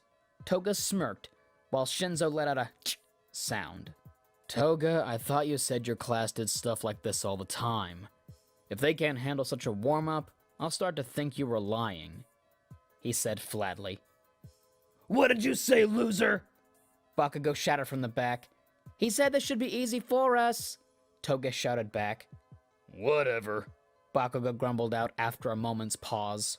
The blonde bombshell then rocketed off towards the camp, followed by Toga, who grabbed Shinzo by the arm to help him down the slope into the forest. The boy was getting better at his mobility, but still needed some help without his wraps. They're right, we've dealt with way worse. We got this if we work together, Midoriya declared. The rest of the class cheered in agreement, then followed the other class members down the slope towards the camp. The class arrived just in time before the deadline. Most seemed overly exhausted, while a few others, including Toga and Shinzo, seemed relatively fine. Soon the wild pussycats revealed themselves before one of them began to flirt with some of the boys. You know they're like half your age, and that's creepy, right? Toga said with a grimace. The pro hero seemed a bit upset at her point, but left the boys be. After being given their instructions to start training and get changed, the students left to get some food. Toga did her best to train by using her hero gear the teachers had brought for the students. She did her best to try to expand upon her quirk, based on some of her theories on how she could do so. Sadly, nothing much came of it. Each day she would spend her time going over her notes. She was down to the final option, quirk mimicking. Before she could get the chance to start testing her theory, there was an announcement of a trial to test all the students without makeup work. A test of courage. Once everyone was left to find their partners, Toga quickly made her way to Uraraka to team up with her. Shinzo looked between the remaining two people he could pick from, Mineta and Midoriya. Before Mineta could say anything, Shinzo paired up with Midoriya. This left Mineta on his own. The student complained that it was as if a mysterious force actively chose to push him to the side constantly for convenience and/or comedic effect. With the pairs decided, the team set forward into the woods. Things went relatively normal until the attack broke out. Shinzo ended up racing with Midoriya to Kota. Upon their arrival, they saw Muscular about to strike Kota, but was stopped upon Midoriya's shout that gained the large man's attention. The man grinned as his eyes laid upon Midoriya. I know you! You're on the kill list. Muscular said happily, then he looked to Shinzo. You don't look like anyone on the capture list, so I'll assume it's fine to kill you too. Midoriya tensed as he prepared to attack. Before he could, he was stopped by Shinzo, who narrowed his eyes. Who's on your capture list? He asked flatly. Like I'd tell a brat like you, Muscular stated before he froze in place. Oh well, Shinzo shrugged as he activated his quirk. Now go jump off that cliff. Shinzo! Midoriya shouted at the boy when he realized his plan. Fine, stop. Muscular stopped walking right before he stepped off the cliff. Go attack your allies instead. With the new order, Muscular raced off. Shinzo looked to Midoriya, who nodded in approval of his newest classmate. The two then raced over to Kota to get him to safety. Meanwhile, Toga and Uraraka paused as they saw smoke in the far distance. The two looked to each other in confusion. Suddenly, a mental message was sent to them. It informed them of the attacks that were coming, along with permission to use their quirks. Before the two could move, Spinner emerged from the bushes with his blades at the ready.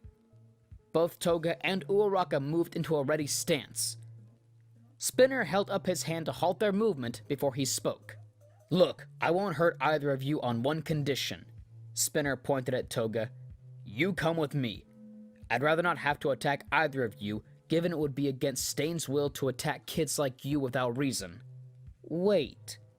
Toga lowered her stance a bit. You're a fan of Stain too? Two. Spinner held a look of confusion before he smiled. I see. So his will has even made its way to the youth. That's wonderful to see. Please join us. We're fighting for Stain's will, in a way the heroes can't. He offered a hand to her with hopeful eyes. Toga frowned a bit. Of course, the moment she found another fan of Stain, he had to be part of a villain group. She looked back to Uraraka, who shook her head to Toga. If she left with the man, Uraraka would be safe. Toga moved to take a step forward, only for Uraraka to grab her hand. Toga blushed at the notion, but she did her best to stay focused. She closed her eyes, then looked at Spinner. I'm sorry, I can't go with you, she said with a serious look. I understand, Spinner replied, then readied his blade once more. This does mean we must fight now, though. Without another word, Spinner darted forward. Before Toga could move in reaction, Uraraka moved first to intercept. She grabbed his arm that held his sword and twisted it to force him to drop it. As she moved to knock him over, he reversed the grip she had on him. He then spun her out of the way. Spinner then pulled out his knife to slash Uraraka's back. Her blood from the blade flicked backwards as he finished his swing. The blood splattered onto Toga's wide-eyed face. She began to blush heavily from the warmth the fresh blood had graced her skin with. Her eyes then grew a twisted look upon the realization that the man had hurt her friend, the girl she had come to love. She moved forward before he could turn around. Toga gripped his wrist quickly and twisted it to make him drop his knife like he had his sword moments prior. As it fell, she grabbed it with her free hand, and without thinking, she stabbed it into his shoulder blade. Her face lit up in delight at his screams of pain. Her smile grew a twisted look as she reached around and pulled him in close. She angled her arm to choke him tightly while holding him still. She looked down to Uraraka, who finally tried to sit up. Toga shifted the blade from his shoulder to his chest on the opposite side of his heart to avoid killing him. He screamed once more as Toga pressed against him. His blood soaked into her shirt, causing her heart to flutter despite her anger for how he hurt Uraraka. She breathed heavily and happily into the man's ear. She then proceeded to whisper to him as he began to lose consciousness. "Never touch someone I love again." She kneeled down as he fell to the ground, allowing him to slip from her grasp after she withdrew the knife. Her eyes slowly looked up to see her friend's injured back, soaked in blood. Her heart began to beat harder and harder the longer she stared. Her desires fully hit after the act of violence she had just done, mixed with all the blood she was now covered in. Uraraka looked at Toga. Her eyes grew wide in shock. She froze at the sight of her friend's eyes and smile. It reminded her of the day before, which only shook her to the core in realization of what the look had been that her friend had given her that day. "Toga, are you okay?" she asked, slowly getting up to her feet, despite the pain in her back, along with her fear. "Just thirsty," Toga said with a giggle, as she began to walk over to her friend, knife still in hand. "And totally in love with that face of yours." Uraraka backed up into a tree as she winced from her injury that pressed against the tree. She looked towards her friend as Toga closed in on her. Toga looked at Uraraka's eyes that shifted down to the knife she had attacked Spinner with. Toga giggled and gently caressed Uraraka's face. "Don't be scared," Toga said with a wide smile. "I would never kill you. I love you after all." Uraraka let out a cry of pain as Toga bit into Uraraka's neck to get her blood. It wasn't nearly as much as last time, but the warmth and freshness made it far better than before. "Toga." Uraraka gripped her friend's shoulder, who was too focused on her blood to register as a friend. "Himiko, I don't like this. Stop!"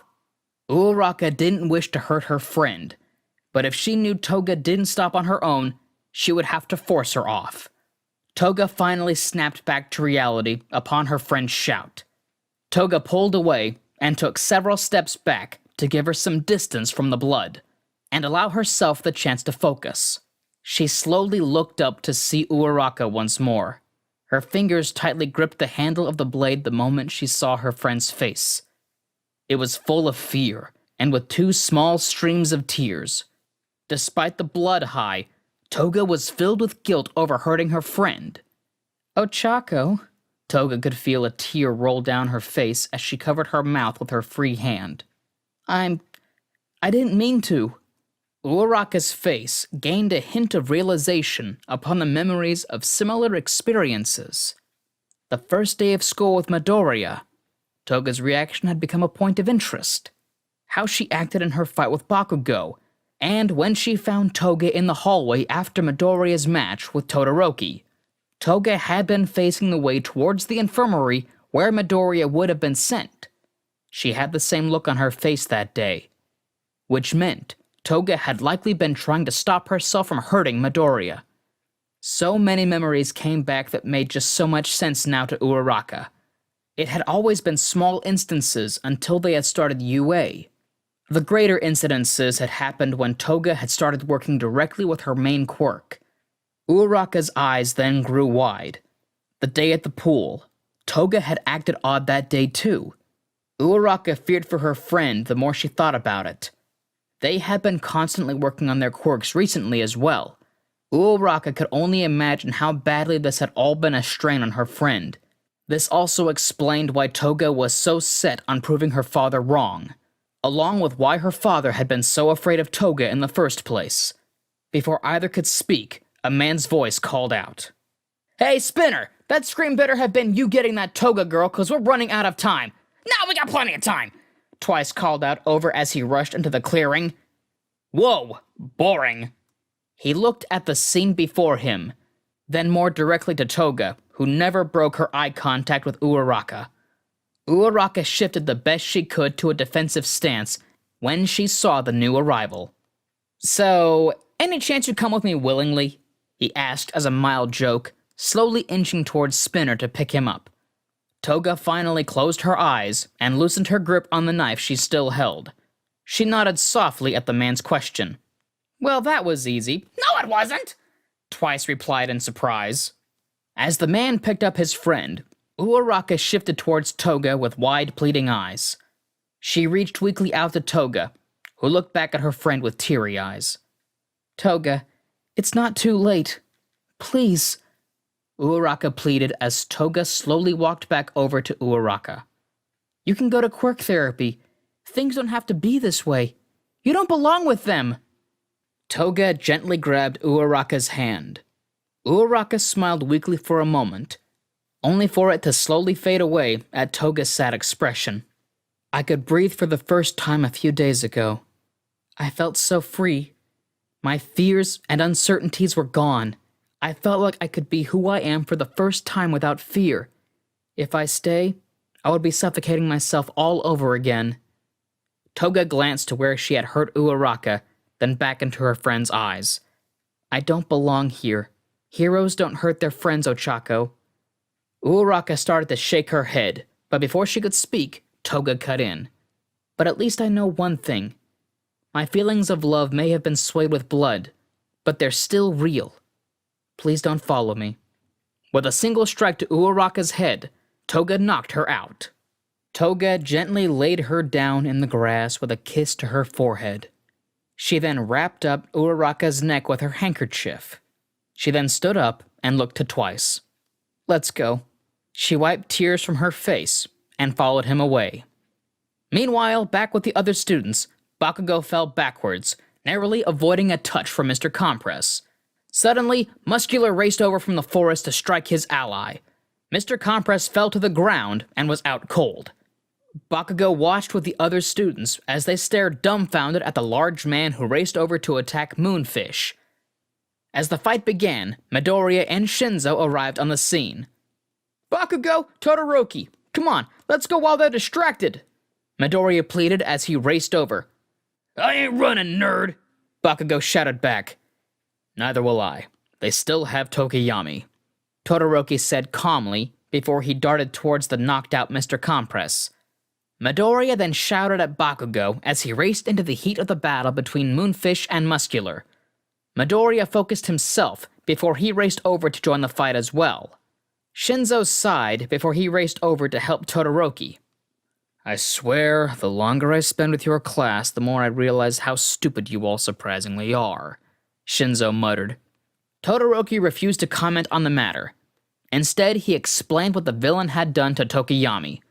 With this new information, Shinzo began to pat him down with Todoroki. After they found no results with a general search, Shinzo paused and thought about the situation more. After another moment of looking the man over, Shinzo then removed the villain's mask. When he saw the open mouth, Shinzo decided to try his luck. He reached into the man's mouth, where he found and pulled out a small marble. We need to leave, now, Shinzo said, just in time for Moonfish to land several strikes on Muscular. The hit took Muscular down swiftly, but as it hit, Bakugo and Midoriya both landed a hit at the same time on Moonfish.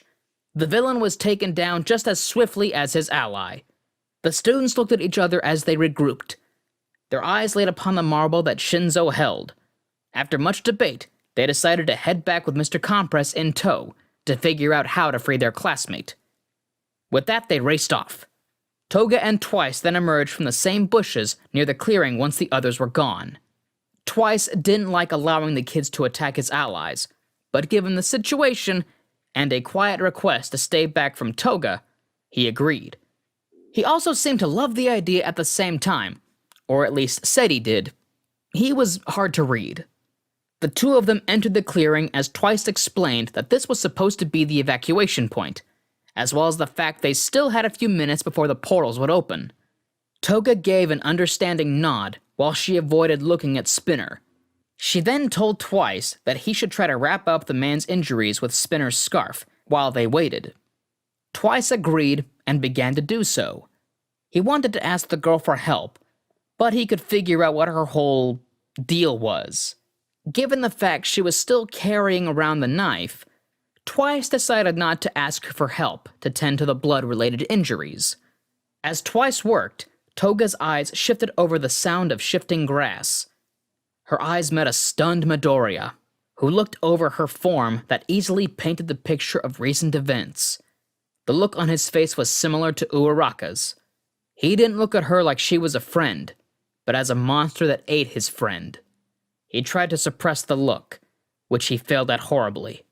Almost as horribly as his forced smiles. Twice looked up to see the boy, and shifted to get up, but stopped as Toga held up a hand to stop him. "Toga, what's going on?" Midoriya asked carefully. "Not gonna lie, probably exactly what it looks like," Toga replied simply. "You're not going with them, Toga." Midoriya's face grew more serious and filled with concern for the girl. "You're not like them. You're not a villain." "I'm sorry, Midoriya, but I am going.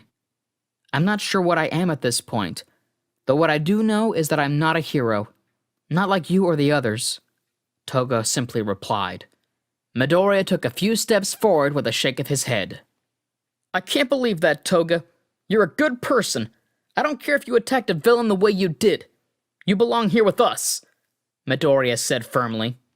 Toga sighed with her eyes closed as she shifted into Uraraka. She opened her eyes to see Midoriya's shocked expression. "I didn't just attack him," Toga said. "Why? Toga, she was your friend!" Midoriya furrowed his brows. "Exactly my point, Midoriya." Toga gave a sad smile. "She's not too far from here. Go save her. Someone who actually needs saving." Midoriya then shifted into a battle-ready stance. Lightning began to crackle around him. "Uraraka is more than capable of handling herself. I have faith in her. I came back this way to make sure that the villains wouldn't get away, while the others got the teachers. Which means I can't let you go either, Toga." "No, like she actually probably could use some help." Before Toga could finish, she let out an eep as Midoriya rocketed towards her. "You're fast. I forgot. Crap!" Midoriya grabbed the collar of her sweater as Toga thanked the fact that it wasn't a punch, as well as the fact Midoriya still seemed determined not to seriously hurt her. Toga twisted her body to let the boy pass. As she did so, she used the knife to cut her sweater to free herself from his grip. The boy skidded away from her before he tossed the piece of sweater aside. Midoriya darted back towards her once again. Twice called over to her while he pointed to a familiar-looking shadowy portal. She needed to get past Midoriya, while also needing him to avoid following her. She managed to come up with an idea, thankfully. She had watched Uraraka use her quirk countless times. Toga then reached forward to grab the wrist Midoriya had outstretched towards her. Toga could feel her stomach turn as Midoriya suddenly floated up into the air. Due to the momentum built up from his previous speed and assisted redirection from Toga, Midoriya proceeded to rocket over Toga's head towards the forest. Toga then bolted for the portal with Twice as she bit back the nausea that came from Uraraka's power. As they neared the portal, Toga put the handle of the knife into her mouth to hold with her teeth. She then leapt towards the portal looking back towards Midoriya, then placed her fingertips together to make him fall into a tree below that broke his fall. She passed through the darkness of the portal and fell to the bar's floor. Toga pulled the knife from her mouth as she groaned, gripping her stomach. "I'm gonna heave," she said before she covered her mouth. Someone grab her a bucket. I just finished mopping the floor, Kurogiri said with a sigh. "Twice. That's not one of the designated 3. Shigaraki said with an annoyed tone. "Yes it is, it's Toga." "No it's not!" Twice replied as he started to carry Spinner off to get proper medical treatment. "That looks nothing like Toga. Stop lying to me," Shigaraki replied as he scratched his throat.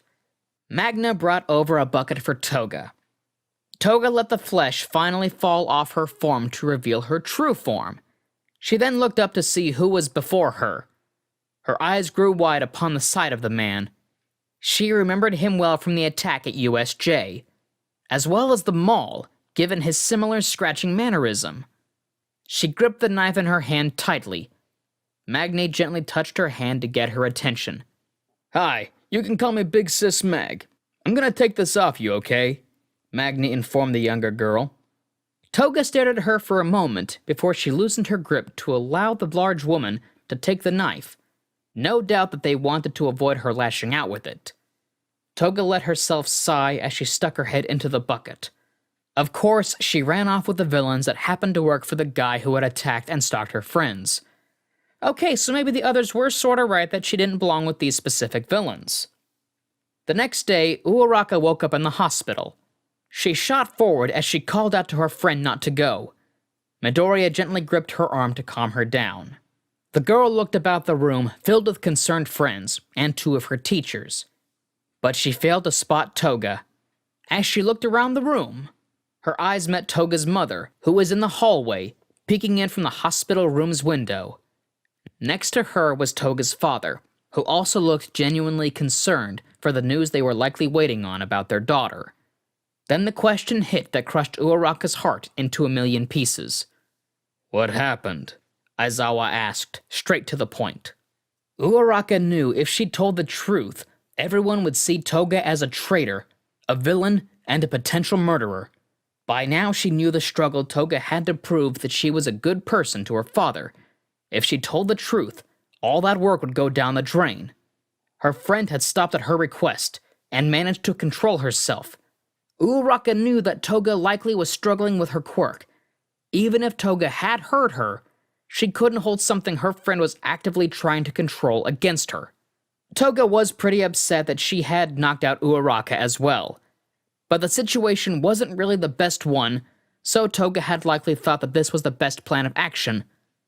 Uraraka sighed and began to explain. A villain attacked us.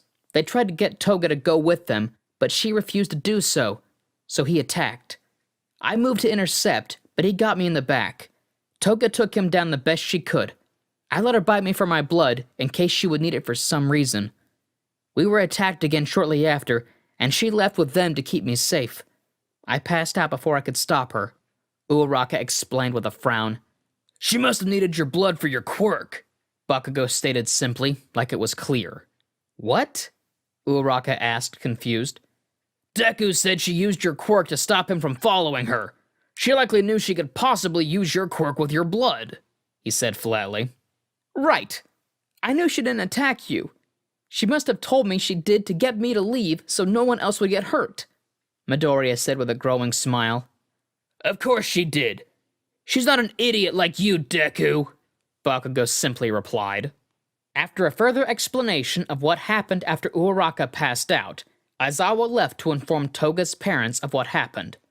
Both seemed visibly relieved as the news that their daughter hadn't attacked Uraraka, although they were saddened again, as Aizawa seemed to reassure them that they would find her soon, which only reminded the parents that their daughter was kidnapped.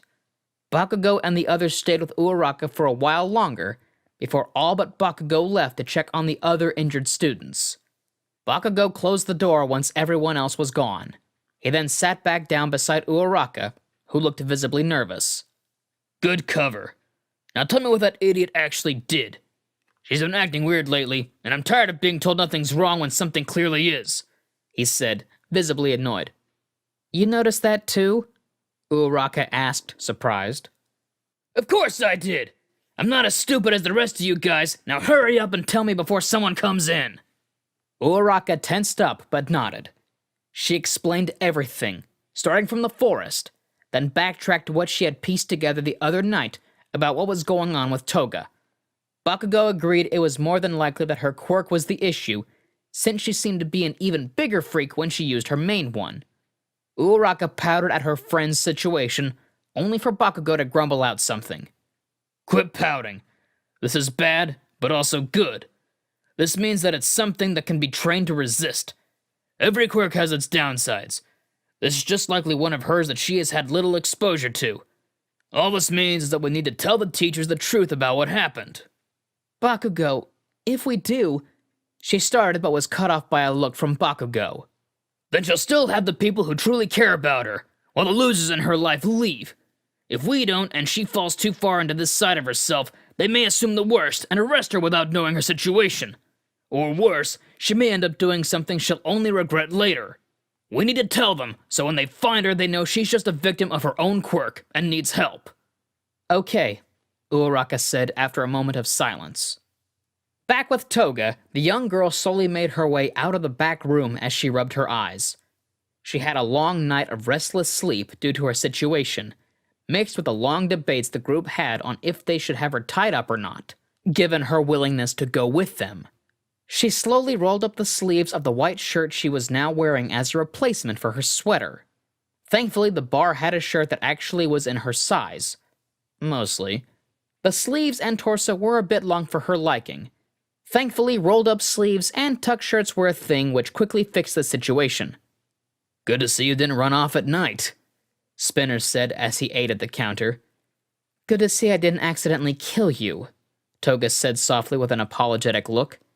You were protecting a friend. It's all right, Spinner replied as Toga sat down. Right, Toga replied, a bit less certain of how the situation was. Kurogiri grabbed her some cereal and slid it over towards her. Toga nodded in thanks and began to eat in silence. A silence that taunted her for what she had done the night before, by replying to her friend's words along with all of their faces when they had seen her. Thankfully, that silence didn't last too long as Dabi walked in, followed closely behind by Twice, who seemed to be thoroughly annoying the man. Toga couldn't help but smile a bit at how they bickered. It reminded her of the silly chatter of her classes at UA. Even the silence that ensued from Shigaraki ordering them to stay silent reminded her of her classes in a way. A twisted one, but still in a way. You had the night to rest. I need to know. Are you joining us? At our side, you can help us take down the society that has been holding you back all your life, telling you what you can and can't be based on your quirk alone. All the while, heroes obsessed with fame and glory allow others to suffer when they can save them. Shigaraki restated his proposal from the night before, that Toga had requested more time to think about. We've seen you with those heroes. Especially after last night, it's very clear you have to hide who you are all the time. With us, you can be anyone you want to be. Ladies like us shouldn't be stuck in situations where we can't be ourselves, Sugar, Magni said from a booth with a soft smile. It's not healthy. Toga really couldn't stand Shigaraki. Not after what he had done to her friends and teachers. But Magni wasn't wrong. She wasn't certain if she could stick with this group, considering who their leader seemed to be, and the fact they all openly thought kidnapping children was a good idea. She still knew that she didn't feel like she belonged with her friends. Either way, she also knew that if she told them she wouldn't be joining them, she would no doubt be tied up to function as a truly kidnapped child. Fine. But for what Big Sis said, Toga said simply. Shigaraki seemed a bit displeased at her clarification, but accepted it. Twice cheered and booed, while Dabi gave her a silent nod. Magni sat behind her with a smile, as Spinner shared how he was glad to have another Stain follower on the team. Glad to be here, Toga said half-heartedly as she went back to her cereal. A bit later and back with Uraraka, who was now all healed up, she and Bakugo went to Vlad King, Aizawa, and All Might while they all spoke. Vlad King and Aizawa soon had to depart for a press conference that would happen soon. All Might also needed to be on his way as well to enact his own plans. Once they moved to a more secure location, Bakugo began to explain the situation with Toga. All Might looked serious at this news, while Aizawa held a look of guilt, and Vlad King punched the wall. I should have known there was a risk of that, Vlad King shouted at himself. It's not your fault, Vlad. I encouraged her to use her main quirk more. If I hadn't, she would likely not be in this situation, Aizawa said as he rubbed his temples. Stop it, both of you. All Might demanded. Yes, this could have been handled better if we had better knowledge of the situation beforehand. We didn't, though, due to the girl hiding it. Based on what the students had explained, it's no doubt she was scared to do so. Sadly, we have moved past the point of correcting past failures. What we can do now is provide her the support she needs now, before she goes too far and can no longer be saved. She left because she felt she didn't belong here, so now all we must do is prove her wrong. That she has a family and home here with us. That no matter her flaws, she is loved and cared about. That, I believe, is something we can all do. After all, we're heroes. Saving people and instilling hope in others is exactly what heroes do. All Might gave a big smile that easily lifted the mood of the room. He then told them not to spread Toga's state and situation for now in case there was a spy in UA that could use this knowledge to push Toga too far into villainy. He explained the suspicions of possibly there being a spy at UA after the villains had found the hidden camp to attack. He then explained that there was already a few leads on the villains' main base location, so the students wouldn't try to run off on their own yet. He explained that the current situation was a very tricky one, but if handled correctly, they may have her home by tonight. She'll have to go to quirk therapy, right? Uraraka asked, to which All Might confirmed with a nod. That means we'll have to tell her parents. If we do, her father may just cast her away all over again. If he does, then he will have a strong word with me, and Toga will have a safe place to go where no one will judge her upon her quirk alone, Vlad King firmly said. I will not allow a situation where the child has to fear asking for help again. Well said, Vlad King. Now, let's get our student back, All Might declared with a confident smile. Go watched as Uraraka was picked up by her parents, and the teachers left to prepare for their plans. The boy started to make his way from the hospital with his hands in his pockets. Before Bakugo could leave, Midoriya called out to him. A few others followed the green-haired boy out close behind. Midoriya explained their plan to use Momo's tracker to follow the signal from a Nomu to the villain's hideout. Midoriya held a small, confident smile as he invited his friend to join them, even if it wasn't a plan that fit Bakugo's usual style. Bakugo looked from Midoriya to the others behind him with a serious stare. He couldn't risk telling them All Might's plan after All Might himself told him not to. He still couldn't just let them go, though. The group had many of Toga's friends from class. If things went poorly, and Toga was spotted in a bad condition in front of all of her friends, it would only further push her away. Bakugo grumbled before he took out his phone. He then pulled up his call screen with All Might's number at the ready, and his thumb over the call button. He had been given the number, along with Uraraka, in case an emergency came up regarding Toga. He hated to pull this card, but it was the only one he could do without a major risk coming to the teacher's plans, or the instructions to keep quiet. He then held up his phone for the others to see. You'll only get yourselves killed like a bunch of idiots. If you go, I'll call All Might right here and now, he said as he locked eyes with a stunned Midoriya. I hate that I can't attack those creeps too, but real heroes are on the case, Deku. We'll only get hurt, and get in their way. Toga went with the villains willingly. They wouldn't hurt her if she pretended to work with them, and she knows that. It's only been one day. Give the pros a chance to do their actual jobs. Go home. The others looked a bit discouraged, but Midoriya still held a strong, determined look. I can't do that, Kacchan. She's there because I couldn't stop her, but we can get her back together. He offered with certainty that his words were fact. And what if you tick off the villains and get her killed by accident? Bakugo asked in a serious tone. Midoriya's face lost some of its positivity. We'll be careful, Kacchan. Please. Midoriya started, but stopped as Bakugo hit call. What is it, young Bakugo? All Might's voice inquired from the phone's speaker. You're on speaker. Deku and his friends are trying to go after Toga, he said flatly. I see. There was a silent moment before All Might spoke again. Young Midoriya, please stand down. I promise you I will explain tomorrow. For now, please stand down. For me. Midoriya's fists tightened for a moment before he dropped his head. He then agreed to stand down. He seemed like a puppy that had been yelled at despite his mentor's kind demeanor. The others looked far less likely to run into battle now as well. After all, their plan had been ratted out and shot down. With a final look from Bakugo, he hung up and walked away. He hated how he had to handle the situation, but after everything he knew, following his idol's lead was the best idea. About an hour later, Toga sat in a booth with Magne brushing out her hair. Toga tried to focus on Magne's words over the broadcast that had been playing for the past while. "You have nice hair, Sugar, but if you leave your hair in tight buns all the time, you're going to seriously damage it from constantly pulling a tight strain on it. It already looks worn out from you sleeping in 'em," Magne advised their newest member. It was pretty apparent that Toga didn't really like hearing the interviewers berating her teachers about how badly the students had been attacked. Especially not when they kept bringing up Uraraka's condition before her recovery. Shigaraki was determined to keep watching, so Magne had decided to go full big sister to their new member to help distract her. "I know. I used to wear my hair down before I went to UA. I liked the twin buns, so I started to wear my hair up. That, and I found them cuter," Toga replied half-heartedly. She was clearly distracted. "There's plenty of cute styles out there, Sugar. You should try some loose ones here and there, too.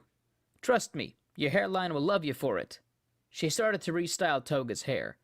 "If you still want a bun, you could have a half down, half up with a loose bun on the back." Toga tried to listen to Magne, but failed as she kept hearing the broadcast. She winced upon the reporters announcing how heavily people were calling for the school to shut down. The idea was quickly rejected, as well as new rules would be put into place to help ensure the children's safety. Dorms would be implemented, as well as an offer of assistance to any students who needed to transfer to a new school where they may feel safer. "They are taking things more seriously. This is wonderful," Spinner said excitedly. He looked at Toga with a brightly lit smile at their progress. Toga gave a half-hearted one back. "Yay," Toga practically mumbled out. "Just ignore it, Sugar," Magne advised as she finished up Toga's hair, just as she had suggested earlier. "You're free here, which means you don't have to act happy if you don't want to." Toga smiled a bit more at Magne's support, before she looked at a mirror and blinked surprised. "Wow, you're actually pretty good at this," Toga praised. "It all takes practice, Sugar," Magne said with a smile. The subject on the TV then changed back to Toga once more. Toga's eyes shifted over to the screen as her heart sank about how they talked about her. "And what about the chances of that student being turned to the side of the villains? Himiko Toga's quirk could easily be seen as villainous. Not to mention her fight with the young Katsuki Bakugo had very quickly gotten life-threatening in nature due to the escalating situation she debatedly caused. Can you really debate the fact that she would be a prime candidate for them to sway the path of villainy?" The reporter asked the school staff. Himiko Toga is more than just her quirk and a single fight. You failed to give that young girl more credit than she rightly deserves," Vlad King shouted as he stood up. "She is a great student and an even better person. Her mistakes don't make up who she is, and I will gladly fight anyone who wished to say otherwise."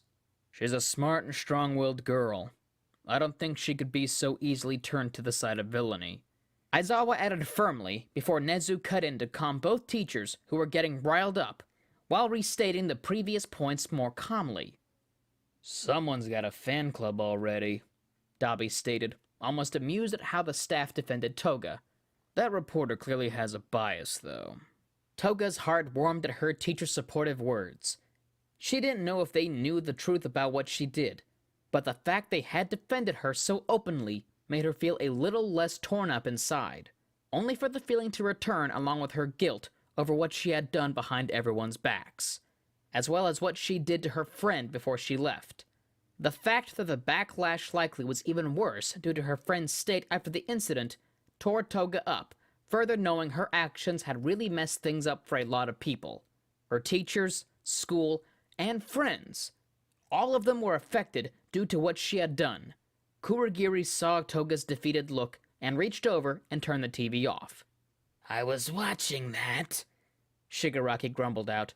"I do apologize, but I'd rather not cause our newest member to leave as suddenly as she joined due to watching too much news," Kurogiri explained, and went back to cleaning one of his glasses. "Oh, please, she wouldn't bail so soon. After all, we're clearly making a great impression on her. She's practically running out the door," Twice added in. Toga got out of the booth she was in and stretched. She didn't forget the role she had to keep up for appearances. No, I'm fine. I guess I'm just really tired. Last night was pretty crazy after all, she explained simply. Toga made her way to the window to take some time to watch the nightlife. Her eyes widened as she saw the practical army forming outside around Endeavor. Oh no, Toga muttered, gaining the attention of others. Oh no, Spinner said as he looked out the window as well. Oh no? Dobby repeated, confused. Suddenly the front door blew off the hinges with a shout from All Might. Oh yes, we are here! All Might declared, as wood shot forward that encased the villains around Toga. Dobby went to burn the wood, only to be knocked out by Gran Torino. All Might smiled confidently to the young girl. Not to worry, young Toga. We are here to save you. They shall no longer force you to do anything you don't want to, like changing your hairstyle, he said as he noticed her new look. But I like how this looks, Toga replied after the initial shock of the man's sudden appearance. Then worry not. He gave her a thumbs up. You look great. Thanks? Toga replied, confused. Focus, Toshinori. Gran Torino reminded him with a firm tone. All Might nodded and redirected his attention to the important situation at hand. Your friends informed me of what happened the other night, as well as their suspicion of your situation with your quirk. I need you to know that as quirks get stronger with each passing generation, they tend to grow in issues with control as well. More than likely you are in such a situation. In other words, what you're going through is totally natural, but if left unchecked, it will only get worse. His face held a reassuring smile as he peered down to the frowning girl. I know you only wish to help people. If you allow us to help you, I know you can take back control of your situation that I could imagine feels out of control. Toga clenched her fists as she looked down. I don't belong with the others, All Might. Not after what I did, she said with the best firm tone she could muster. I know it feels that way now, but I assure you that that is not true. You have a family back home, teachers who wish to help you, who would even fight the world just to help you become the best person you can be, friends who all just want to wish for your safety. Even Uraraka. He knew what happened between them likely was tearing up the girl inside, which likely only pushed her further away.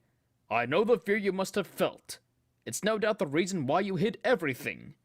The man walked up to the girl, who looked off in order to hide her face, and her tears she tried to hold back. All Might then kneeled down to get to her level.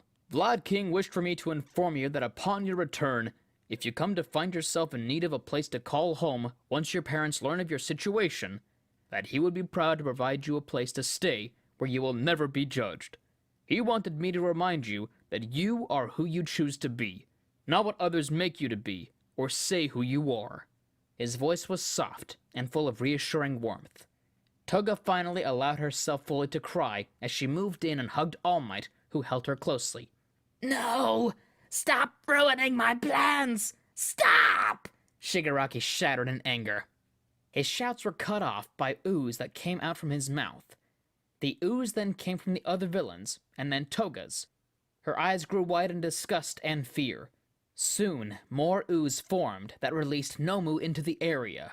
All Might held the girl tighter as the ooze spread over him as well. Worry not. I will not allow them to hurt you, All Might said with a confident smile. He looked back to Gran Torino, who nodded to him after kicking a Nomu in the neck. The two were engulfed by the ooze and taken away from the area. The two then fell to the ground at the freshly destroyed factory. Well, isn't that unfortunate? All for One's voice cut through the mild winds of the location. All Might's face dropped as he held the coughing girl in his arms. Before him stood the man he had hoped wouldn't have been involved in the situation so closely, despite the likelihood of it. All for One ordered his apprentice to leave, as All Might set Toga down, instructing her to run. Both men never looked away from each other. Shigaraki tensed and refused at first, only for Kurogiri to reassure him that things would be fine, but only if they left now. Toga tensed up at the situation as she and Spinner looked around them to the knocked-out heroes and civilians in the area. She looked to All Might one last time before she ran. Spinner looked from the injured to the two juggernauts before him. The situation fully started to set in. He was on the wrong team. All Might had been one of the heroes that Stain had declared a true hero. If All Might stood so firmly against the man his group's leader took orders from, it likely meant that man was bad news. Was Spinner truly making the right kind of difference?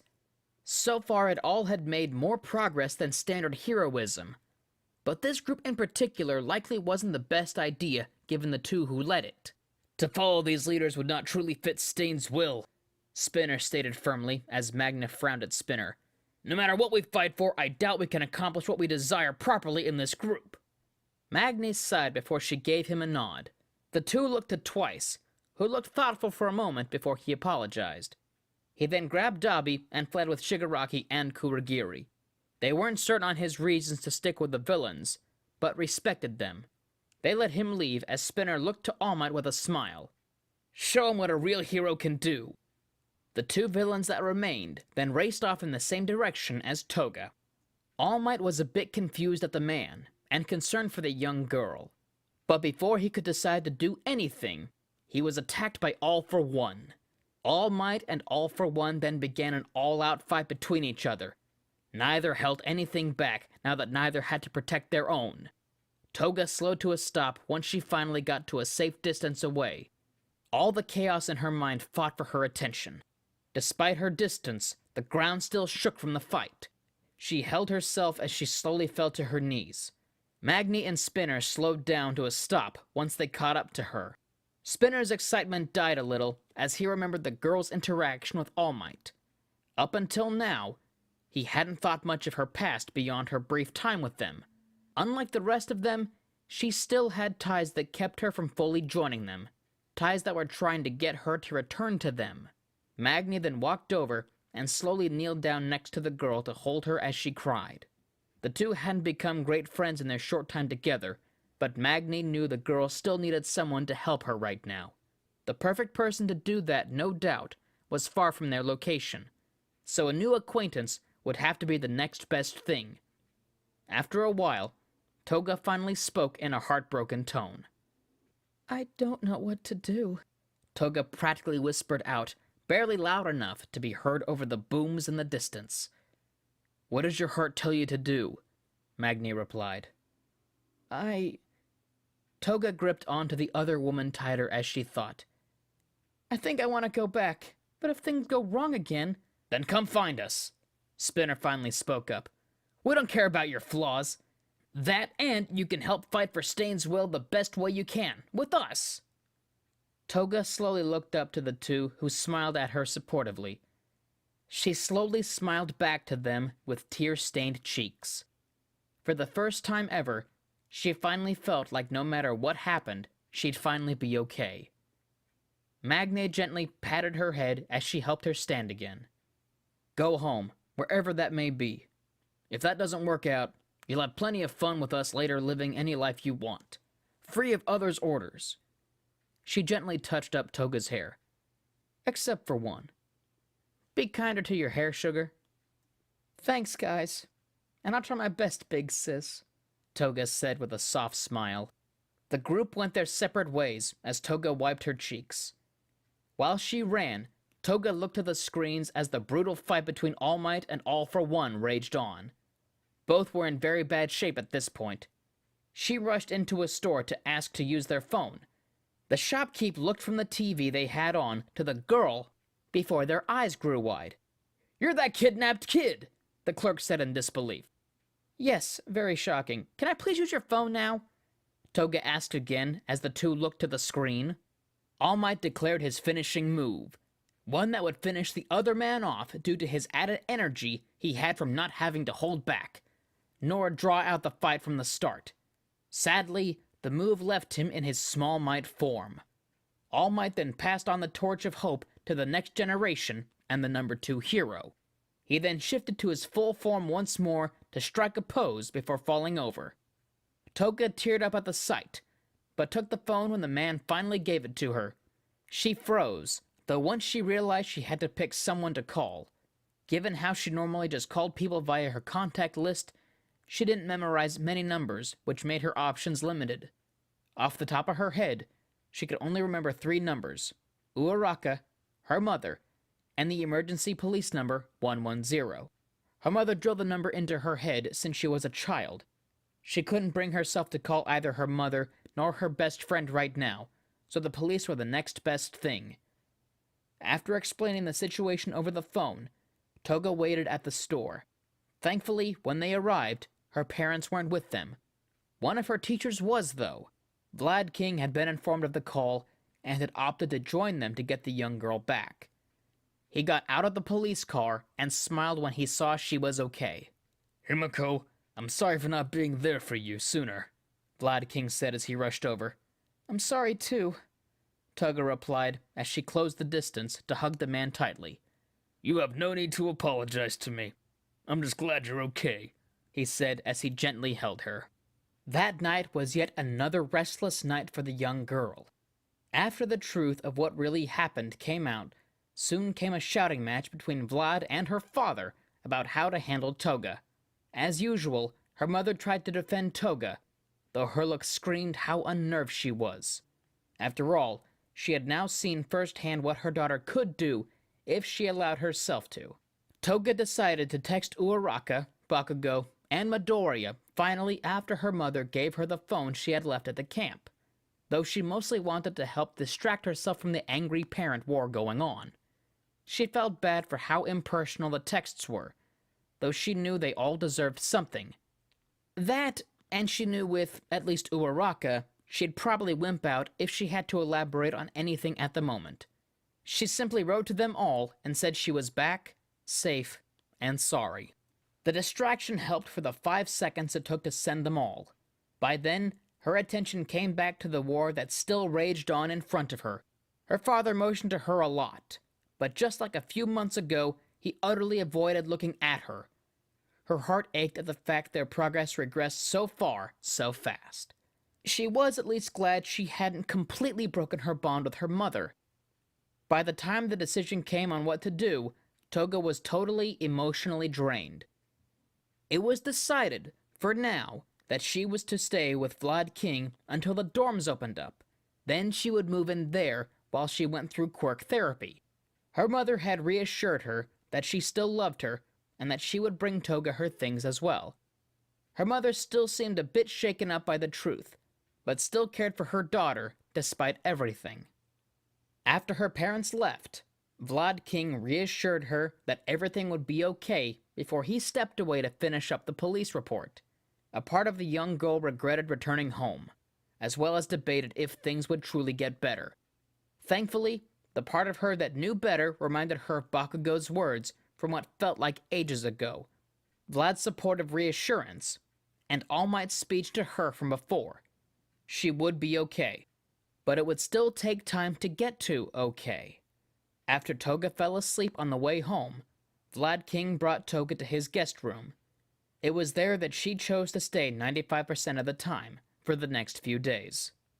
During this time, she occasionally looked at her phone when it would blow up with concerned texts from her friends and the occasional one of best wishes from her mother. During dinner and his daily checkups, Vlad King was sure to tell her when others asked to visit her. He was sure to never push the young girl to see anyone. He wanted to give her time to breathe after everything, as well as time to rest, given how exhausted she was when she first arrived. After the first few days, he did tell her she needed to see her first visitor. It had been Aizawa who had come to tell her about how quirk therapy would work, and how he would like her to start it next week, so she could get used to it before the students would be made to move into the dorms. Toga figured it also was his way of warning her that soon she would have to move into the dorms with just about everyone she had been avoiding. Before he left, he told her she had a lot of makeup work to do, which she missed out on, only for Toga to finally move out of her dead-looking funk to a scrunched-up face. "We were on break! Did you seriously assign homework on break?" Toga asked, dumbfounded at the possibility. Suppose you're right. You all were on break. Guess giving homework would be a bit much, Aizawa replied with a mild smirk. Toga blinked before she caught on to the fact he was messing with her. She let a small smile pass for a moment, which cued the teacher to leave, content with his accomplishment. Vlad King smiled, pleased at the fact the girl finally seemed even remotely out of her funk. He then brought up the fact that some of the others at school had insisted on coming by as well. That and the fact he had unfortunately been overpowered by them, so he had to bring them by. That was more or less a joke, but when she saw the group of girls she normally hung out with rush in, she was doubtful that the man could stop them even if he tried. Toga jumped at first as the girls all hugged her, but let a small smile grow for a moment. She then had a panicked look on her face. "Wait, you should have told me sooner! I still have made your bed, head Vlad!" Toga shouted out, which only led the man to chuckle along with the other girls. Toga's eyes then fell to Uraraka, who waited for the others to pull away. Toga could feel her heart sink into her stomach with guilt for a moment before Uraraka gave her the warmest smile and moved in to hug her. Unlike her parents, despite what she had seen, her friends seemed to hold no fear towards Toga. Toga slowly hugged her back and whispered, "I'm so sorry," Toga said with teary eyes. "I know, and I forgive you," Uraraka whispered back. "Thank you," Toga said in a shaky tone as the weight on her shoulders finally lifted. "But if you ever knock me out again to leave with villains, I will hurt you," Uraraka said seriously, but with the hint of a jokey smile. "Understood," Toga replied with a bright smile, and happy tears rolled down her face. Elsewhere, Shigaraki scratched at his neck while he paced around. He was just down to 3 underlings at this point. He was losing. He didn't like losing. His master had also passed away in the fight. He was running out of options. Thankfully, a small bit of hope came as Twice walked in with someone. Twice said that the man had seen their work and would like to work with them. Shigaraki's eyes met the masked man, who gave a slight wave. "I was planning on watching you longer before I came to you, but you seem promising, and like you could use some help. You can call me Overhaul." So let me get this straight. You're still trying to think of your next move to try to kill All Might, and your inside source told you that the girl who indirectly helped sway your members away from you is going to quirk counseling due to how she attacked her own friend? Overhaul asked casually. Yes, I thought I said that clearly the first time. If you plan to just repeat what I say all day to annoy me, you can leave, Shigaraki replied as he scratched at his neck out of annoyance. Sorry, it just surprises me that you hadn't thought about getting the counselor to work that girl towards another breaking point. One more of those, and she may not come back from it, which means you would get some revenge on her. Not to mention, she would likely attack the heroes again for you. She may even take out several weaker ones before they would know what hit them. Overhaul offered up casually. But she's just a kid, Twice spoke up, a bit uncertain. A kid that's also a ticking time bomb. One that would show the world what happens when you try to force a circle into a square slot, Dobby added thoughtfully. I assume you bring this up because you have a way to sabotage her counseling, Shigaraki asked rather than acknowledging the other two. Exactly, Overhaul said with a nod. What do you want in return? Shigaraki asked simply. Just that man in the mask over there. I'll just need him for a few weeks. The heroes are still busy picking up the pieces of that last battle, so my own plans should go faster now without too much worry of alerting the pros. To my understanding, that man can create duplicates of others, which means he can lighten my load by making 2 more of me. I'll need him with me, though in case I need duplicates of anyone else. Overhaul requested as he motioned to Twice. What are your studies on? Shigaraki asked, as Twice looked a bit uncertain of going with the man. I can explain in detail later, but when it's done, I can assure that heroes can never use their quirks ever again. Overhaul replied, just as simply as he did before. The two stared at each other for a long while before Shigaraki scratched at his neck once more with a grumble. Fine, but I'll want another favor later. Shigaraki agreed with a wave to Twice. in order to tell him to join Overhaul. We'll talk in detail about it later as well. For now, I'll get to my side of our agreement. Overhaul then left with Twice in tow.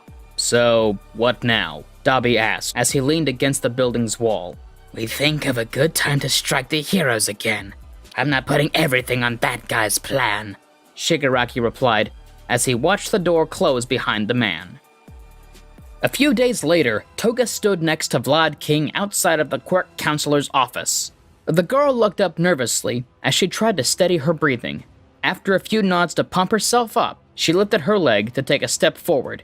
She then pivoted on her other heel to turn around and take a step away. Before she could take another, she was stopped by Vlad King's arm. The two slowly looked at each other in silence. Vlad held a soft look, while Toga still looked nervous. After a moment longer, she pursed her lips at him with a small huff. Toga, Vlad said softly with a mild sigh. Vlad, she replied with a bit of resistance. Toga, he said more sternly. Vlad, she replied, this time in the tone of a complaint as she rested her head on his arm. Toga, I know you're scared, but you must give this a try, Vlad said with a slightly frowned brow. But what if they say I'm like hopeless or something, and then call me a demon child while throwing water at me? Toga replied with a pout. Has that happened before? If so, I will personally find this individual and... Vlad stopped when Toga suddenly turned to go inside. Okay, I'll see you in like 15 minutes, Toga chimed in awkwardly. It's 1 hour long, dear. And did that other thing really happen? Vlad cut in only for Toga to cut him off again. Oh, come on, 1 hour? Fine. And we're not talking about past counseling, she replied as she started to walk inside. When you get out, we are now, Vlad replied with crossed arms. Why must my life be filled with confrontation? Toga muttered painfully out with squinted eyes. Toga then closed the door and waited for her turn to go see the counselor. Soon enough, she was called back. Not even a moment after she stepped into the room did her eyes lay on a face she had never thought she would see again. A face that her mother had ensured that she wouldn't be around again after one too many bites on Toga's end, as well as a destruction of a room and 5 too many declarations of Demon Child from the counselor's end. Her mother had changed around her counseling afterwards back then, which had really helped Toga. The counselor's name was different, her office in a new place, and had no sign of scarring, nor any recollection of Toga, based on how she looked at her like any other struggling teen. Toga, on the other hand, remembered it all. The rage, the sadness, the feeling of suffocation from the pressure that had been on her. She could remember what it was like to attack her, and how she felt no remorse back then. She remembered the assault, and how she had lashed out on the room and counselor herself. Toga's focus came back as the woman snapped her fingers to get the young girl's attention. Take a seat, young lady. Based on your file, we have much to cover, the woman said in the same dismissive tone as Toga could remember from so long ago. I'm sorry, I have the wrong room, Toga quickly said as she turned to leave. Himiko Toga, is it not? The woman asked, which caused Toga to stop in her tracks. My dear, if you leave now, I will have to report that you are unwilling to work on your monstrous behavior, and I will need to recommend that you never return to any Hero Academy due to the triggers it would put you right in front of. Toga's jaw tensed up, along with every other muscle in her body. Against her better judgment, she turned around and kept her eyes trained on the floor. Good girl, now come sit, the woman simply instructed. Toga then silently closed the door and sat down on the couch that she was directed to. Her arms trembled as she reached over to the armrest to help her guide herself down to sit. The woman then proceeded to go over exactly everything Toga had done in the forest. Tears filled Toga's eyes as it was all rehashed out to her in incredible detail. Then the counselor went into what Toga had done with the blood bottle. Toga's eyes grew wider as she wondered how she could know about that. Her confusion and shock only grew as she then went into what Toga had done to her first counselor. She went into detail about all the feelings she had that day as well. Toga then slowly looked up just in time to see herself where the counselor once stood. It had a distorted face with a twisted smile. It then shot towards her with a single blink of an eye. It pinned her to the couch and held a knife to her throat. It began to shout, still in the woman's voice, every twisted thought Toga had ever had. Tears of guilt and fear flowed down Toga's cheeks as she looked up to the thing. You'll never make it up to any of them! And you know why? Because you are a demon child! A killer! A murderer! It screeched out. No! Toga screamed as she clenched her eyes shut. Silence then filled the air for a moment, as it felt as though she was floating. By the time she opened her eyes, she was still sitting on the couch normally, with the distorted version of her missing. She looked about the room, coated in sweat, with her heart racing. Her eyes laid on a man with a soft and warm smile, who held the door open to the room. "That's all, kiddo. Your time's up," he said with a chuckle. What? Toga asked, confused. "The session is over, hun. You did wonderfully. I wasn't expecting you to be so open, but your remorse is a wonderful sign. It means you show promise to grow from your past mistakes. That and to be able to coexist with others like anyone else," he said, almost proudly of her. "I see," she said in a shaky tone. She got up with weak legs and made her way out of the room. "See you next week," he said happily before he shut the door behind her. Toga tried to figure out what exactly happened, but couldn't figure it out. Each time she looked at the clock, it showed she had been in there for an hour, despite how short it felt.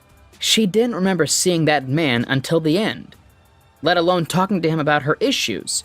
Had it all been just in her head? When she got back to Vlad, he smiled at her brightly before it shifted down to a frown upon noticing her demeanor. What happened? He asked, concerned. "I apparently showed remorse, and I'm not a lost cause?" Toga offered, uncertain of the answer herself. And that saddens you? He asked, still confused by the look on her face. "No, she sighed. "I don't know." Should we talk about it? Vlad offered, so she had a metaphorical open door to share her thoughts. "Maybe. I don't know. I don't even know how to talk about it, honestly," Toga admitted, her hand still shaking. Well, Vlad gently put an arm on her shoulder to give her a side hug. when you know, I'm right here to listen. Like a big, strong muscle diary. "Okay," Toga said, with a slight snort at his phrasing. For the next week, Toga focused on packing and moving into the dorms when she knew the others wouldn't be around. Despite her time with the girls earlier, the nightmare she had about her counseling session had sent her right back to the "may I please hide in my room all day and never come out again" stage of dealing with things. During this time, her mother texted her to ask about how things were going. She still didn't know how to address what happened, but she figured it was just in her head at this point. So she just told her mother what she told Vlad, which seemed to really make her mother happy, which made Toga happy that at least one of her parents was happy. Once everything was at the dorms, Toga said goodbye to Vlad to go to her new dorm room.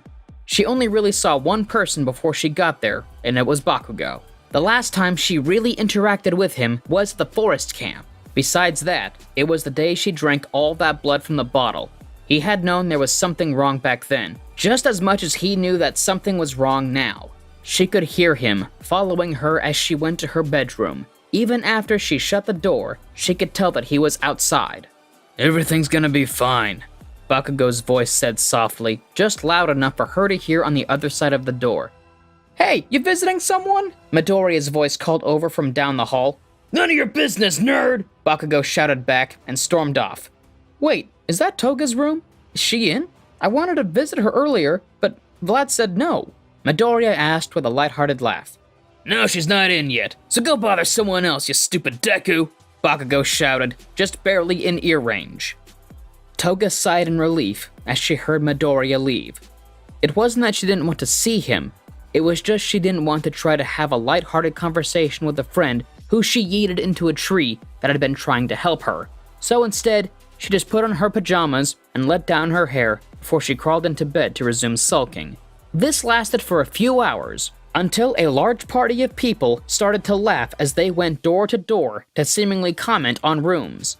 It sounded like fun too, until Toga realized she didn't lock her door out of habit. Soon the door opened, and like a child who was almost caught by their parents when staying up too late, Toga kept her back to the door as she clutched one of the thousands of stuffed animals littered around her room. "Wow, those are a lot of stuffed animals," Mina muttered. Good thing Mineta transferred out. He'd likely have a weird comment to that, Kaminari replied back. "Wait, he was transferred out?" Jiro asked. Yeah, He, Ojiro, Koda, Sato, Shoji, Uaraka, Hagakura, and a bunch of Class B all transferred out, Kaminari explained.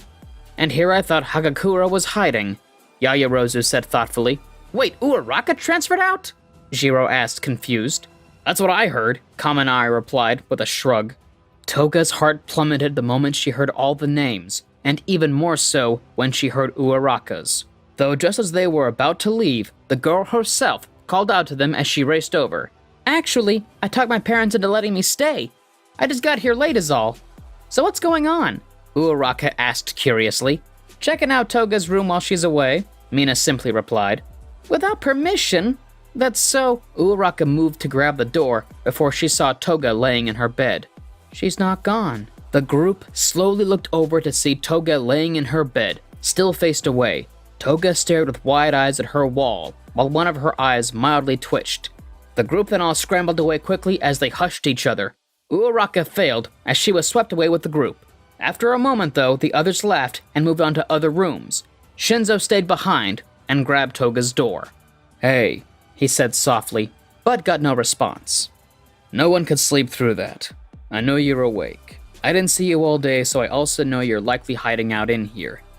You need to know that no one blames you for what happened. Honestly, most think you left with the villains to protect the others and nothing else. I had thought so too, but given how much you've been hiding from everyone, as well as not being a social butterfly per usual, I think something else happened. I'm sure the situation here isn't helping you mentally either. What I do know is that no one hates you, Toga. If anything, they just want you to be okay again. I know I want you to be better, so you can see how much I've improved my cardio. Toga's eyes relaxed as she felt the weight lift away just enough to let herself snicker a little. Night, Shinzo said softly. Night, Toga replied, finally, as he shut the door. In the morning, Toga got dressed, then sat down to do her hair. She looked at her hair ties, then took a deep breath and tried her best to do a bun with her hair half up and half down. No matter what, I'll have a home and friends. She tightened the bun, then stood up. Monster or hero, I'll have a home and a family to go to. She nodded, then made her way out of the dorm room and down to the kitchen. There, a bunch of the other students were getting some jelly-filled donuts that All Might had set down. He was in his small form and talking with Midoriya. When the others saw her, they waved to her, while some shouted playfully about how many stuffed animals she had.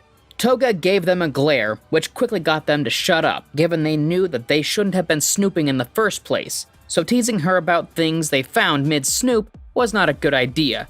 She made her way to All Might and Midoriya, who both smiled happily to her. Glad to see you back home safe and sound, young Himiko, All Might said, only to receive a hug in return. Thank you for coming to save me, she said softly to him. All Might gently pat her back before she let go, and looked to Midoriya. I'm sorry for throwing you into a tree, Toga said quickly, which made the others pause and look over. You did what? Kaminari asked, confused. It's okay. Congratulations on awakening your quirk, Midoriya said lightheartedly. Awakened her what? Kaminari said, only to get jabbed in the ribs by Mina. Ow! Midoriya moved to hug her, only for her to stop him with a hand that she gently pressed to his chest. She blushed heavily as she shook her head. Sorry, The memories of her distorted self recounting her thoughts she had about Midoriya in the past replayed in her head as she blushed even harder. I really can't right now. Okay. Despite his confusion, Midoriya smiled in understanding. Is Vlad in today? Toga asked as she looked back over to All Might. Yes, he is. He's in his office right now, All Might replied with a soft smile. Perfect. Thanks.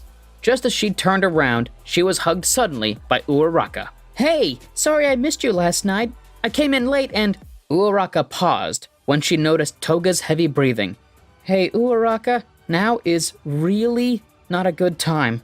Toga focused as she fought off similar memories Midoriya had triggered. But I'm glad you're here. Right, sorry, Uaraka said, knowing exactly what Toga was trying to warn her about, given her breathing. Catch you later, okay? Definitely, Toga said as she was let go. As Toga left, the others watched silently. All but Kaminari.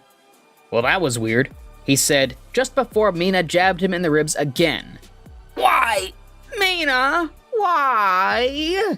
Midoriya blinked. confused as he watched Uraraka and Toga's odd behavior. He decided to move past it for now. Instead, he offered Uraraka a jelly-filled donut, which she happily took. Toga made her way into Vlad's office. There, she finally did her best to explain what happened at the counselor's office. She had expected to come off as crazy, but instead received a sudden bear hug. So from my understanding, this is new? Not something that has happened before in the past? He asked very carefully. No, but in my last sessions in the past, I hadn't heard a person before. That, and it ended with... Before she could finish, he gently hushed her. You don't need to elaborate. I just needed to know that this wasn't normal for you. He held her then more protectively. Which, since it isn't, means someone may be trying to hinder your healing. Which I will not allow. Toga blinked, but felt much better knowing that she wasn't just going crazy. Soon, Vlad called in Aizawa, All Might, and Nezu. He explained the situation, and just like Vlad, all the teachers didn't take kindly to someone trying to mess with one of their students trying to recover. It is likely a quirk to send someone into a trance. Based on what you said, it is likely one to cause fear or guilt. I hate to ask, but would you be willing to go just one more time with a live recorder so we can ensure what this man may be doing alongside putting you into a trance?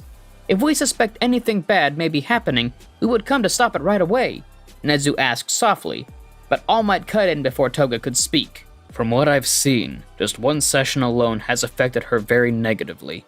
I do not think it wise to send her back, he said firmly. I agree. She seemed very shaken when she came out from the session, Vlad said.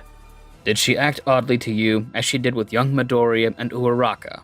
All Might inquired. What did she do with those two? Aizawa asked cautiously. Hello, I'm still here, Toga blushed wildly, and I would greatly like for this to not be elaborated on. The staff then stared for a moment before nodding.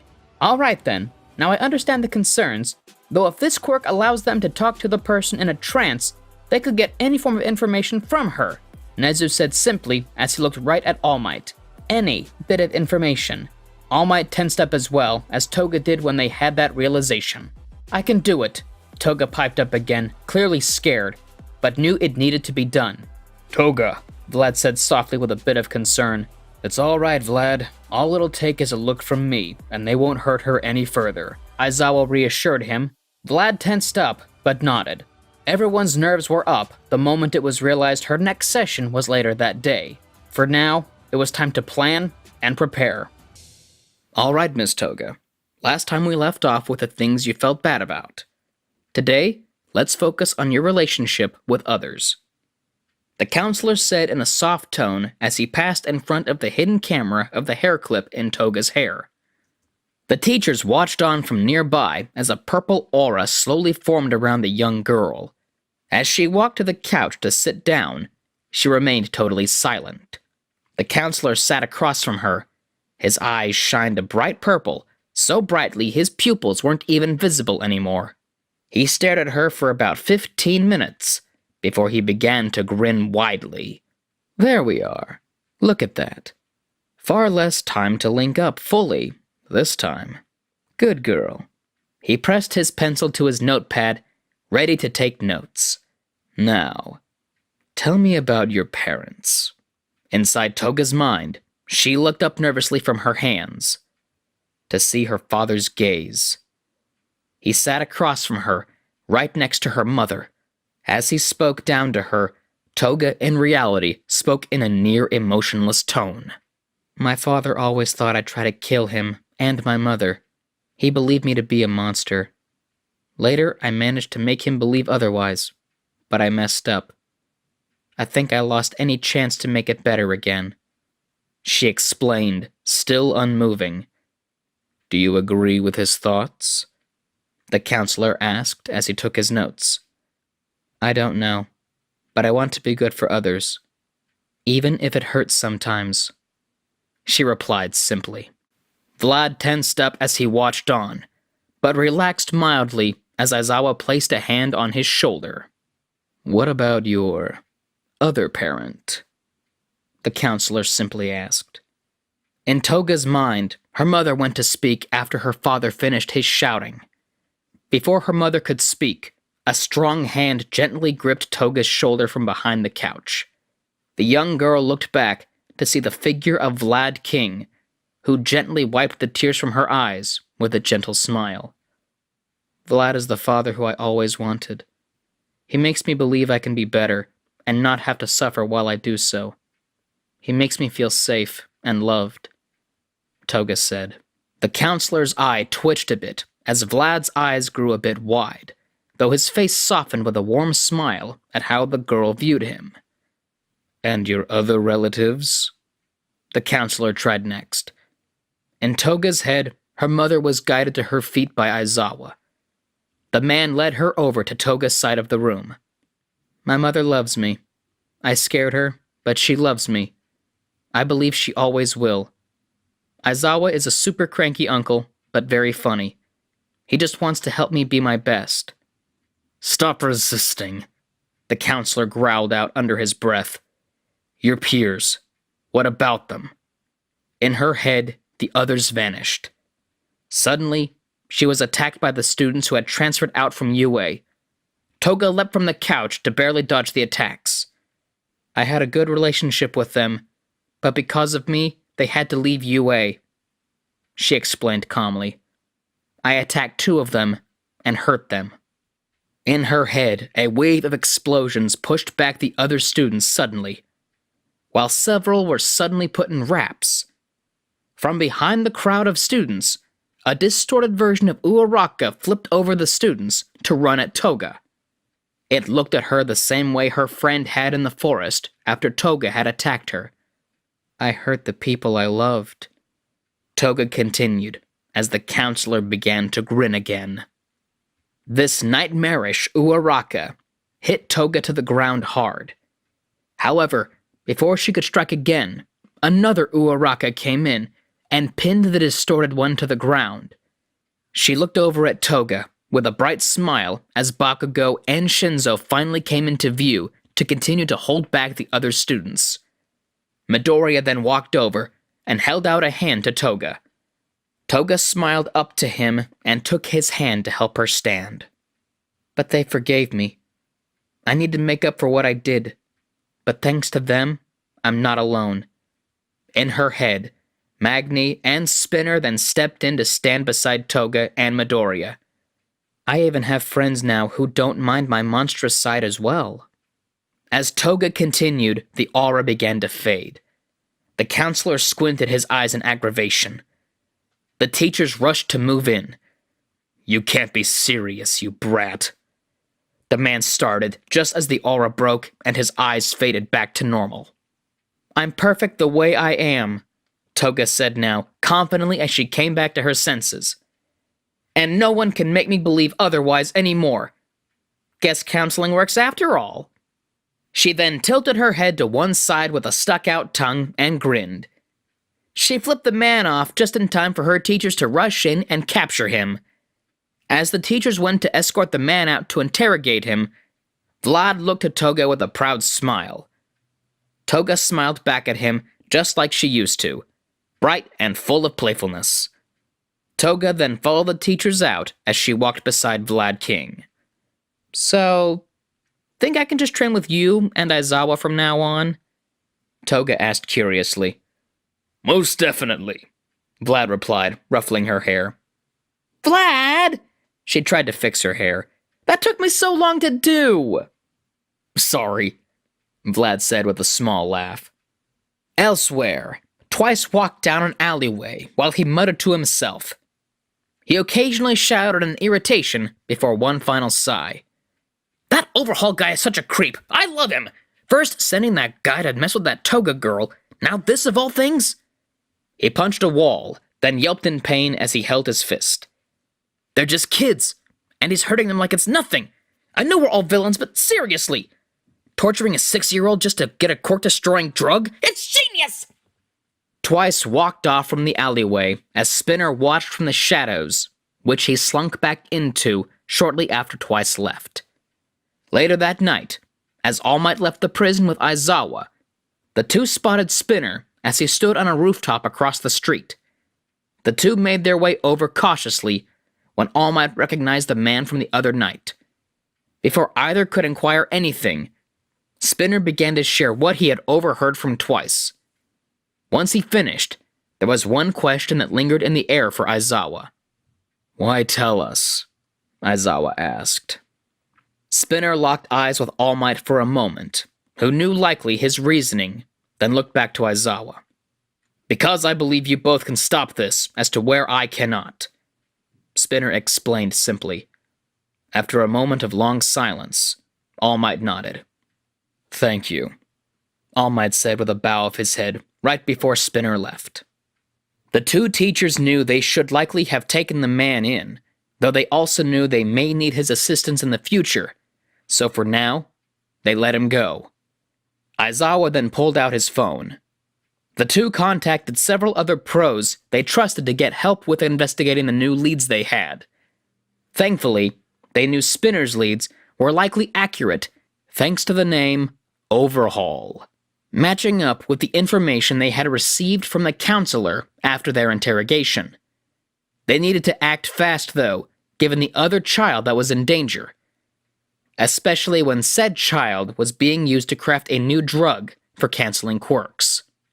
Back at the dorms, Toga rubbed her eyes as she got herself a glass of water. She needed to go to bed soon, so she would be well rested for school. After she got her drink, she turned around to see Uraraka coming down the hall. Uraraka gave her a small wave and a soft smile. Toga gave one back in return. Uraraka grabbed herself a snack as the two decided to sit outside the dorms on the steps to talk while they relaxed before bed.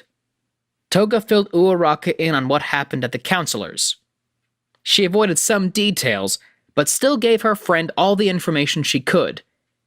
As usual, Uraraka was very supportive of her.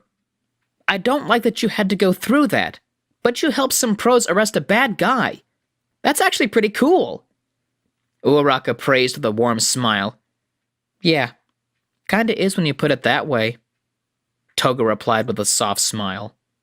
Uraraka looked up to the moon and stars as she ate a bit more of her snack. Her hair gently blew in the wind. Its shine grew even more noticeable in the moonlight. Toga blushed softly as she stared at her friend for a while before she sighed and set her water down. "Hey, can I ask you something?"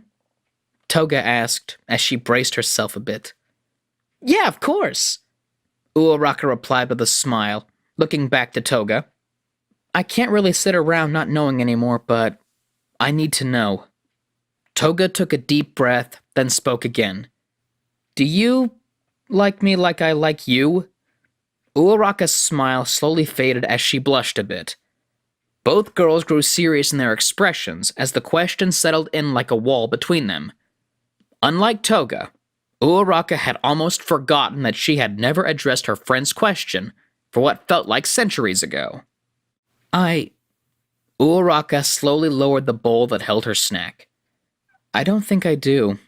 I'm sorry." "Yeah, I figured as much," Toga said as her heart sank a bit. Uraraka looked at her friend's heartbroken expression and teared up a bit. "Himiko, I'm really sorry, it's just..." Uraraka tried to come up with something more to say, but couldn't. "It's okay." Toga teared up as well, but managed a sad smile. "You like what you like, Ochako. No one can ever change the things we like, you know? Not even ourselves." Toga gently pulled her into a hug. "I just needed to know for a fact what you liked is all. I can't be upset with you for being honest. It hurts, but it'll get better. I know that for a fact now that everything will always get better eventually with time," Toga said gently. "So we'll be okay?" Uraraka asked softly, as she slowly hugged her friend back. "Of course we will," Toga snorted a bit. "After everything, do you really think not liking me back would be the thing that breaks us apart?" Uraraka thought about it and laughed a bit. "I guess I did. I'm glad I was wrong," Uraraka said gently, before the two gently pulled away from the hug. "See you in class tomorrow?" Toga offered as she grabbed her water before she stood up. "See you then," Uraraka said with a warm smile, and wiped a tear from her cheek. Toga made her way inside and put the dirty glass away before she bowed her head with a sigh. She gently patted her cheeks before she made her way back to her room. She looked down to all her stuffed animals all over the place before she came up with an idea. A bit later, Toga laid in her bed under her covers with just her head poking out. All around her on the bed were towering piles of stuffed animals, with a few tucked in beside her under the covers. This is the perfect amount of stuffed animals. She squinted her eyes a bit. You know nothing, Mina. The next day at school, the announcement about the provisional license was made to the remaining students who made up the new class of 1A. The class had been formed with the remaining students of classes 1A and 1B. A major difference was Aizawa's never-ending pain that came from when the new stream of chaos inhabited the room. Kirishima and Tetsu were acting like absolute bros to each other, while Monoma professed his half of the class's superiority. Kendo was then busy with her assault on Monoma, and finally, Vlad was trying to deal with Bakugo's shouts of how he planned to murder several of the 1B students out of annoyance that competed with Ida's shouts in hopes to quiet the students.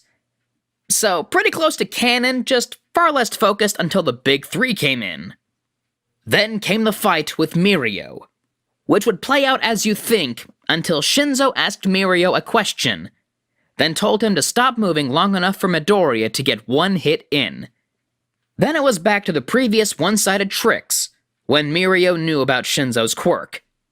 At the end of the fight, Vlad promptly asked the boy to find his clothes, while Toga did her utmost best not to comment after a look from both Aizawa and Vlad.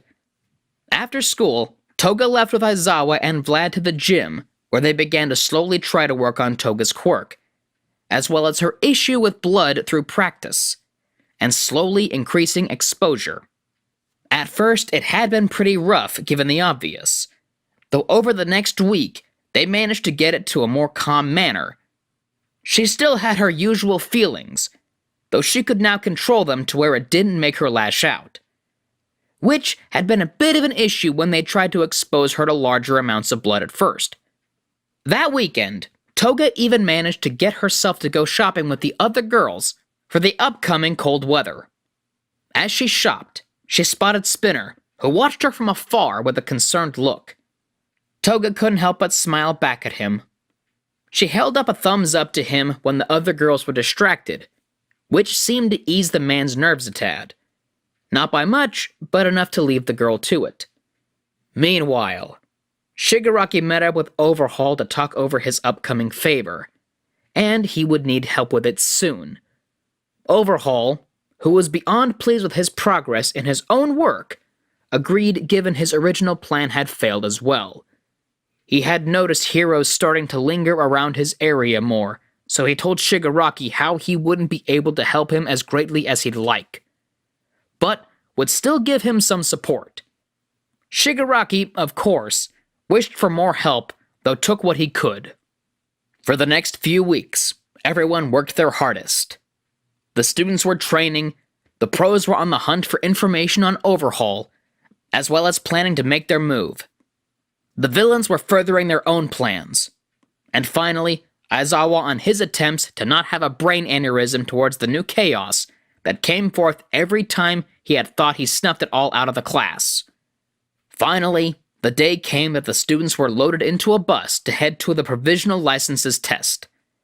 On the way, Toga sat with Uoraka as she texted her mother about how she was about to take her test. Her relationship was still mildly strained, though thankfully due to Vlad's honest updates on her, her mother had been far less nervous when texting or calling her. Toga's attention was pulled to Bakugo, who struggled in his attempts to assault Monoma. The other student was once again gloating.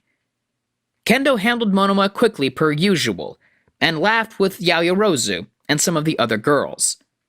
While Bakugo was calmed down by Midoriya, Kirishima, and Tetsu, Toga laughed with Uoraka as they watched on. Uoraka did her best to hide it around Toga, but Toga could notice her friend blushing at Midoriya. Toga took a deep breath before she smiled softly to Uoraka. She then spoke just loud enough for Uoraka to hear, and only for Uoraka to hear. Hey, It's okay. If you want to go for him now, I won't get jealous. Toga said with a giggle, as Uraraka's blush grew brighter. Are you sure? You're not going to try to ask him out? Uraraka asked, a bit confused and flustered. Nah. Toga smiled a bit sadly for a moment, before she smiled brightly again as she caught a glimpse of Midoriya's own smile at Uraraka. I don't think I'm his type either. Besides, I'd rather see you with someone I know would do anything to keep you safe. Toga said with a bit of a playful wink at the end, which only got Uraraka more flustered. Toga giggled at her, then hopped over towards Midoriya's seat. Midoriya smiled at Toga despite his confusion at her sudden arrival. She then sent him over to sit with Uraraka, which only caused them both to blush like crazy. Toga smiled at them for a bit, as much as she wished she could be over there as well with them both, but she knew that the two would likely enjoy it just being with themselves. Even if the two were too awkward to do much more than talk about the upcoming test and the weather. You're even weirder than I thought you were, Bakugo muttered from the seat in front of her. Yeah, I know, hothead. Toga shrugged as she watched the two. Even if I can't have them the way I want, I don't want to keep them from having something that makes them both happy. Besides, there's probably plenty of people out there for me. I'm sure I'll have plenty of people lining up to date me soon enough, Toga said as a joke. Yeah, right, Bakugo retorted with a scoff. Oh, like you got people lining up to date you. You seem like someone who gets less attention than the Firefox browser, Toga snorted out. Hey! Bakugo stood up to yell at her tease. I get plenty of offers from people unlike you! Yeah! Baku bro gets plenty of attention! Kirishima popped up with a proud smile. A true man like him has more offers than you could ever imagine. Toga looked from Kirishima to Bakugo with raised eyebrows. Don't look at me in that tone of voice, freak! Bakugo shouted angrily.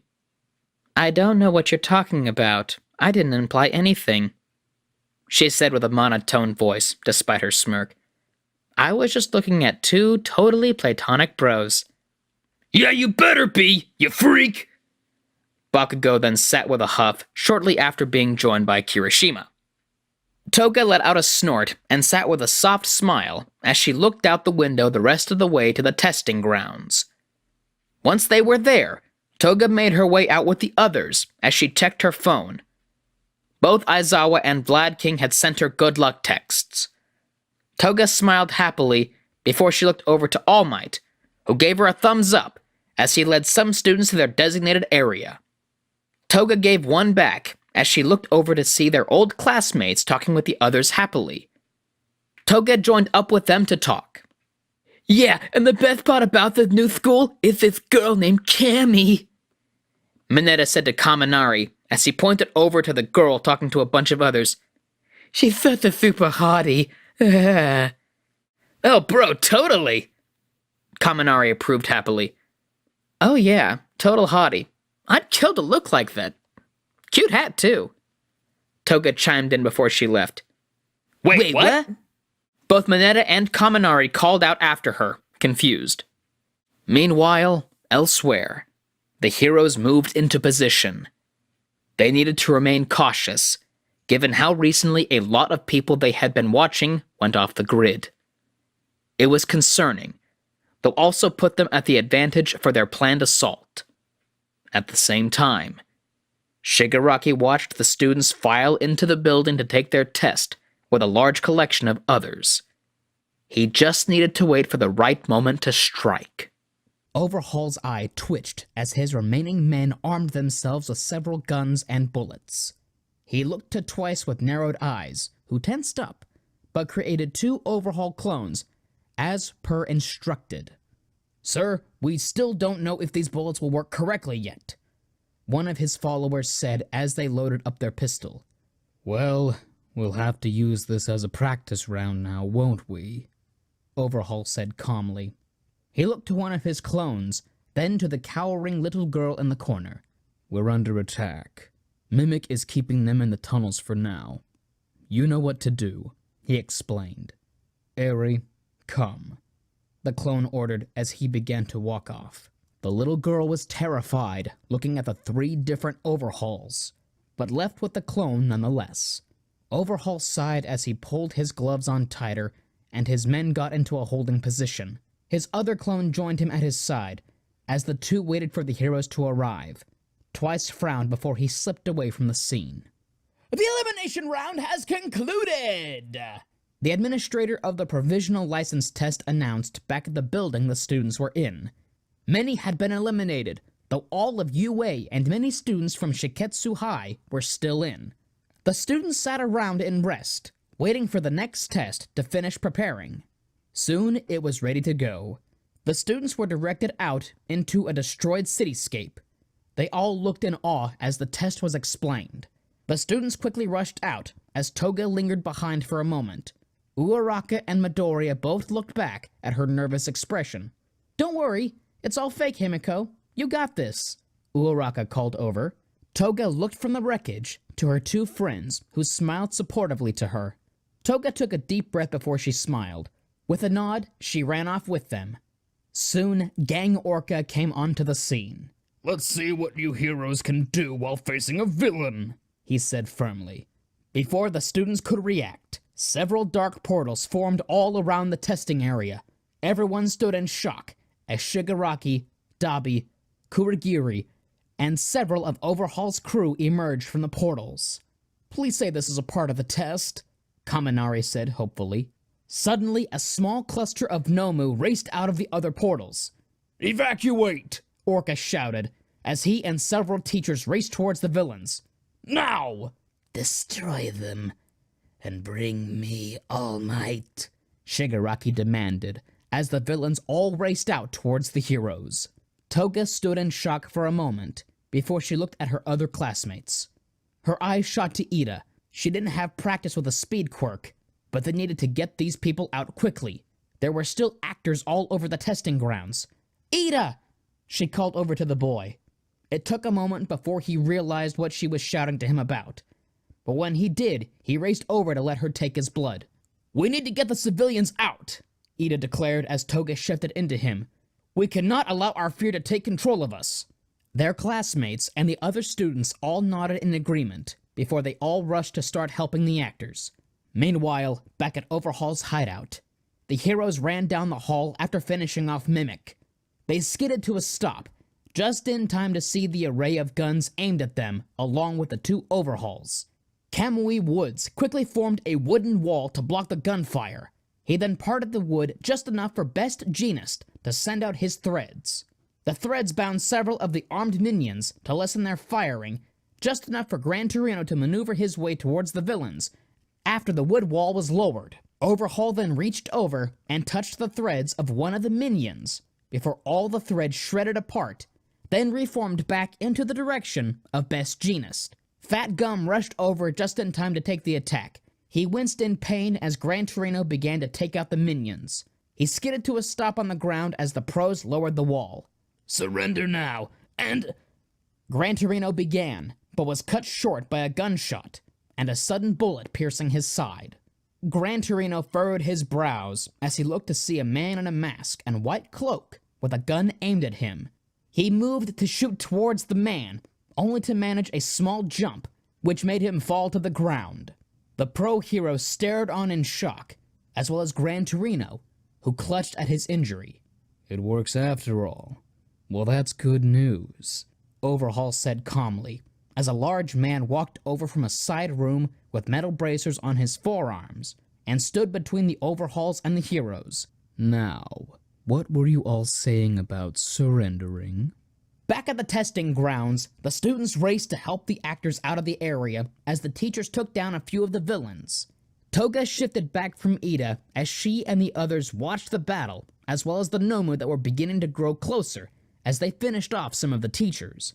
She panted as she stood up fully. Ida placed a hand on her shoulder as she went to step forward towards the battle. "Toga, I understand, but we mustn't interfere. This is not a fight we can help," Ida said softly. Toga closed her eyes for a moment before leaving with him and the others to head towards All Might, who was directing people out. Just as they made their way towards him, a Nomu crashed through the wall and grabbed All Might. No! Midoriya shouted, as the Nomu flew back towards Shigaraki. Midoriya, don't! Ida started, just as Midoriya shot out from the hole after the beast. The Nomu dropped All Might in front of Shigaraki, who grinned wider and wider before he began to reach down towards All Might. Before he could touch him, Shigaraki heard a scream from Midoriya right before an odd black-like beam wrapped around his wrist and flung him away. Midoriya's eyes grew wide from the sudden black whip-like thing that came from his hand, just before several more shot out and began to wreak havoc on everything and everyone. Toga then ran towards the hole, as did Bakugo. "This is our fight now too," Toga shouted as she leapt out through the hole. Bakugo grabbed her hand as he fired off explosions with the other. "Move it or die, losers!" Bakugo shouted back. "A man would fight for his fellow hero," Kirishima declared as he and Tetsu raced off. "Sorry, Ida, I can't just leave them behind," Uraraka said, as Todoroki offered a hand to her. "Then let's save a friend," he said calmly. Uraraka gripped his hand and the two left, using Todoroki's flames to fly through the sky. Ida tensed up before he looked on with determination. A moment later, he and several others raced out back onto the testing grounds. The students landed near Midoriya and began to help get the injured teachers out of the way. Miss Joke looked up at Midoriya, losing control, and forced herself to stand on her own. "Be ready to catch him," the green-haired woman instructed, as she looked at one of Kami's fellow students. "Inasa, right?" The boy bowed to her quickly. "Cool. Can you get me up there?" When the boy agreed, she braced herself as she was flown up with powerful winds. "Hey!" Midoriya's strained eyes slowly looked at the woman. He knew her. Miss Joke was a pretty skilled hero. "Why can't a nose be 12 inches long?" She then pointed to the boy with a bright smile. "Because then it would be a foot!" The students looked on with blank expressions as Miss Joke finished her punchline and began to glow. Midoriya then started to laugh uncontrollably. The distraction caused his quirk to act up and retract. He then began to fall quickly. He was caught by some winds made by Inasa. The boy slowly stopped laughing as Miss Joke was set down. The group couldn't celebrate just yet, as 3 Nomu that were barely conscious got up to their feet, as Shigaraki slowly got up as well. I will not lose like this. Not to some dumb students, and not to a woman with horrible jokes, he screamed. And here I thought that joke measured up well, Miss Joke said with a shrug. Back with the pro heroes, Fat Gum did his best to try to work through the barrier that was in place over the behemoth of a man in front of him. Meanwhile, Aizawa did his best to look back and forth between the two overhauls that he and Vlad King attempted to fight the best they could by blocking their quirks, while the other heroes did their best to work around the battle to take out the extra minions and to try to stop the one who had the gun. Just as they began to get the upper hand, Aizawa felt his movements slip up and his vision go blurry as he began to stumble. This caused him to break eye contact long enough for Overhaul to destroy the ground to make him, his clone, and the 2 pros fall. Aizawa and Vlad got trapped under the debris. Aizawa managed to look up just in time to block one of the Overhaul's quirk as they touched Vlad, though he felt a looming presence nearing him as well. Vlad King's eyes grew wide as he looked over towards his fellow teacher. "Aizawa!" he shouted out, though couldn't get Aizawa to look towards his own attacker to protect himself. "If I look away, you die, Vlad. The kids need you," he said firmly. Before the hand touched him, the Overhaul over him turned into goo. Overhaul and Vlad King looked over in surprise to see Spinner as he landed after having swung his sword through the clone, which managed to destroy it. Spinner then twirled his sword and pointed it at Overhaul. "No one will suffer at your hands any longer, Overhaul, especially not that little girl, thanks to those pros outside. I suppose it's lucky that one was a clone as well, since twice as clones break down when you give enough damage to them," he said flatly, as the heroes above started to finish off their targets, and began to help each other finish off the remaining minions. "Last chance. As much as I would like to end you myself, I believe these pros would prefer to take you in rather than you be dead. The other heroes then dropped down from the floor above, surrounding the villain. "Do you surrender?" he asked calmly. Overhaul tensed up in rage. Though with Aizawa staring at him, he couldn't retaliate. Instead, he finally surrendered. The pros moved in and arrested Overhaul. They helped Aizawa and Vlad King out from the debris.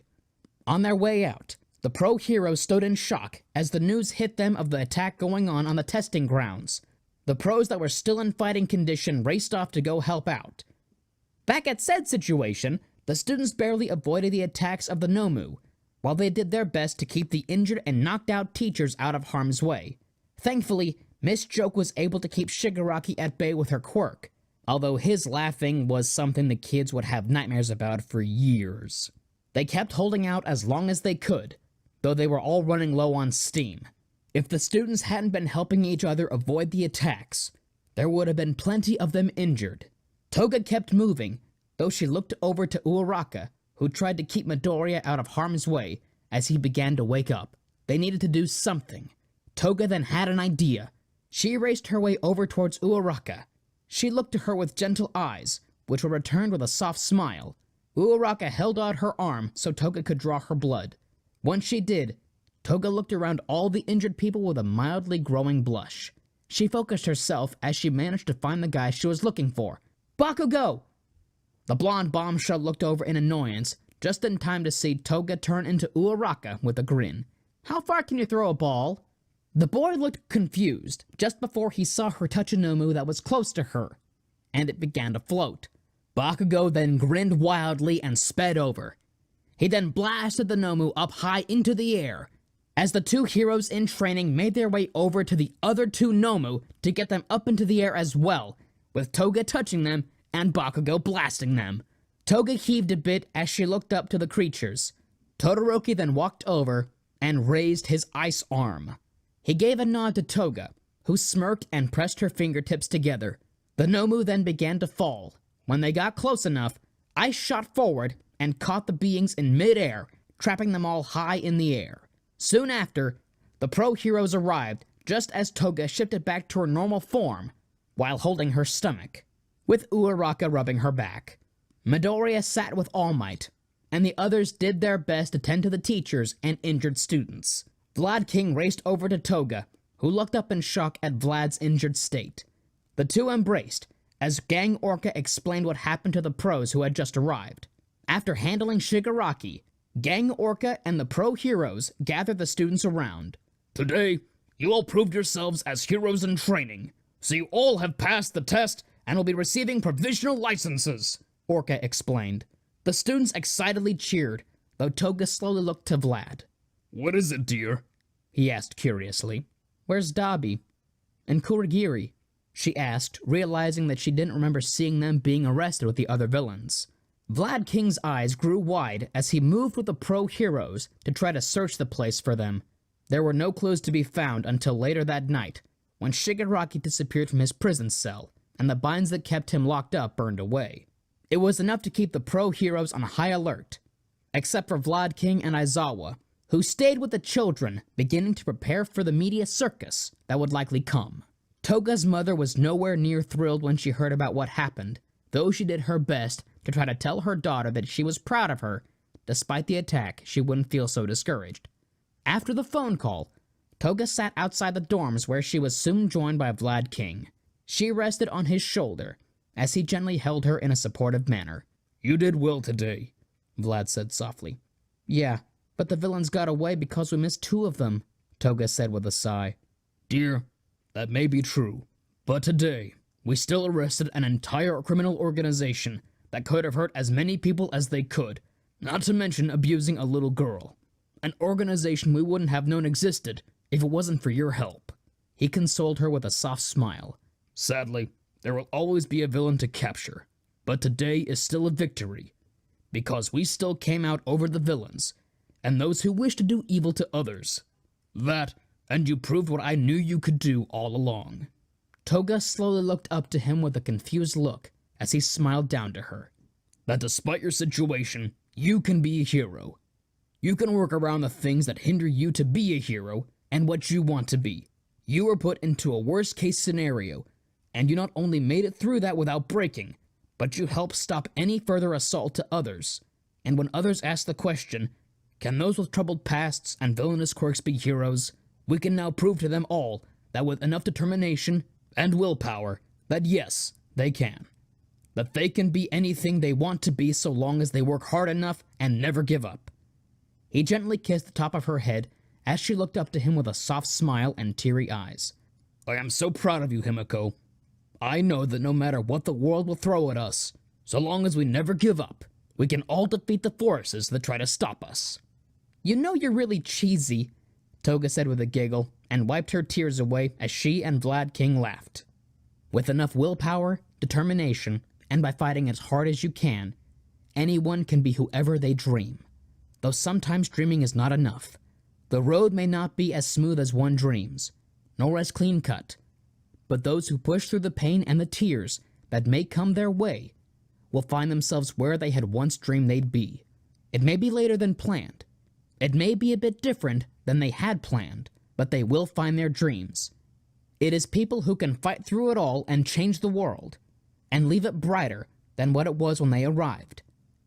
It is these people who finish their fight that go back and help fight back the darkness. For those who are still fighting on their own, who show the next generation the path to the light. These people are what we call true heroes. And that has been our video, as well as the finale of What If Toga Was in Class 1A. Thank you all for sticking around, and I hope that you have enjoyed this series. Before I go, there's a few things I want to let you know.